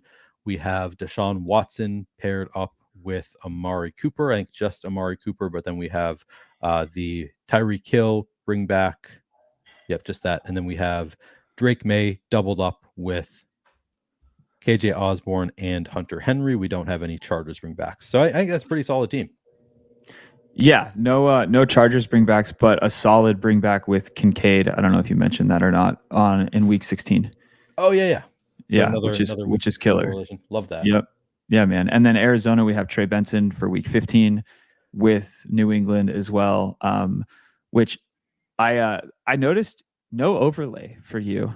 Is that like you're just like, yeah, I'm doing it by the brain, baby? Like I'm a big no ball, or no? I should probably get an overlay up here. No, it was just I was experimenting with different overlays. I've been using the Bricks Draft Caddy. Yeah. I just wanted to see what Best Ball overlay had to offer, but then didn't get it up before the stream. So got it. Okay. Yeah, I not really an intentional thing to have no overlay. Probably a good idea to always have an overlay. But yeah, for this one, I'm okay with raw dogging it. Like I know the week 17 matchups at least. I don't always know the week 16, and in fact, I don't have any of the week 16 memorized. I don't think. Yeah. Probably good to have an overlay for those things. Yeah, I think it's nice too, and I think at being at 90 drafts, knowing your exposure on an individual like Jaden Reed or Corum or whatever, right? Like I think you have a good idea of a feel. But sometimes I do get a little surprised. I'm like, nah, dude, I've been clicking so many Chiefs. And then I go and I look and I'm like, oh, I'm only at like 11% Rashee Rice. And it's because I was taking him at 89 or 90. Like my CLV on Rashee Rice is great. And I just stopped chasing him up the board. But like, I want as many Chiefs as possible. And like, I want as many Seattle, New England, or Seattle Saints and Minnesota players and Green Bay, like that combination of week 15 and 16 and 17, if you go look at all of the ways that you can get correlated on that, it's so nice. So like just going back and looking, be like, oh no, I do need to click this player. Like, oh wow, that's way too much Trey Benson. I need to lay off. It's just nice to have that exposure, especially when you're at 90. Yep. No, that's a good call. I should get maybe for tomorrow, I'll get an overlay back up here because that definitely is helpful to have that. Yeah, I'd love to know your thoughts too on like what you prefer over the Best Ball overlay or Bricks Draft Caddy, which I've used Bricks Draft Caddy. I exclusively just use the easy sheets now, which I've also never necessarily want to promote because I think that they're a really, really good tool, but I also understand like I'm not changing what the field is doing by promoting a tool or whatever. Yeah, I wouldn't either. Yeah. But yeah, I sent you a screenshot of our team in. Oh, nice. In DMs from the easy sheet if you kind of want to see what it looks like so you have an idea of what I'm looking at, and it shows you like your boost. And I can even show you like the percentages and all that stuff. It's a really cool tool.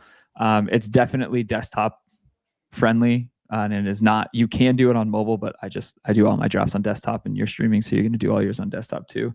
Right. But yeah, if you just wanted to at least see what it looks like. And if you have any questions, more than happy to. And I'm not like an affiliate or paid or anything like that. I just think it's a great tool, and I want other great drafters to have access or at least enjoy it. But it's pretty rad, man. Just being able to see it, like I think it's a super sharp tool, and Eric's doing really great work. Did you have him on the other day, or did I catch him? I had Eric on maybe 2 weeks ago. I guess that was the last time I streamed. It was a couple weeks ago. Yeah, Easy came on for that one. He's sharp too, man. Yeah, he says. He's giving you the heart. Look at he's right here. Yeah. I didn't even know that he was here, and here I am shilling his tool. Yeah. So Anyways, all right, man. Well, dude, that was a blast. That was. Appreciate it. Thank you so much for coming on. Yeah. You ever run out of guests? Shoot me an invite. More than happy to rip another sure. one. So just holler, man. I'm gonna be streaming a lot, so y'all, I'd love to have you back on. Sweet. Good deal, Thanks, brother. Hodge. Appreciate Cheers, it. man. Yep. Later. All right, I am going to continue streaming here. I'm going to take a quick bathroom break before I get into the next draft. I'm not going to close down the stream. I am probably, should I wait to join one? I think I'll wait until I get back to actually join one. Drew, I see you in chat. I don't think you ever told me that you are available, but are you available to join, Drew? I know Debro said that he is not, but we had talked and you had said you might. You'll let me know. What do you think? What do you think, Drew? Let me know if you want to get into this draft. Yes, Spurious News. We will be drafting another in, I don't know, 5 minutes. I'm gonna go to the bathroom, refill my water, and then I'm ready to draft again. So I will be back in just a few minutes.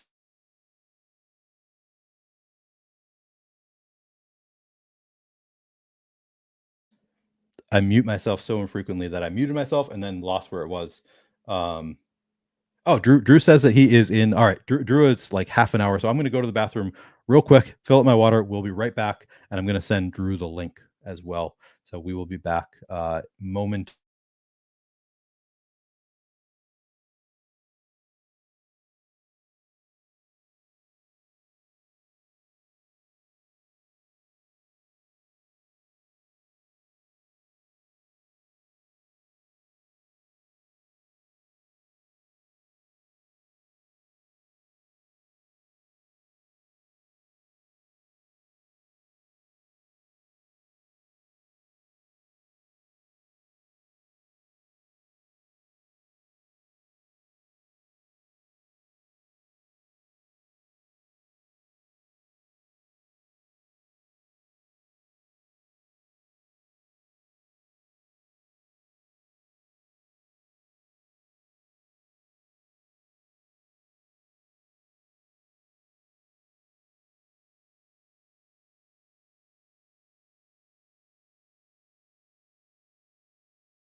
What's up, Drew?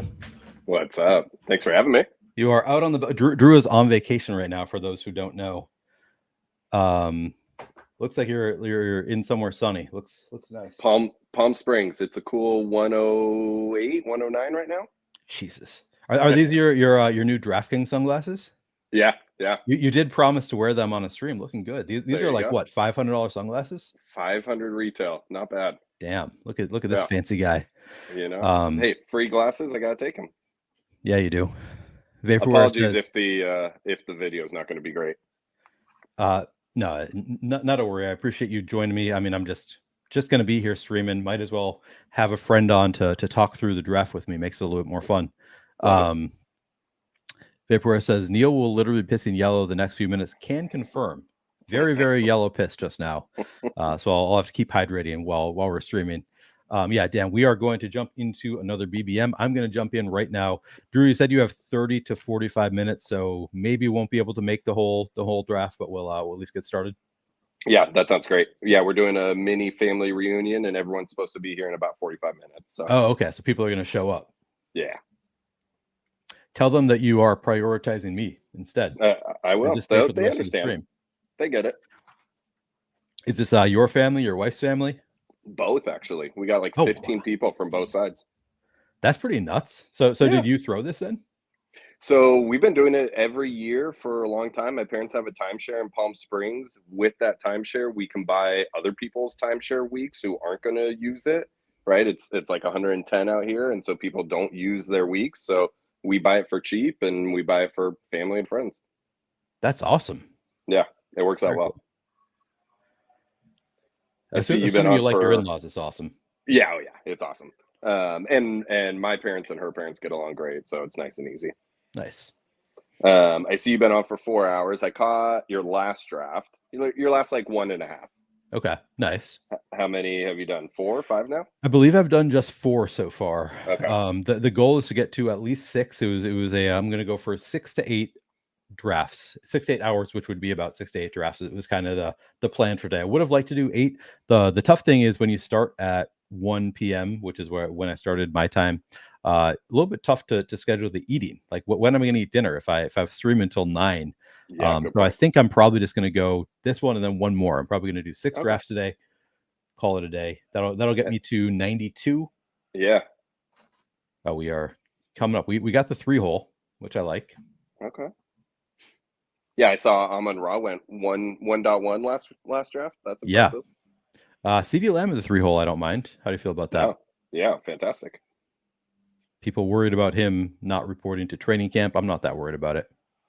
No, maybe I should be. Maybe I'm underrating it. You do need floor in those early rounds, but I think he'll be back. Nah, I'm not concerned. Yeah.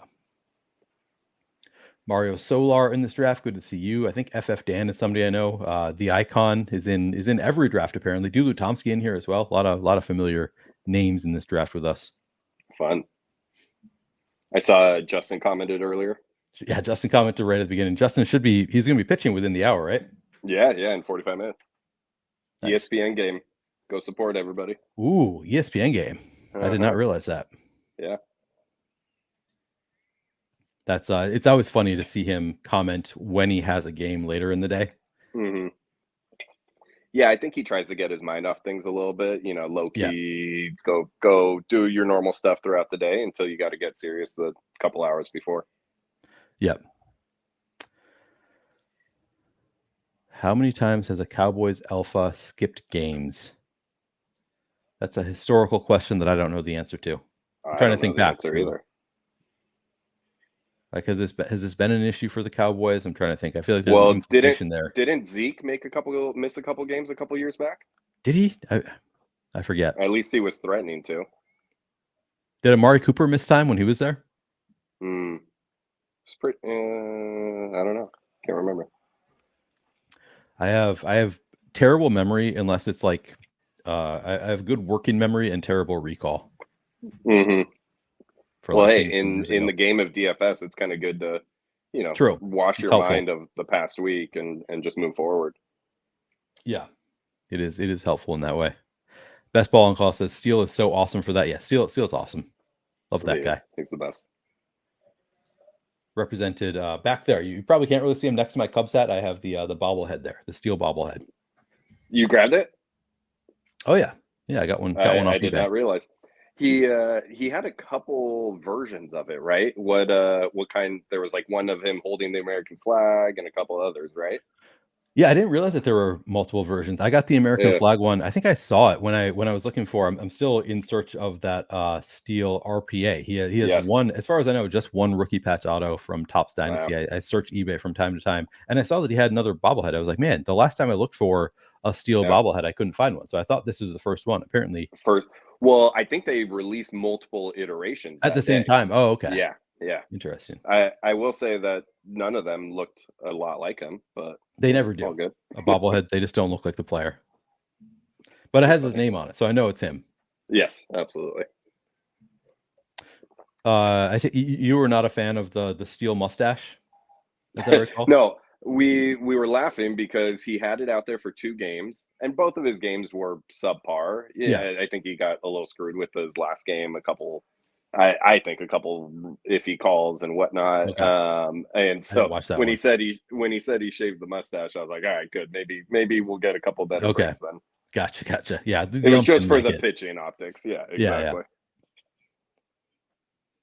So I thought he pulled it off. I thought, I don't always love a mustache. It's a hit or miss kind of thing. I thought it hit. Yeah. He didn't tell me about it, and I hadn't done a video with him in a while. So I pulled it up. I pulled up his game that first day, and I was like, "Who the hell is this guy?" Yeah. I have not watched that episode yet in full of Steal the Show. Yeah. Always entertaining though. Mm-hmm. All right, so we have CeeDee Lamb. We could go with Saquon or Devonta for the Week 17 bring back, or something else. What do you think? I would go Devonta. I like Devonta. I have a lot of concerns about Saquon. I don't know if I should, but I just haven't been drafting him very much. Yeah, I mean, I'm definitely underweight to the field on Saquon. I think the upside is pretty high for Saquon, but yeah, so is the downside.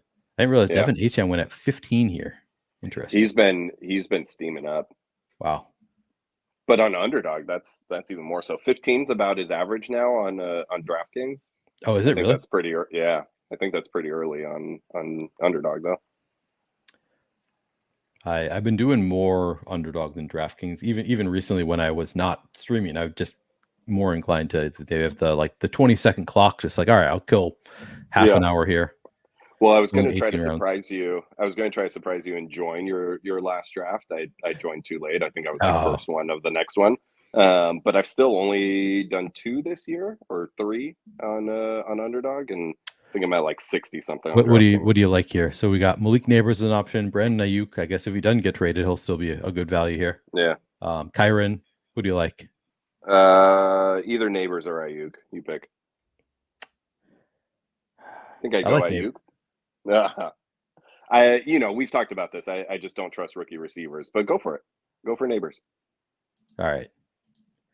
We're getting value on Ayuk, so maybe I should be buying the dip now. Everybody assuming he's going to get traded, and as I talked about with Hodge, it's still probably an 80% chance he's just still on the Niners. So yes, I think he stays I think he stays Niners. I think even if he gets traded, I don't think he goes to a bad situation.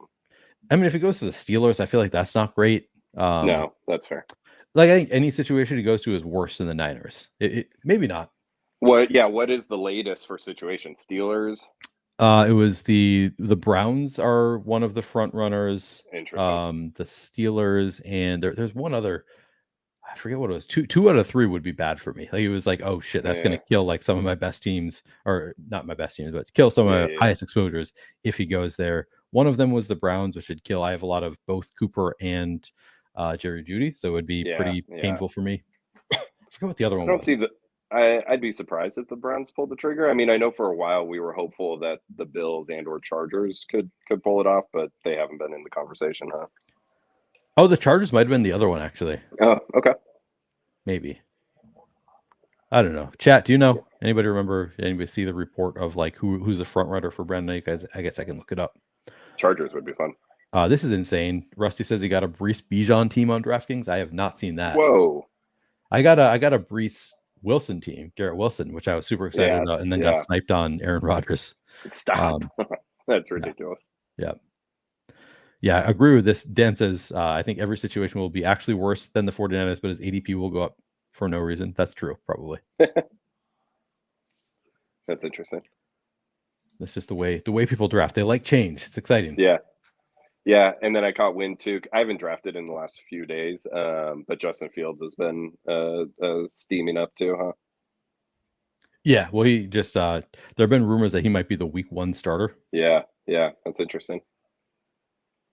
I mean, his upside is crazy. You can't get better upside at that point as your second QB, so why not? Maybe third QB, whatever. Rusty says Browns and Steelers are front runners. Browns and Steelers, yeah. See, I think there was. I feel like there's one. Neither other of them team. Would be good. You're right. Yeah. Let's see, NFL camp news. I'm looking in my Discord where I saw it initially. Somebody posted about it. We talked a little bit about what would be good or bad for our bags.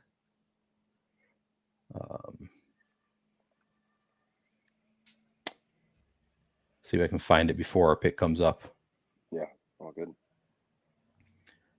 Because there was. Let's see. So you got 58 drafts to go. Oh, Patriots. It's Patriots and Browns. According to Cam Marino at Marino NFL, the Patriots and Browns are the front runners in trade discussions for 49ers star Brandon Ayuk.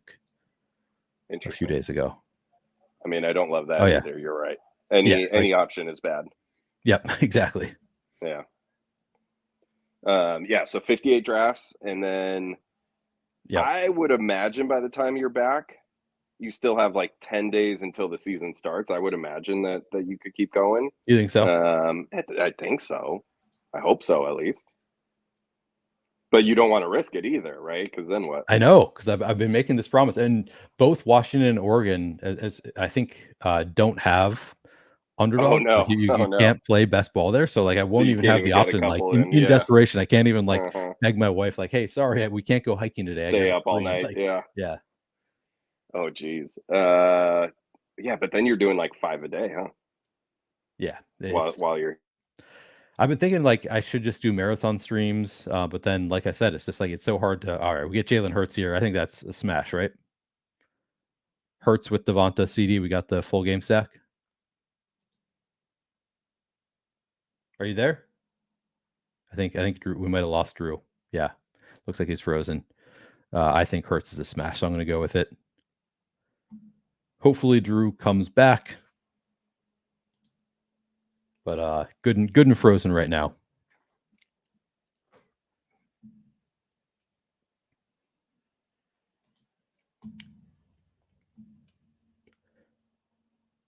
And then what do I have? Giants. Oh yeah, Richardson already went. That's sometimes I like to do that. If I get neighbors, throw on Richardson, late Josh Downs. You got another week 17 game there. That's kind of a fun one with two really bad defenses potentially with the Colts and the Giants. But getting that Philly Dallas week 17, love that.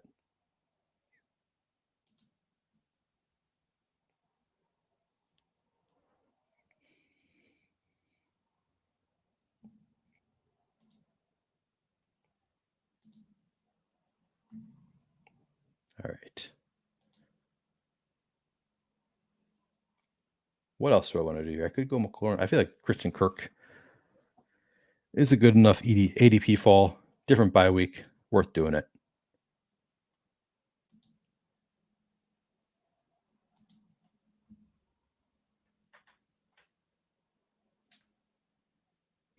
Yeah, I think we got the Drew approval there.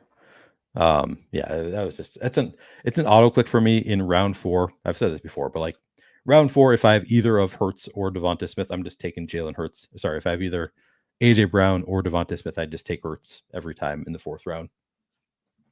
And obviously, particularly like it if you get him towards the end of the 4th round. That's just a great value there. Yeah, A-Rich there. That's interesting. Harrison, Gibbs, Richardson, Pacheco. I mean, that's just a lot of fun players. Not a ton of correlation that I can see.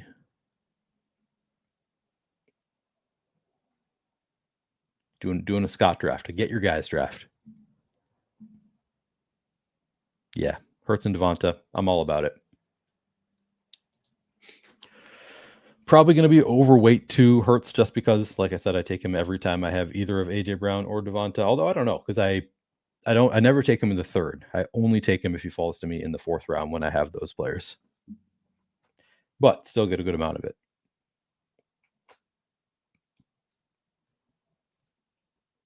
I like elite quarterback.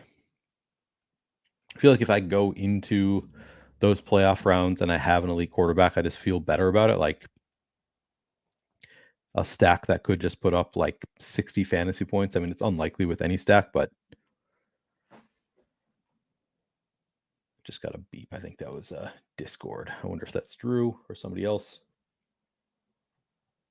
I should close Discord. Oh, Drew's back. All right. There he is. Sorry, my phone overheated. Oh, no way. I assumed it was just the internet on the balcony. No, my phone just completely shut down on me, so I busted out the laptop. Oh, okay. All right. Nice. Look at that dedication. You going to have a cigar out there? Yeah. Maybe if we do a late night one in a couple nights, I'll do that. How long are you in Palm Springs again? I did bring cigars from home, so why not? You're there all week, right? Palm Springs? Yeah. Let's see. We still haven't drafted number 4 yet, huh? Number 4? We have we're through 5 rounds. I missed a couple picks. My bad. Yeah, so we got Jalen Hurts with our Devonta CD stack, so that felt good. And then Christian Kirk, a little bit of ADP value there. So we're looking good, I think. Nice. Love it. I do think I sort of have blinders to the running backs in these early rounds. Like there is a part of me is like, man, I should sometimes just be mixing in a little bit more of those running backs. So maybe I need to adjust my ranks a little bit so they're more top of mind than they are, but haven't made that adjustment. Like we've talked about, the differences in draft styles of running back and receiver combos on DraftKings and Underdog is just so wild. I think running backs need to go higher on Underdog with the not full point PPR anyways, and you can get really good value at running back. So it's an interesting combo. Yeah. This is good. Rusty asks, are you taking any Eagles wide receiver 3? I don't think I have been much in the post-draft stuff, but there's been a lot of Johnny Wilson buzz recently that I think it like maybe I'd be open to mixing in around 18 Johnny Wilson or Paris Campbell, I guess. Particularly on, in an Eagles Cowboys stack, I think it could make sense. What do you think, Drew? Yeah, it does make sense. I have not grabbed any Eagles wide receiver 3s. Last year I tried to take some stabs with, gosh, I don't even remember. Olamide Zacchaeus. Oh yeah. Others. I'm big on Deontay Johnson here. If you're into it. Yes, love it. Yeah. There's also JSN, BTJ. Is my audio worse on the laptop now? I think it still sound good. I didn't notice any steep decline. Okay, sorry. No, you're good. Oh, did the 5-hole take unstacked Mahomes? Ooh. Let's see who it is. Mario. I took him at 53. Yeah, no, none of them coming back to 68 there. Just not happening. Rashi, Xavier, Brown. Yeah, he had 3 potential outs, so I get the taking the risk there. Ramondre. Yep, agreed. You want Ramondre? Ramondre. Yeah, good. Yeah, we already have 5 receivers. Could be Engram to throw on to the Jacksonville stack would be the only other thought, but I think we just go Ramondre. No, that's true. We'll do Ramondre. Yeah. I have a lot of that Jacksonville stack. I feel like somebody's going to miss out there. Like they can't all work out at value, right? Like where they're going in the drafts? No, they can't. Feels unlikely to me. They're not that expensive, relative to other high-powered offenses. But you're right. Not everyone's going to pay off. Yeah. Unless the entire offense goes nuclear, which I guess is possible, but feels like somebody's probably going to miss. I guess we're doing the same thing with like the Packers, the Chiefs, taking 5 pass catchers pretty early, or 4 at least. Yeah. I'm digging this team so far, though. Hurts paired up with Devonta Smith, CeeDee Lamb bring back already. We got Malik Neighbors, Christian Kirk, Deontay Johnson. So a couple like later quarterback options if we don't go with T-Law. Yes. Love it. I This is shaping up nice. occasionally I've done Jalen Hurts with Dak, despite the like. I know there's like a slight negative correlation there with the 2 teams playing each other in week 17. I'm still willing to do it sometimes. But I don't understand why there would be a negative correlation to that. so I guess not negative correlation, but it gives you one less out of like, this is the game you need. Like if you take 2 quarterbacks in the same game, it's just like you have just one game environment that you're betting on as opposed to having multiple outs. Yeah, but in BBM, you have to hit the nuts anyways. Yeah. But it gives you like having 2 different quarterbacks in different game environments, I think gives you multiple outs to hitting the nuts. And you only get to play one quarterback. So it just like gives you an extra like little extra out. Yes. It's not a negative correlation. It's just one more out potentially. Yeah. Okay. That's fair. But yeah, it's not something that like to me that's pretty far down the list of priorities. Like if we can get Dak. But we also, because we spent high draft capital on Hurts. So then to take Dak at 94, like right at ADP, maybe doesn't make sense. Maybe falls just at 99. We consider it.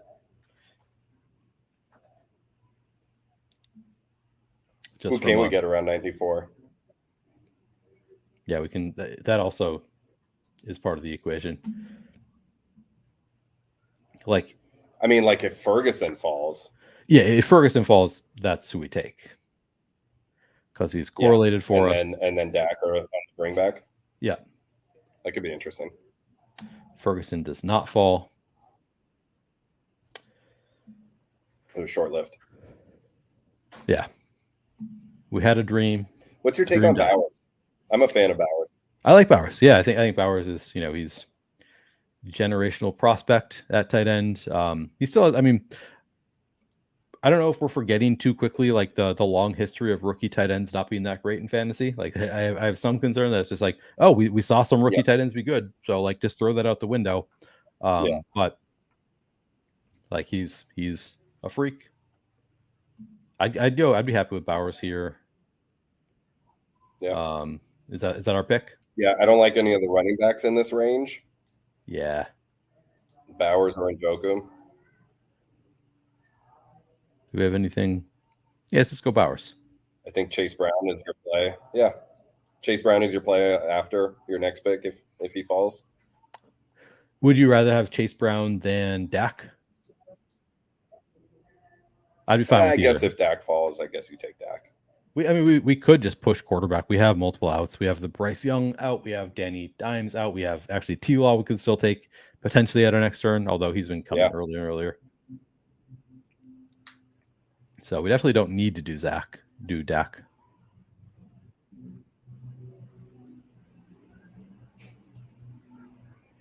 Well, I love the upside that Chase Brown brings. Yeah, pretty fun.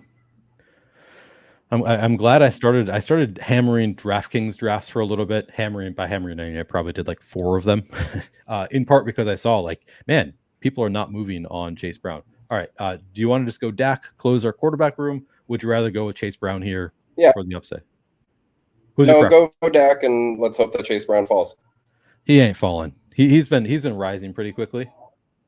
So if we want Chase Brown, I think we need to do it here. But all right, let's go Dak. I think go Dak. You got other running back options. All right. We're doing the double week 17 game stack. I think it's fine. Yeah. That's also like, we're done at quarterback. That is just a game environment that like could go completely off. I think it'll be good.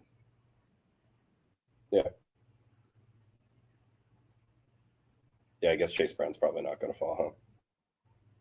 No, he's one of those, like he's rising so quickly that he's just like people want to slam Chase Brown, which me too. Like we feel the same way. Yeah. But I think everybody like can see at this point that like Chase Brown is mispriced. So it's just a matter of like chicken kind of with Chase Brown. Yeah. Everybody wants him. And there he goes. Yeah. What's up, Ricky? Ricky has not been on. This is Ricky is a friend of mine online who I actually met at the Fantasy Football World Championship in December when I was also a guest. And I got to meet Ricky there. He's been on a few streams with me. Fun. We have not done a football stream though. He helped me with my Chase Brown is still my PGA. top drafted on DraftKings. Oh, that feels good. Does that mean that Yeah. you were hammering Chase Brown even before before all the news suggesting that he's a starter? Since like my first draft. Nice. I honestly I was not super in on Chase Brown, or at least I was always drafting Zach Moss ahead of Chase Brown, and I blame Scott for that. Scott telling me that Chase Brown was not actually that good. I was like, all right, I believe you. When in doubt, I'm blame kidding. Scott. I'm kidding about that. Yeah, I'm blaming Scott, but also like I just thought Zach Moss, like they brought him in. He was so good last year. I thought it was likely that he was the RB1. So, but actually I say that, and I actually have more of Chase Brown than Zach Moss because of where he goes. Like I kind of lucked into it because Chase Brown to me has always been like, well, he's going to be the 1B, and he was kind of the end of a tier for me. Like I was always drafting him ahead of, actually I was drafting him ahead of Blake Corum, but also like Marshawn Lloyd, that whole stream. So I actually have a lot of Chase Brown. Right. I have more of him than Zach Moss, even though I had Zach Moss ranked higher, which is just kind of luck. Yeah, you gotta take those chances. Yeah. And look, I mean, who's to say that there's not a couple injuries and it brings Lloyd towards the end of the year up the depth chart, and he's the one you got to have. Yeah. No, I think that Lloyd might be involved right away still. Like I think we had one beat reporter say he thinks this could be somewhat of a redshirt season for him. And yeah, it makes me nervous because I have so much Lloyd, but like I still think more likely he's going to be somewhat involved, and then upside to be a lot more involved. Yep, agreed.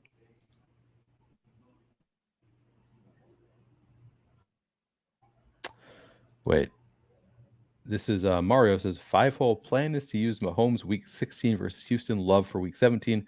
I feel Mahomes won't be quarterback 1 week 17 with Pittsburgh. Interesting. All right. Yeah. Cooks is the top ADP, and he is stacked with us. Or Goddard actually. Should we go Goddard because we need another? We're gonna have to go some heavy running back after, but I'm good with Cook. Would you rather do Cooks or Goddard? Oh, go Goddard. Close out the tight end room, and we just load up on running backs. Yeah, we're just done with the onesies. Nice. Yeah, I like that.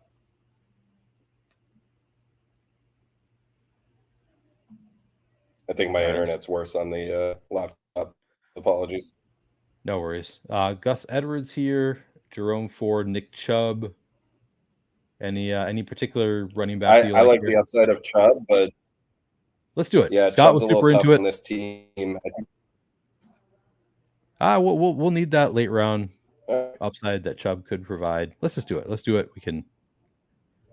Yeah, he is tough as a running back 2 on a team, but yeah, maybe we go. I think with, Eckler would have been maybe the safer option. That's true.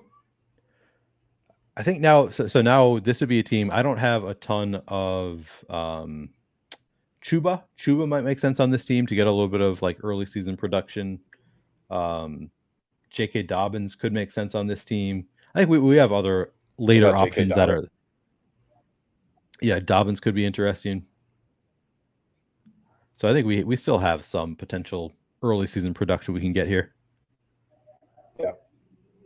This is a good point from Andrew. This is a huge concern. Piron goes back to Cincinnati, really mucks things up. Like I give that a 10% chance of happening. That's like interesting. And yeah.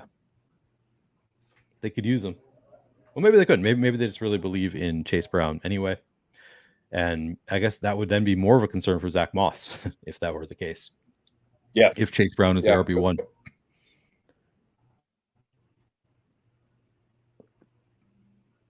Yeah. Good point. So what do you do in Palm Springs? Are you?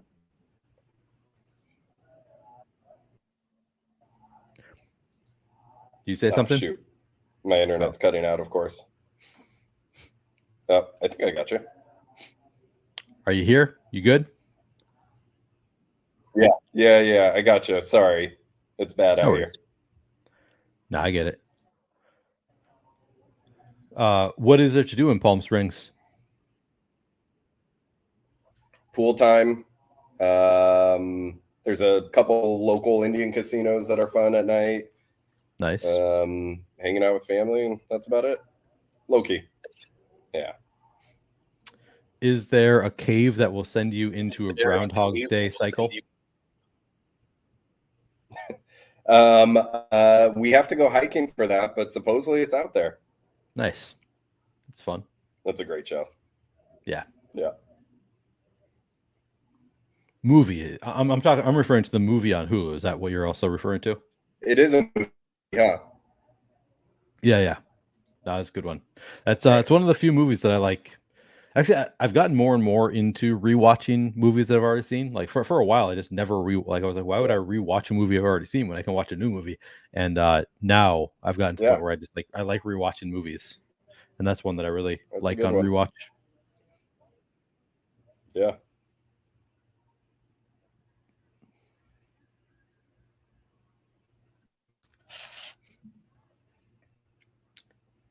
Let's see. All right. So we have Hurts and Dak. We're probably done at the onesies. Gabe.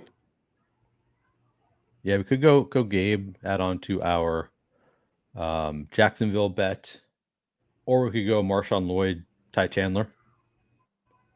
Probably would be for me. It's between Ty Chandler and Gabe would be the top picks for me. I think I'd rather go Ty Chandler because I think we have several wide receiver options I kind of like here. What do you think? Yeah, we need some running back help. Yeah. I think we're pretty strong at wide receiver already. I like it.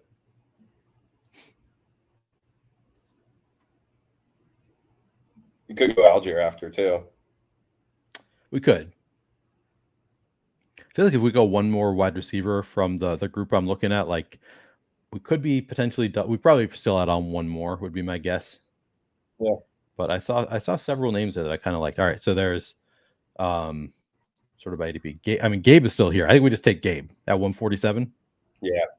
I was gonna say Pearsall again. I do like the bet of Pearsall, but I think Gabe is still just we haven't made the bet on Ayuk getting traded, so let's just throw on Gabe. Yeah, I'm liking this. I think Ty Chandler should have some early season value. He's gonna be in a split room, I think. Yep. Well, since we have a break, if you don't mind, I better run and start pouring some drinks. Okay, sounds good. Appreciate you Thanks coming for having on, me. Drew, Sorry about even briefly. The bad internet and whatnot. Apologies. No worries. Appreciate you coming on. All right. Later, Drew. Go win it. We'll do. Planning on it.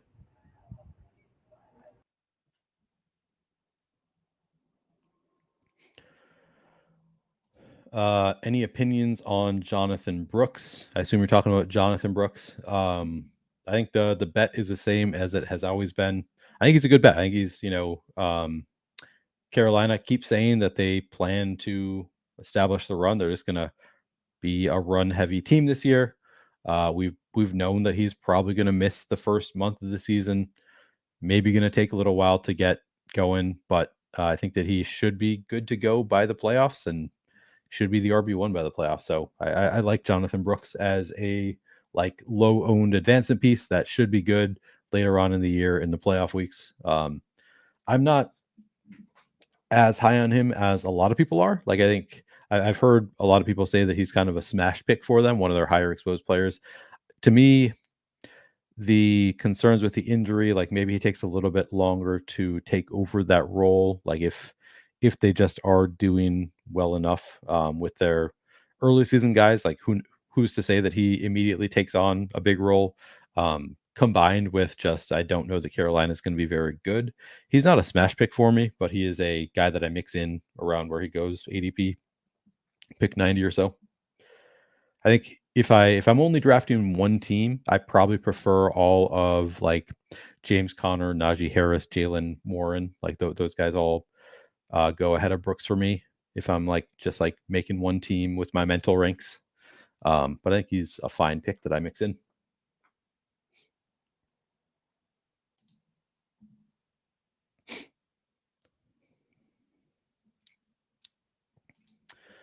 One of my favorites is actually getting Brooks, Thielen, and X all passer ADP. Yeah, I mean it's a fun back stack. Like it definitely there's a lot of potential there.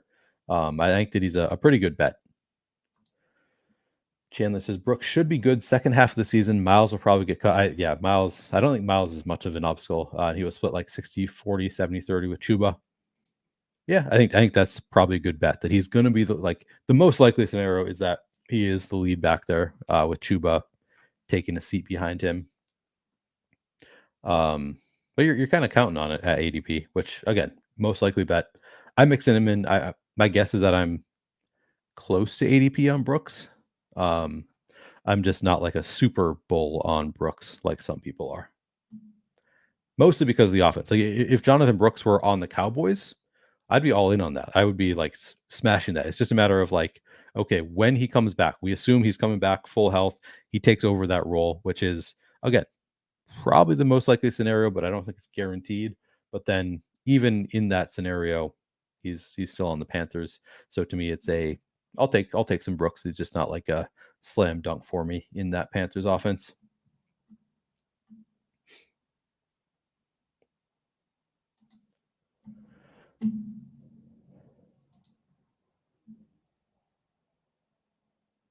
J.K. Dobbins, probably a good fit on this team where we need some early season help.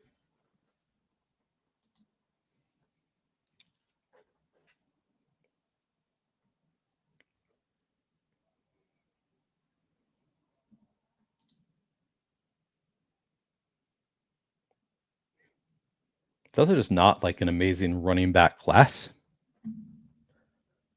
So like the fact that he's the best running back in this class isn't that strong of an endorsement.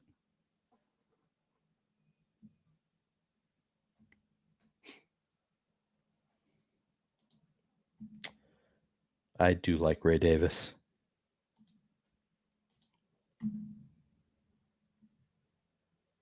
Yeah, I think this running back room is turning out okay here.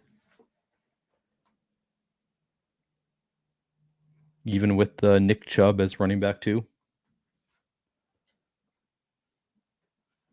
A lot of like, I don't know if I'd call any of them high, like J.K. Dobbins, Ray Davis, not really high floor bets, but like I think both have some pretty strong upside, and the upside I think starts early in the year. Like I think from week one, we could see J.K. Dobbins and Ray Davis being like relevant in fantasy early on.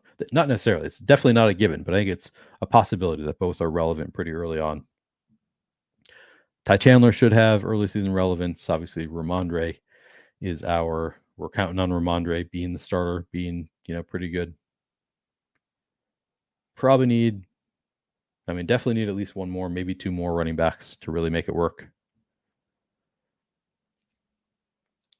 I haven't done a ton of drafters. Where does Brooks go on drafters?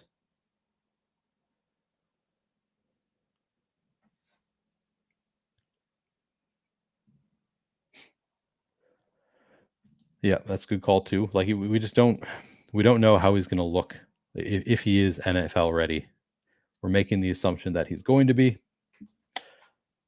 He was the top running back taken in the draft. Carolina obviously likes him, so that's a good sign. Like the fact that they did pay for him as a top running back in the draft tells you something, that they want him to be a guy. But we'll see. We'll see how Chuba's doing. I think Chuba is just a guy. Like he's not some star, some huge obstacle for Jonathan Brooks to overcome. So I don't want to sound like too negative on him. It's just there are some obstacles there. Yeah, I don't love ADP around 100 on drafters for Jonathan Brooks. That's probably not a bet I'm making on drafters in particular. He makes more sense in these like advancement structures where it's like it's a positive potentially that he is a low advance rate player in some way. Like you can make the argument at least that it's a positive that he's a low advance rate player here, whereas getting 0 out of him for X number of weeks on drafters is just objectively bad. Because it's not like you're getting him at lower ownership. He's going to be taken in every draft. So yeah, I would probably not be drafting a ton of Brooks, if any, on drafters personally.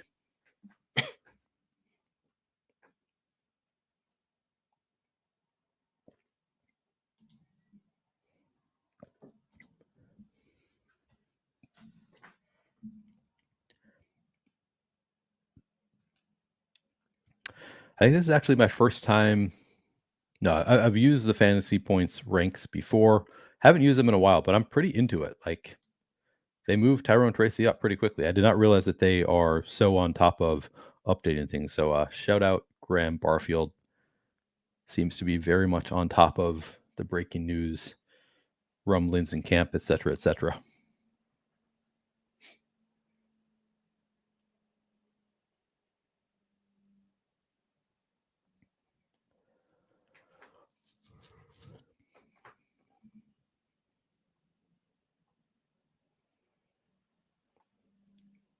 Maybe I'm giving them the shout out because these are a lot of my guys at the top here. I'm just like, yeah, love this group of players. Man, QJ at 192. Did not realize he's fallen that much. This is ADP. Burton at 194. Damn.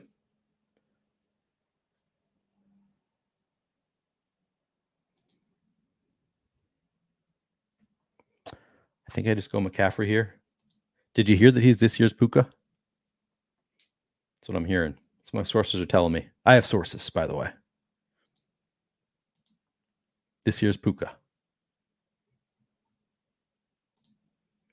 Heard it from a guy who heard it from a guy who heard it from a guy. Luke McCaffrey is this year's Puka. Actually, Derek Brown has said the same thing.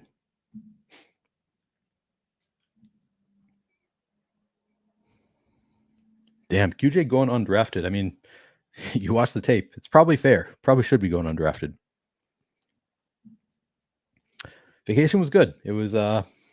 It was good. A lot of family time. Got to spend a lot of time with my 1.5-year-old nephew, 4.5-year-old niece, 5.5-year-old niece. They're all at that age where you still have to say a half. 8-year-old niece. I guess that's all of them. Yeah, that's all of them that were there. None of my older nieces and nephews there. So a lot of screaming, pitter-pattering of feet. Joyful screaming. I should clarify that. They were very excited to be hanging out with their cousins. The 1.5-year-old loved the 8-year-old, which was pretty fun. We're in Door County, Wisconsin, which is it's a thing. It's like it's a vacation spot. A lot of interactions with angry people. There were a lot of not myself personally, but I kept on people in my family kept on like dealing with strangers who were like not very nice, which was interesting. But most people still very nice. A lot of nice lakefront property, that kind of stuff. It was cool.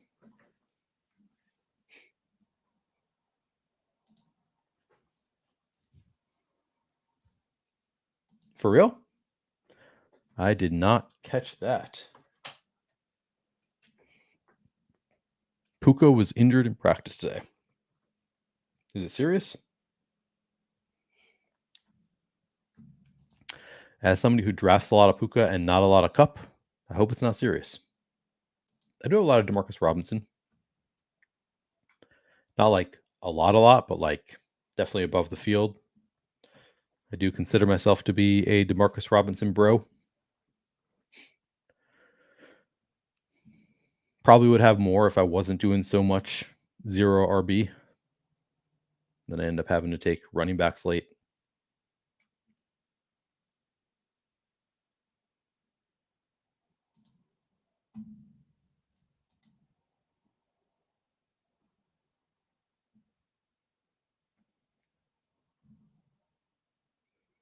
All right, here's what we're going to do. We talked about it earlier in the stream. Johnny Wilson might be a thing. Let's go with the triple Eagle stack. I think it'll be fun. I think Johnny Wilson, again, might be a thing. No guarantees, but he might be. I've heard buzz on Whittington. I know absolutely nothing about Whittington. I like to admit when I don't know things. I don't know anything about Whittington except for I've seen on some of Pete's streams. I've seen people. He's talked about people taking Whittington. Maybe actually when I did the randomizer with Pete, maybe it was on that one. Maybe I should label some of these teams before I have to go back. So this one I did with Drew. I'm just going to label this one just to like give myself some markers here.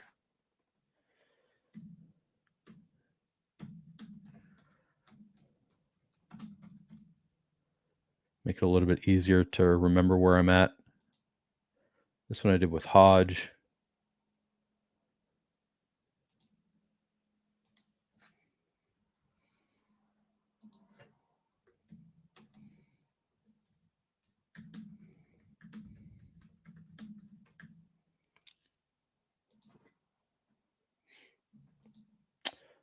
This one I drafted against Hodge.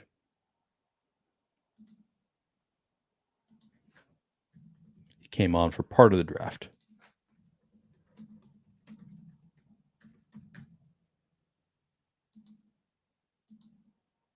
And then I did 2 with Scott.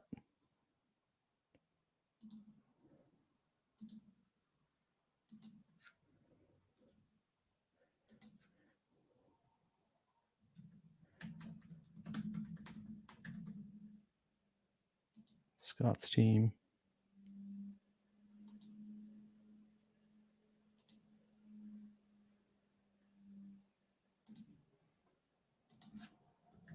My team. Ugh.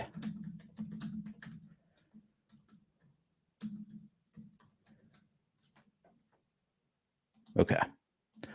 Just to give myself some markers. I got to go back. I still have several of these that I have not updated the names on.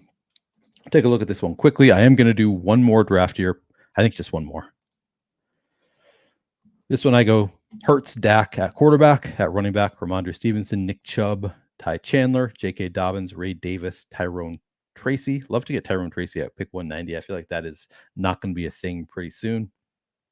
He's still on the Giants, so who knows? CeeDee Lamb, Devonta Smith, Malik Neighbors, Christian Kirk, Deontay Johnson, Gabe Davis, Luke McCaffrey, and Johnny Wilson at wide receiver, tight end, Brock Bowers, and Dallas Goedert. I like that team. I think that was a pretty solid team.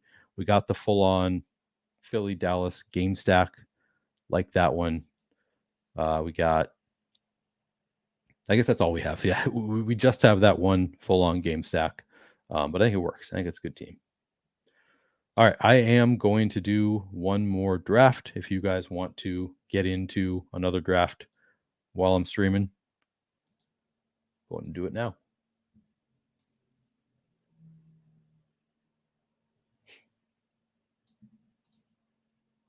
Best Ball Mania. Kind of wish that I was numbering these drafts. I feel like that would have been a good way to label them too. Some people do dates, but I feel like if I just, numbered them, draft 1, draft 2, draft 3, might have been helpful. Pick 7. We got Jeremy back in here in the 4 hole. We have D. Lutomsky in the 5 hole. Rob Just Rob. I like that name.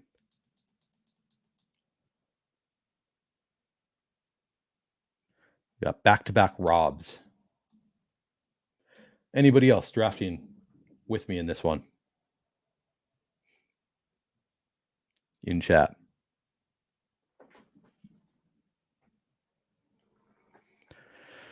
And then after this, I'm going to call it a day, get some food,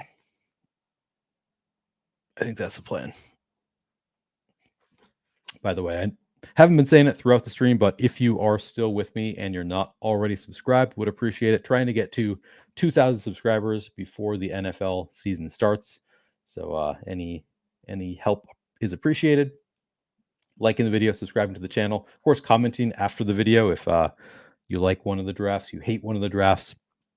It's all good for the YouTube algorithm. So I do appreciate any chatter under the video. I will be back doing another very long draft tomorrow. Wait.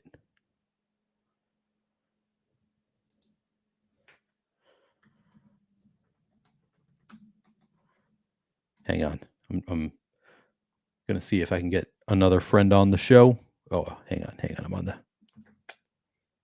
If he can come on, then I might just keep going.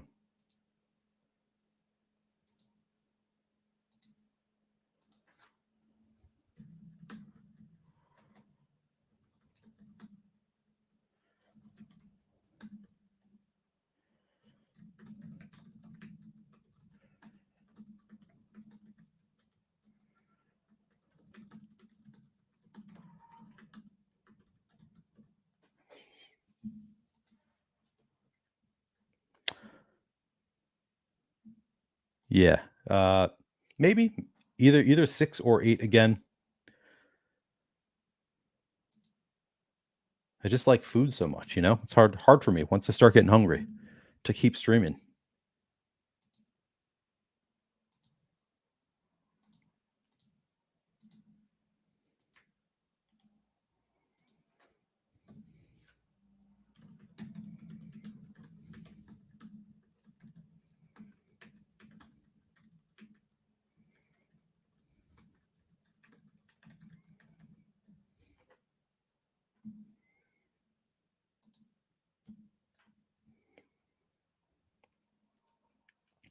I am also very much not a morning person, which is why even when I'm trying to do marathons, you know, I say like, oh, well, I want to be able to do it, still eat my meals. And I'm like, but I'm not going to start streaming at 11 o'clock. That'd be crazy.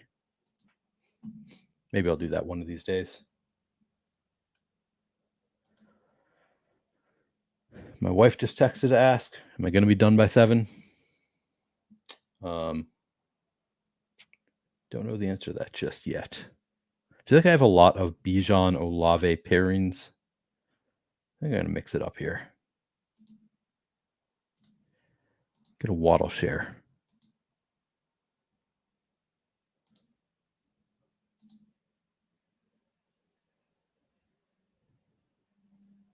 Okay.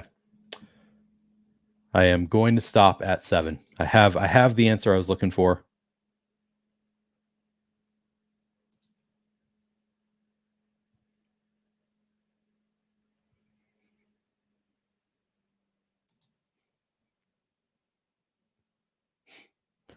But I could. I'm trying to adjust my schedule a little bit because I think for the NFL season, I'm just going to have a lot more work on my hands. I have a lot of big plans for the NFL DFS season. So might have to adjust my schedule a little bit. Although I might just end up working late instead. That's just more my style.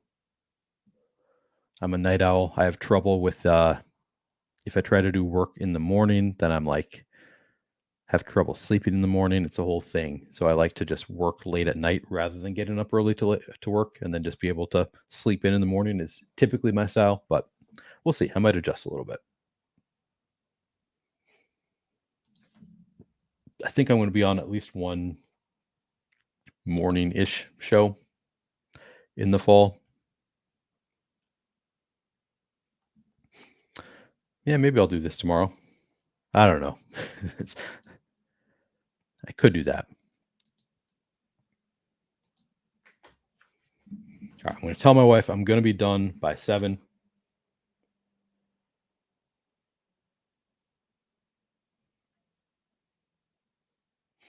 I also have my final softball game of the season on Tuesday. Would have been done by now. We had like 4 or 5 games rained out. I think 5 games because we had a doubleheader in there. I think we had 5 games rained out. So we're at least making one of them up. This is kind of a late fall for Kyron. Kyron and Derrick Henry both here. Sucks that I already have Bijan, but again, these rooms are a little bit different than they have been. So getting a running back here. Is this a piss poor room? Is that what's happening to me right here? Double wide receiver, double wide receiver, double wide receiver. Couple running backs, triple wide receiver. Yeah, it's a bit of a piss poor room, I think. As you can see with Christian McCaffrey falling into the 3-hole. But not Thomas. Not falling for that shit. RB start.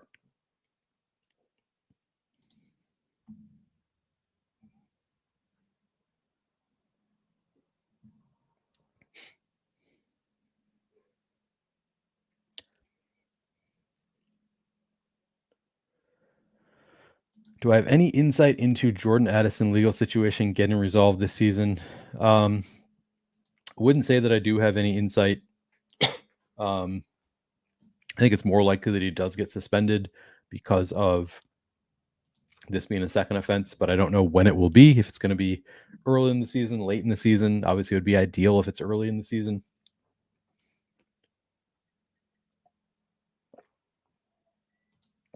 But I haven't heard anything new.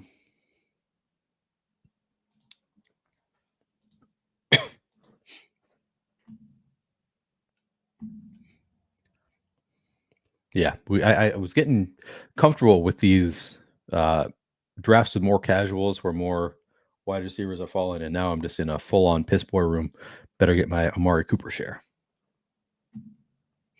Tough with Laporta falling. I am trying to do more and more Chiefs stacks, so I was tempted by Travis Kelce there too, just go completely off the board. But we'll get Cooper with Waddle, week 17 correlation. I like that. Christopher says, I've been looking for another DFS show to follow. Can't wait. Hard to find good DFS advice. Yeah, I can give you good DFS advice. I think still more my forte than best ball is. I love best ball. I've been playing for a few years now. I think I generally have, a good handle on structural stuff. I think I'm pretty good at best ball, but I think that there are better people out there than me as far as best ball goes. Just like people who've been playing, doing fantasy football content for so many years, just know all of the coaching tendencies, player, just have this stuff memorized, know the league like the back of their hands. I'm not as much of a no ball pro as some of the people out there. Whereas DFS, I think, I know what I'm doing. I've been doing it for longer than just about anybody out there. I think that I am good at DFS. I can give good DFS advice, and I have a lot more experience giving DFS advice. So yeah, outside the box, I think that Scott and I make a good team. I think that I have a lot of DFS experience. I obviously have a lot of success at DFS, and Scott is a no ball bro. He's one of those guys who has just been doing fantasy football, giving advice for many years. He's really good at it. So I think we make a good team. That will be on the Fantasy Points channel. Again, I'll be doing a showdown show on this channel, I think Monday, Thursday, and Sunday. Currently planning on doing it solo, but I might try and find another partner, just have somebody to do it with regularly. We'll see exactly how that goes. But yeah, very much looking forward to the DFS season.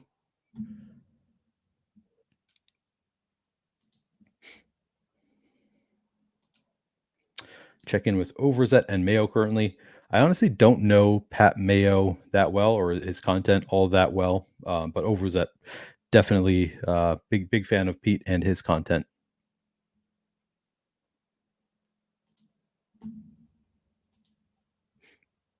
Nothing against Mayo. I just don't really know him. Never really been in that circle, I guess.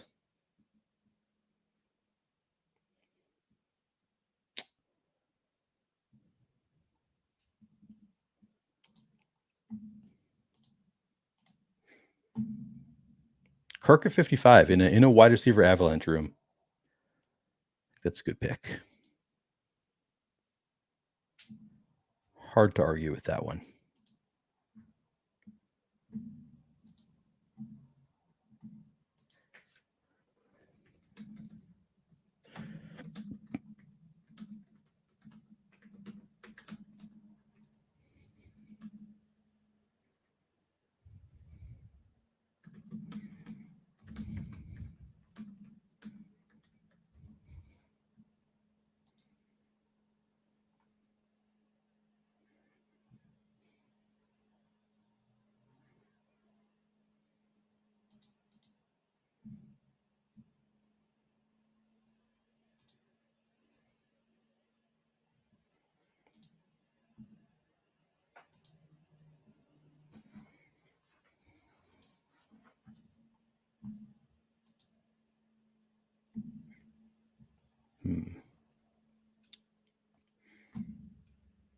Man, Graham, not a fan of Xavier Worthy. That's interesting. He has him ranked at 83.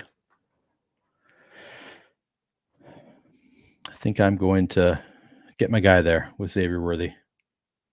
I'm tempted by Deontay Johnson, but I just drafted him. I think I've drafted him 3 times today already, maybe. I'm going to go Worthy.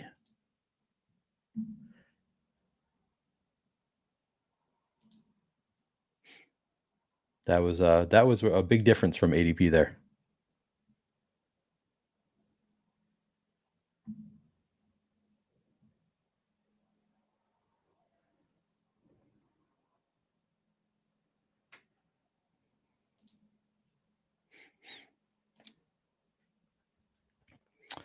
Spurious asks, what were the things you would say made you better at DFS than the average? I have been at it for a few years using some of the tools, had some great sweats, just feel like never can put it all together. I mean, if you have some sweats, and you're not, I assume you're not 150 maxing because you'd probably lose your money quickly if you're just having sweats and not winning. Just keep at it. It took me several years. And I didn't realize at the time, there were a few years before I had my first, I had a 6-figure hit the year before my Millie Maker that kind of allowed me to start 150 maxing. But prior to that, I look back at my results and I'm like, I had years where I had 3.5 for like NBA season, 3.5% of my lineups in the top 1% at, I wasn't 150 maxing, but playing like 20, 25 hand-built lineups a day and lost money, just like consistently downward graph on that year where I was, putting a ton of lineups into the top 1%. There's a lot of luck involved in DFS. So if you're having sweats, I just keep at it. I do think you want to be paying attention to a lot of tools. But I should say DFS is really hard right now. So it is tougher than ever to win at DFS. I think that if you can't play everything, I would probably play more of like the draft games on Underdog. Actually, I think DraftKings actually has some of those DraftKings as well. Maybe even like tiers on DraftKings. But honestly, I think an understanding of the tools that I was using was probably my biggest asset. Using, first of all, I was using Fantasy Cruncher for a while. I think that just like understanding that you don't just want to take the 150 lineups that it spits out. Like some people just try to like think it'll just like, okay, I'm just going to turn this on, put on 10% randomness, and it's going to give me great lineups. And it doesn't give you great lineups. You have to know how to get it to make lineups that have a good balance of like high projection with some low owned pieces. So I think probably having an understanding of the tools that I was using was a big advantage for me. But also just grinding. I think that's honestly probably the biggest thing is just if you're playing, you need to be grinding. Meaning like NBA DFS, I think if you are staying on top of the news, NBA DFS more than anything else. If you're staying on top of the news, you are late swapping, and just like don't miss a single lock. Like just like really be on top of it for NBA. I think that is the biggest edge. And then obviously you need to have some like good instincts. You can't just be, you can grind and still not be good if you don't have pretty good instincts, but like having an understanding of like, okay, now this player suddenly becomes a much better projected player. You want to really like some of their spots, knowing where to absolutely hammer a play because he, there was late breaking news. So they're going to come in at lower ownership versus sometimes there is late breaking news that was kind of expected. So you don't really get the ownership discount as much. But I do think, that honestly, that's part of it is just like staying on top of the news, making sure that you are able to like pay attention to what changes when a lineup comes out that is different than expected. Because a lot of people, if there's not an injury, it's just like a different lineup. There are people in NBA DFS who are not going to adjust to that.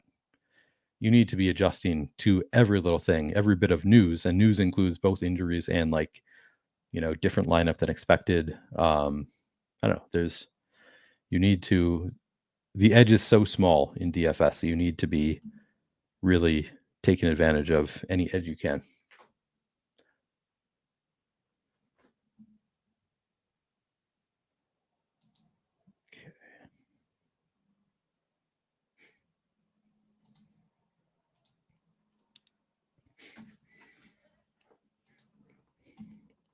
And I do think like people like myself who are not creating my own tools, running sims, stuff like that. I mean, I guess I've used public sims now, but during my best CFS use, I was just using an optimizer.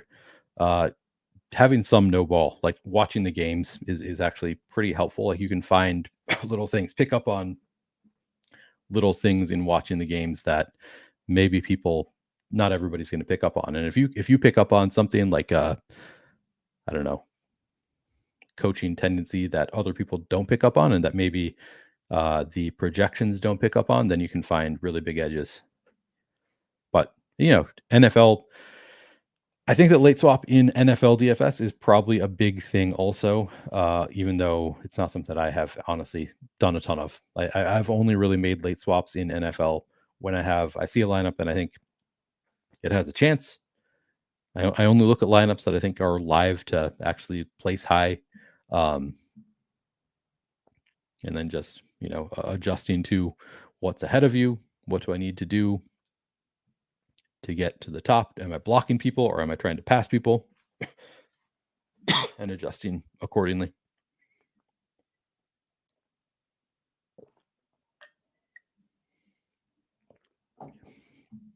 But if I'm being honest, I think like the bigger edges right now are in the less established games. So like if your goal is not just to beat DFS, like if you just want to win at DFS, then that's great. Like just I think you need to grind, you need to use the tools, understand the tools you're using. If your goal is to make money at fantasy sports games, I think you're better off playing pick six. I've been playing a ton of pick six, making a lot of money at pick six this year, playing the draft games, playing the eliminator weekly winners, where it's just like the games are less established and people play them really wrong. Like I think you want to be playing those games as opposed to DFS, which I think 85% of the field now is putting in good lineups. So you are competing with a lot of people who know what they're doing or are using tools that are making good lineups for them.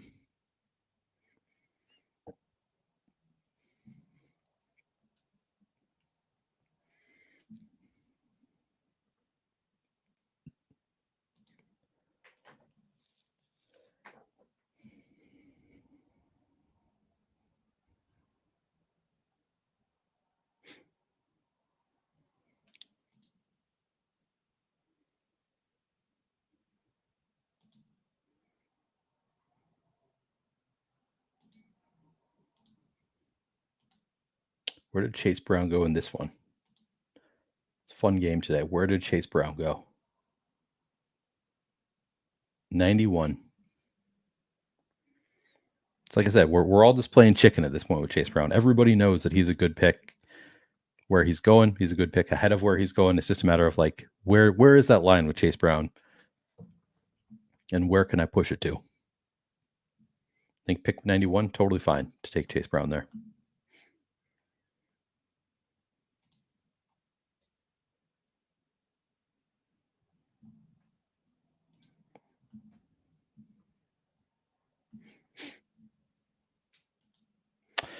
Yeah, this is the final one, Hoosier Divos. This is my final draft of 6 for the day.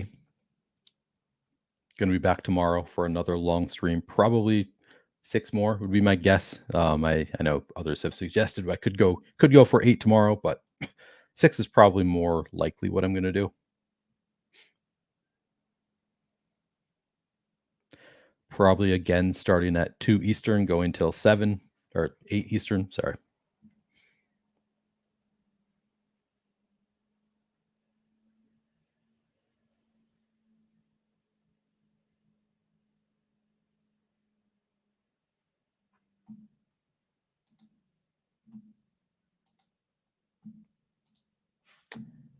I got a T-Law here.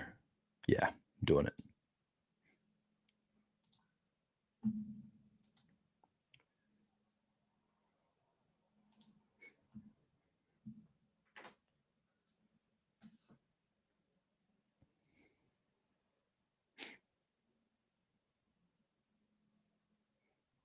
Yeah, the Chase Brown, it's very real. It's very real. Feels like we've all been kind of waiting for some indication of how that backfield is going to go, because it's obviously a very good team. We've been working under the assumption, like I think the ADP reflects kind of a 60-40 split in favor of Zach Moss.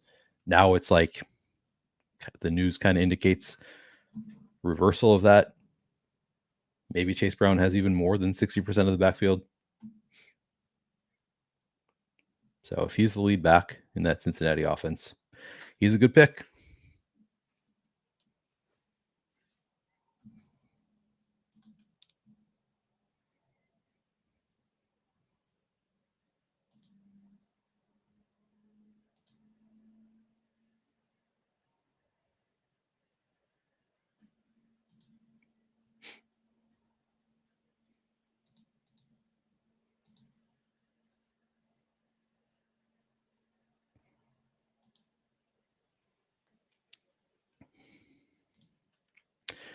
Christopher asks, coaches said Algier will have a big workload with Bijan. Scary. Nah, I'm not worried about it.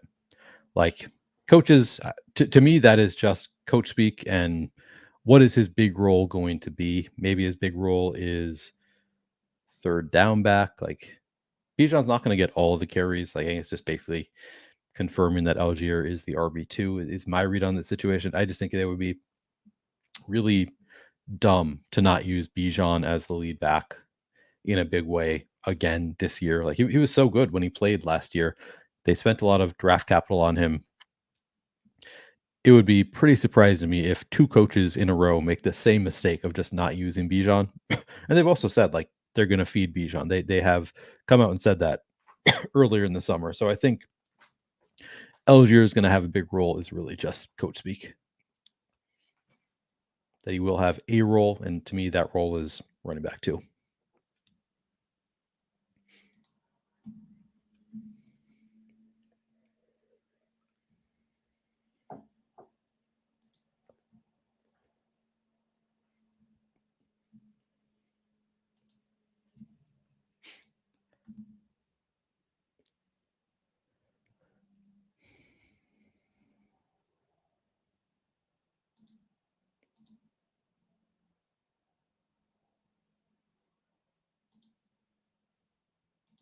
All right. Trevor and Tua. Probably done there.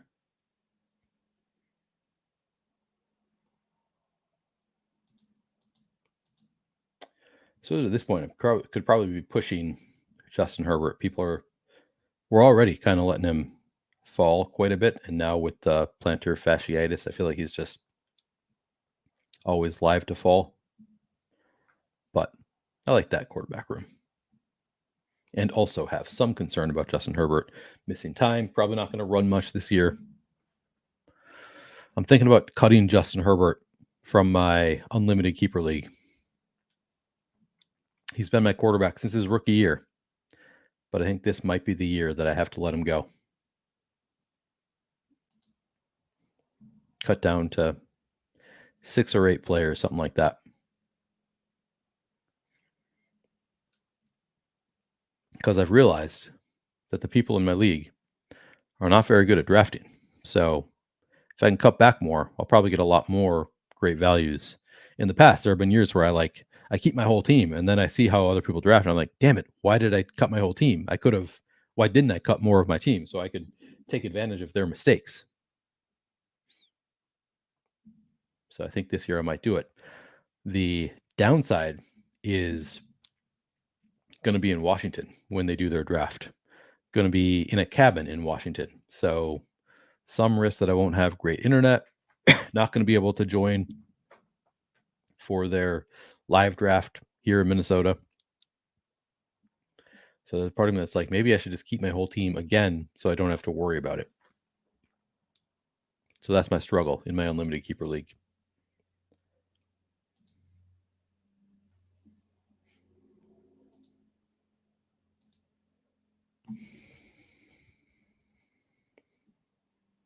Do I listen to Scott? Skip over Charbonnet? Probably should. I also do have, let's see here. Yeah, go Dowdle.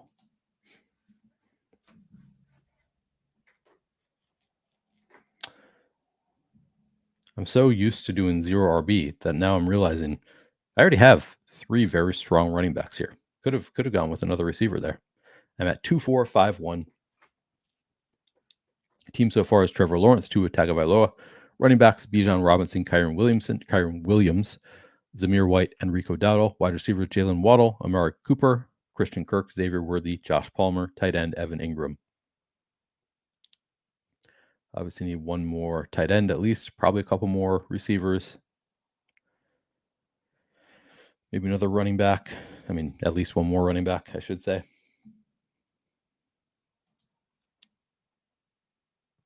think it's shaping up to be a solid team, though.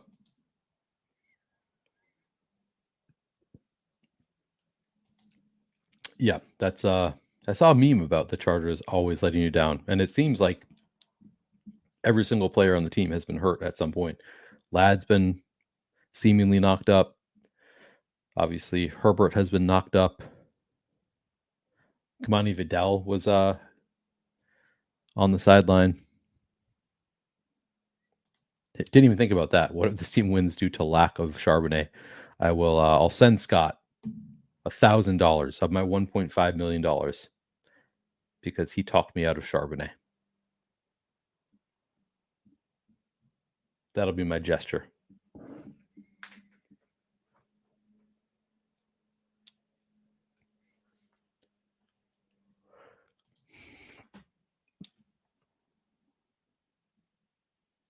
Sitting is hard. Just sitting in a chair all day. I say that like I don't do that every day when I'm not streaming. I guess not every day, but a lot of days. Do a lot of sitting.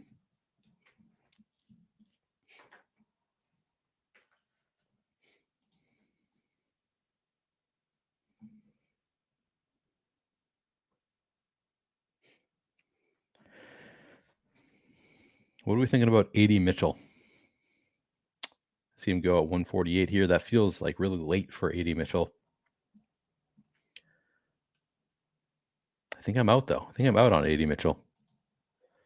It's just been enough. Worries me about him. Like, I think he has legit potential to be a 0, which worries me. Leggett is hurt. You realize it. All right, I'm going to keep following Scott's advice. I'll go with Darnell Mooney. He's a guy I don't have a ton of. Locked in for key role, according to Underdog.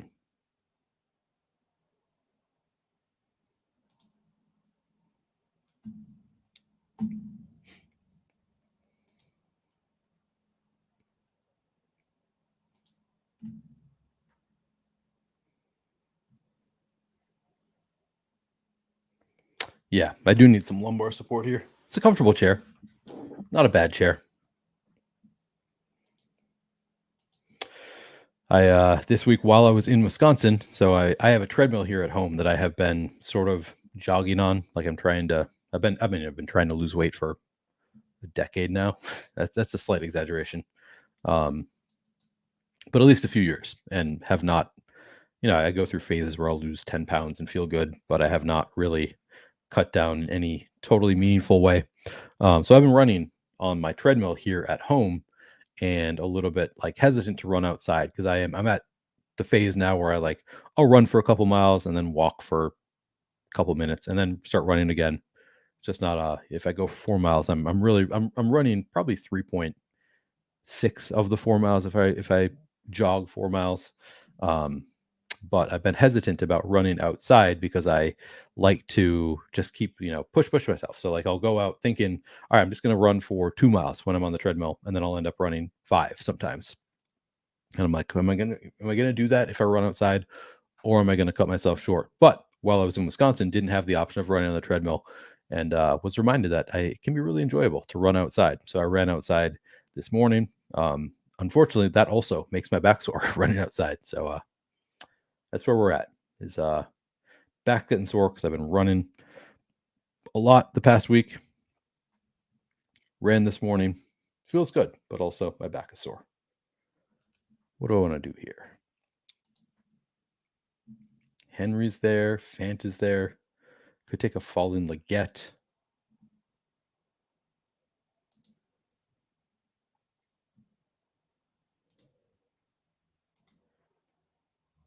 All right. Hunter Henry.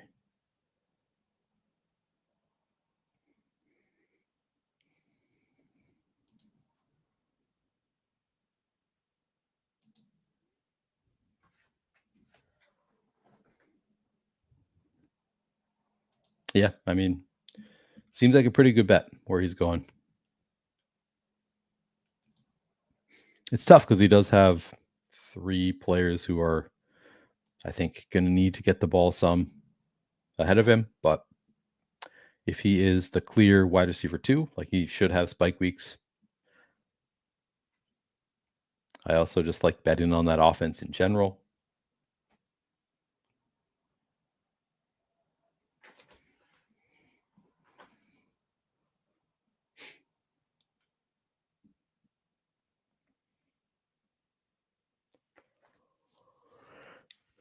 We let Leggett fall to 166.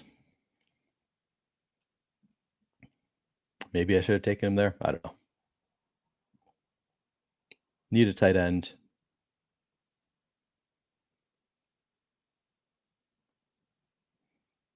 I like Leggett. I'm not as into it as some others are. He's one of those players that you talk to different people, and some are like, he's just going to be what Jonathan Mingo was last year, and others are like, he is awesome. He's going to be great. And I think I fall more on the he's going to be not great, but I think he's going to be a solid pick where he's going. More likely to be good than bad for where he's going, but I don't know what the upside is there. Like, I don't think he has league breaking upside. I think he has the upside to be a small win where he's going. Maybe I'm wrong. Maybe he has more upside than I realize.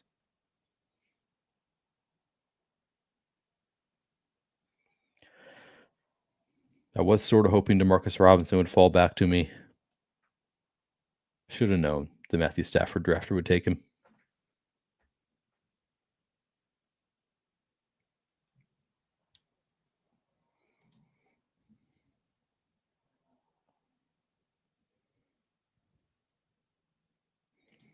Cousins personally had a hand in bringing him over. I did not know that. I never heard that. What's the connection there between Cousins and Mooney? As far as I remember, they've never been on the same team. Playing against him, I guess, in the NFC North. Is that the Cousins Mooney, or did he just like Mooney's game?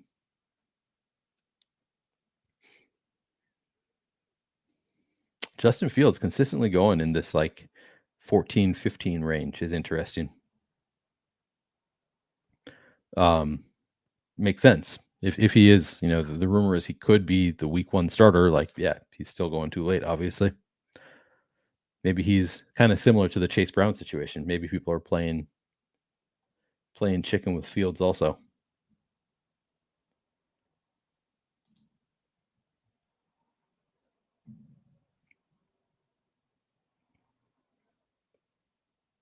Yeah, I think should take one more running back here.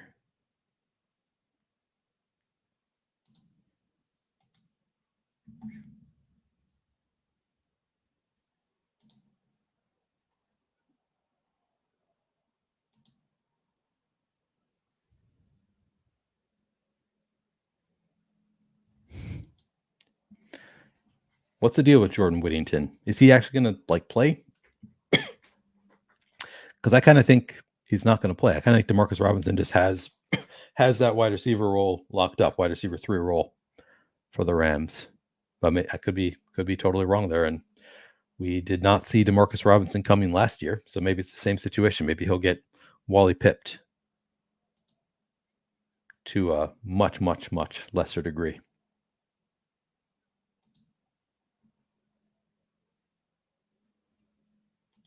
Oh, interesting.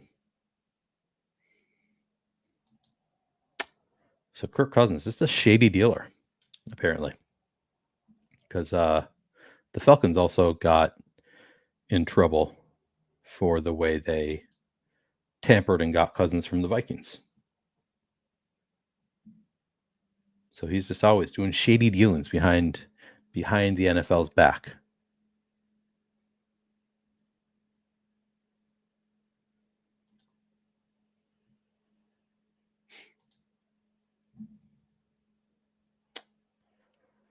All right. Should I make this a 3 tight end build with Jonnu?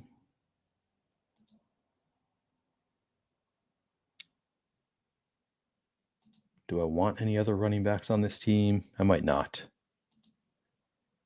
McCaffrey, Yoshibis. I like some of those later. Why not? We're going to do the rare 3 tight end build with Jonnu.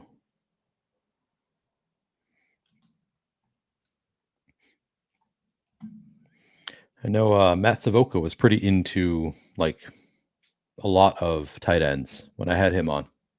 That was one of the more things that stuck out to me about talking with Savoca, who is data scientist. So worth noting, wants to spend more on tight ends than I think anybody else that I have streamed with or watched. Maybe there's something to it.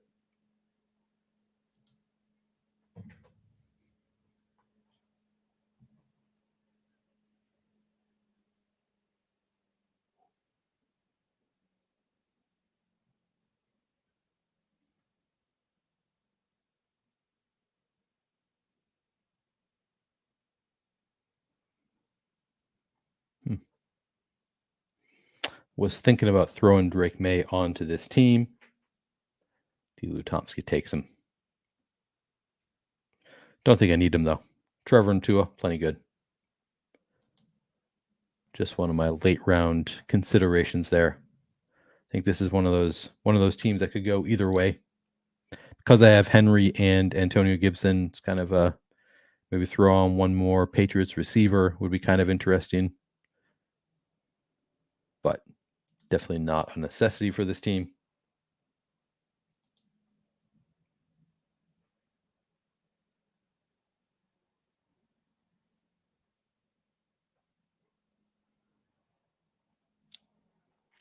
No, I think I forget what the penalty was. It was a pretty insignificant penalty, as I recall.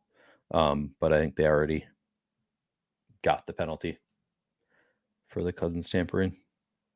I think, if I'm remembering right.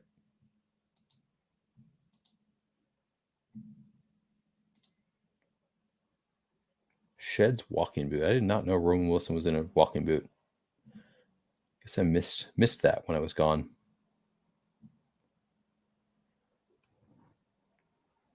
I don't know what I'm going to do here. I do not love these wide receiver options. Do I take the fallen value? Yeah, might as well take the Troy Franklin fallen value, I guess. Fallen for a reason. Been some reports that indicate he might not be much this year. But still has that rookie upside profile. Don't need him to be anything, so I'll take the upside.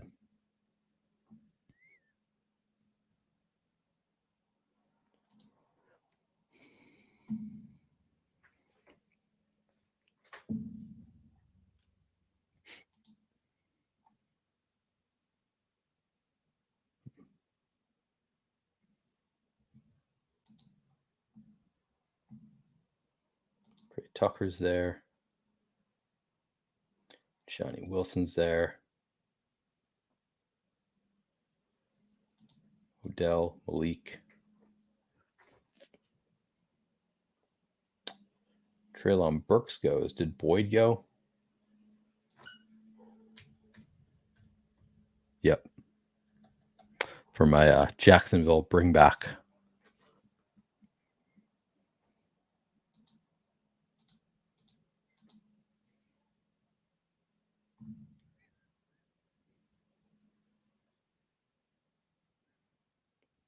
I think I'm good at running back. With Bijan and Kyron anchoring the whole thing, Zamir White. Yeah, I think that's good. Good enough at running back. No like rookie hammers, but that's fine.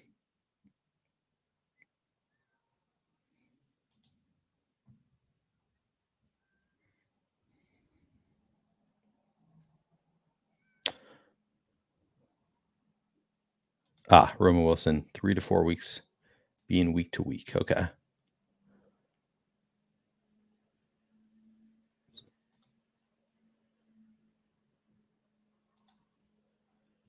Let's go with, I think, Malik Washington on a Tua team. I do have a double stack now with Jonnu. Might as well add to the correlation, though. Again, Mike McDaniel was like, really pounded the table for Malik Washington. So I think it's pretty likely he has some kind of role this year if he looks at all good in camp. I think Mike McDaniel wants him to be a thing.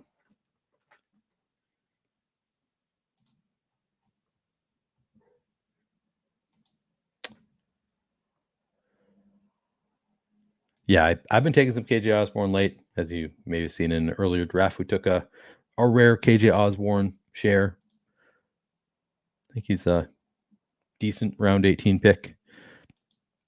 Max stack size on drafters. That's an interesting, probably quarterback with,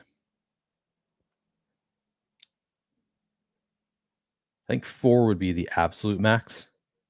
And that includes running backs, wide receivers, tight ends. I'm trying to think if there's any exceptions there. Generally, I'd probably want quarterback with 2 to 3 would be my preference on drafters. But it is season long. Just making a bet on some offense going nuclear, I think, makes some sense. So, yeah, I think probably quarterback plus 4 would be my max. Yeah, I think that's good max, I think. What do you guys think? I have not drafted on drafters post-draft yet. I probably will at some point. Seems like they have some cool contests, big overlay. Oh yeah, I was going to do this. Wait, that's not what I want to do. I want to go to the draft first. Wait. Where do I label this? I thought I clicked this. Losing my mind here. Whatever. All right. We have Trevor Lawrence and Tua at quarterback. At running back, Bijan Robinson, Kyron Williams, Zamir White, Rico Dowdle, and Antonio Gibson. Wide receiver, Jalen Waddle, Amari Cooper, Christian Kirk, Xavier Worthy, Josh Palmer, Darnell Mooney, Troy Franklin, Malik Washington. At tight end, Evan Ingram, Hunter Henry, and Jonnu Smith. So we've got Trevor with Christian Kirk and Evan Ingram. We don't have any Tennessee bringbacks. I was going to go Boyd there, but Boyd was gone, as was Treylon Burks. We have Tua paired up with Jalen Waddle and Malik Washington and Jonnu Smith. We have the bringback of that one of Amari Cooper. I probably don't do enough week 16, week 15 correlations. As Hodge said, I probably need an overlay here. That would be helpful for those. So maybe I'll throw an overlay on here tomorrow. Any other correlations I'm missing here? I don't think. Not really. I don't think I have any other real correlations on this team. I guess we got the within the team, we got Hunter Henry with Antonio Gibson. But yeah. Oh, we have the Atlanta Darnell Mooney with Bijan. So we got some team correlations, teammate correlations. We just don't have any like bring back stuff. Let's see. Some chatter here.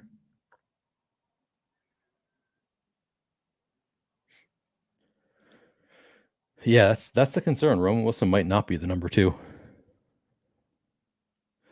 Yeah, it depends on probably how the injury goes with Kendrick Bourne. And Jalen Polk has apparently looked amazing in practice, so I don't think there's any guarantees that Kendrick Bourne is the number 1, even when he does come back.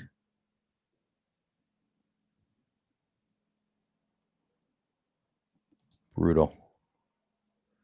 I mean, they don't limit you in drafts, but yeah, they definitely limit in pick'em stuff. Yeah, that's I won't be able to max drafters, just not going to have the time, the money, etc. Like there are other places I'll be spending my money in best ball, but that's probably not bad advice. Like they do seem to have a lot of good contests out there. I know Ricky was telling me they just put out a high stakes contest for drafters, which I'll probably check that out. Maybe do a couple of those. Could be fun. You got drafted. You got limited before you even made a bet. I have not heard of that. That's pretty. I mean, I guess they probably have some auto limits. I don't know. Don't know how that works. That was the final draft that I am going to do. If any of you want me to take a look at your team, I can do that quick before I head down to find some dinner. How's Steele doing? Anybody been paying attention to the Cubs? I'm gonna look it up. Not off to his best start, giving up a couple runs in the third inning. He'll get it back. Just gave up a home run, so this is just a tough third inning for him, looks like.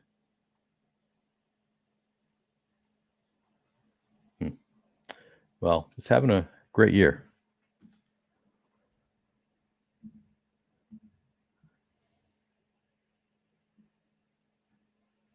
Hell yeah. Thanks, Frog. Thanks for hanging out. All right, D. Lutomsky, I will take a look at your team.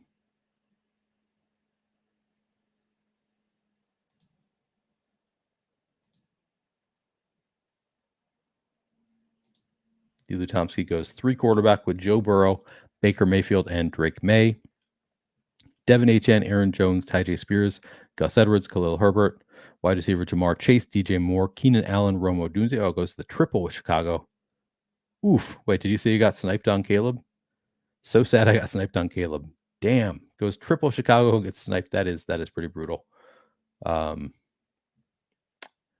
Goes with Ricky Pearsall. Love that. Jermaine Burton. Love that. Andre Yoshevitz. I feel like Jermaine Burton and Andre Yoshevitz, maybe where they're going in drafts, it's okay to go with both. And then Trey Tucker, final pick, like that. Kelsey and Bowers, great tight end room. Yeah, I mean, that is just, that kind of kills the way you feel about the draft, at least. Maybe it doesn't kill the draft. You have a big strong bet on Chicago with Khalil Herbert there as well, plus the triple. You still have the bet. It doesn't kill your team to get sniped there, but obviously you want Caleb, because if all three of these guys pay off, like, Caleb is going to be nuclear. So yeah, that it hurts you quite a bit to not have Caleb on that team. You got the Burrow stack with Chase, Burton, Yoshevitz. Yeah, I don't have any issue with taking both of those. Yoshevitz is so cheap anyway. Baker with anybody? Not a fan of Naked Baker. May. Yeah. I mean, you put yourself in a tough spot when you take 3 wide receivers from the same team early and then you get sniped on the quarterback. Like, it's kind of hard to recover from that. I still would have tried to get one of those. I probably would have gone just 2 quarterbacks and try to get a pass catcher with that quarterback. Would have been my approach there. Where did Caleb go? 111. Okay, so you were playing with fire a little bit, but not, you weren't really pushing him that much. I mean, what is Caleb's ADP? So you were pushing him to 116. He goes at, yeah, so you're trying to push him past ADP, which in a rational room, yes, you should have expected him to come back to you at 116, just past ADP. But playing with fire, pushing him there, I think. Yeah, would be cool to fill a 250 drafters, do it on stream. That would probably have to be like early September for me to be able to do that, because I got to finish all these BBMs first. Naked Baker is beautiful. Give it another chance. That's funny. Don't Google it, or do. You can Google it. You're just going to see Naked Bakers is what you're going to see. Yeah. Similar for me with Steele. I don't watch a ton of baseball. I watch some baseball. I like baseball. I actually like baseball. But these days I'm pretty much only watching Steele's games, not watching much other baseball. Yeah, Naked Snipe is brutal. Did he recover with adding anybody? Let's see. Caleb, Herbert, and Levis. No, just goes completely naked with Caleb. What about his other quarterbacks? Goes Quentin Johnston at pick 202. It's not really prioritizing it. And then Will Levis unstacked. So he's going with the we'll call it the Scott approach, the unstacked approach there.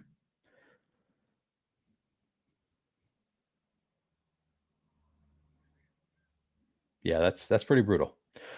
All right, I will be back tomorrow. Not sure yet who is going to be on, other than Megan Schaup is going to be back tomorrow at some point. Not sure if he's going to join me early in the stream or late in the stream. Probably try and get at least 1-2 other people to join me. I'll probably be streaming for another 6 hours again tomorrow. So looking forward to that. Haven't figured out the whole plan yet, but the plan is to do something similar to what I did today.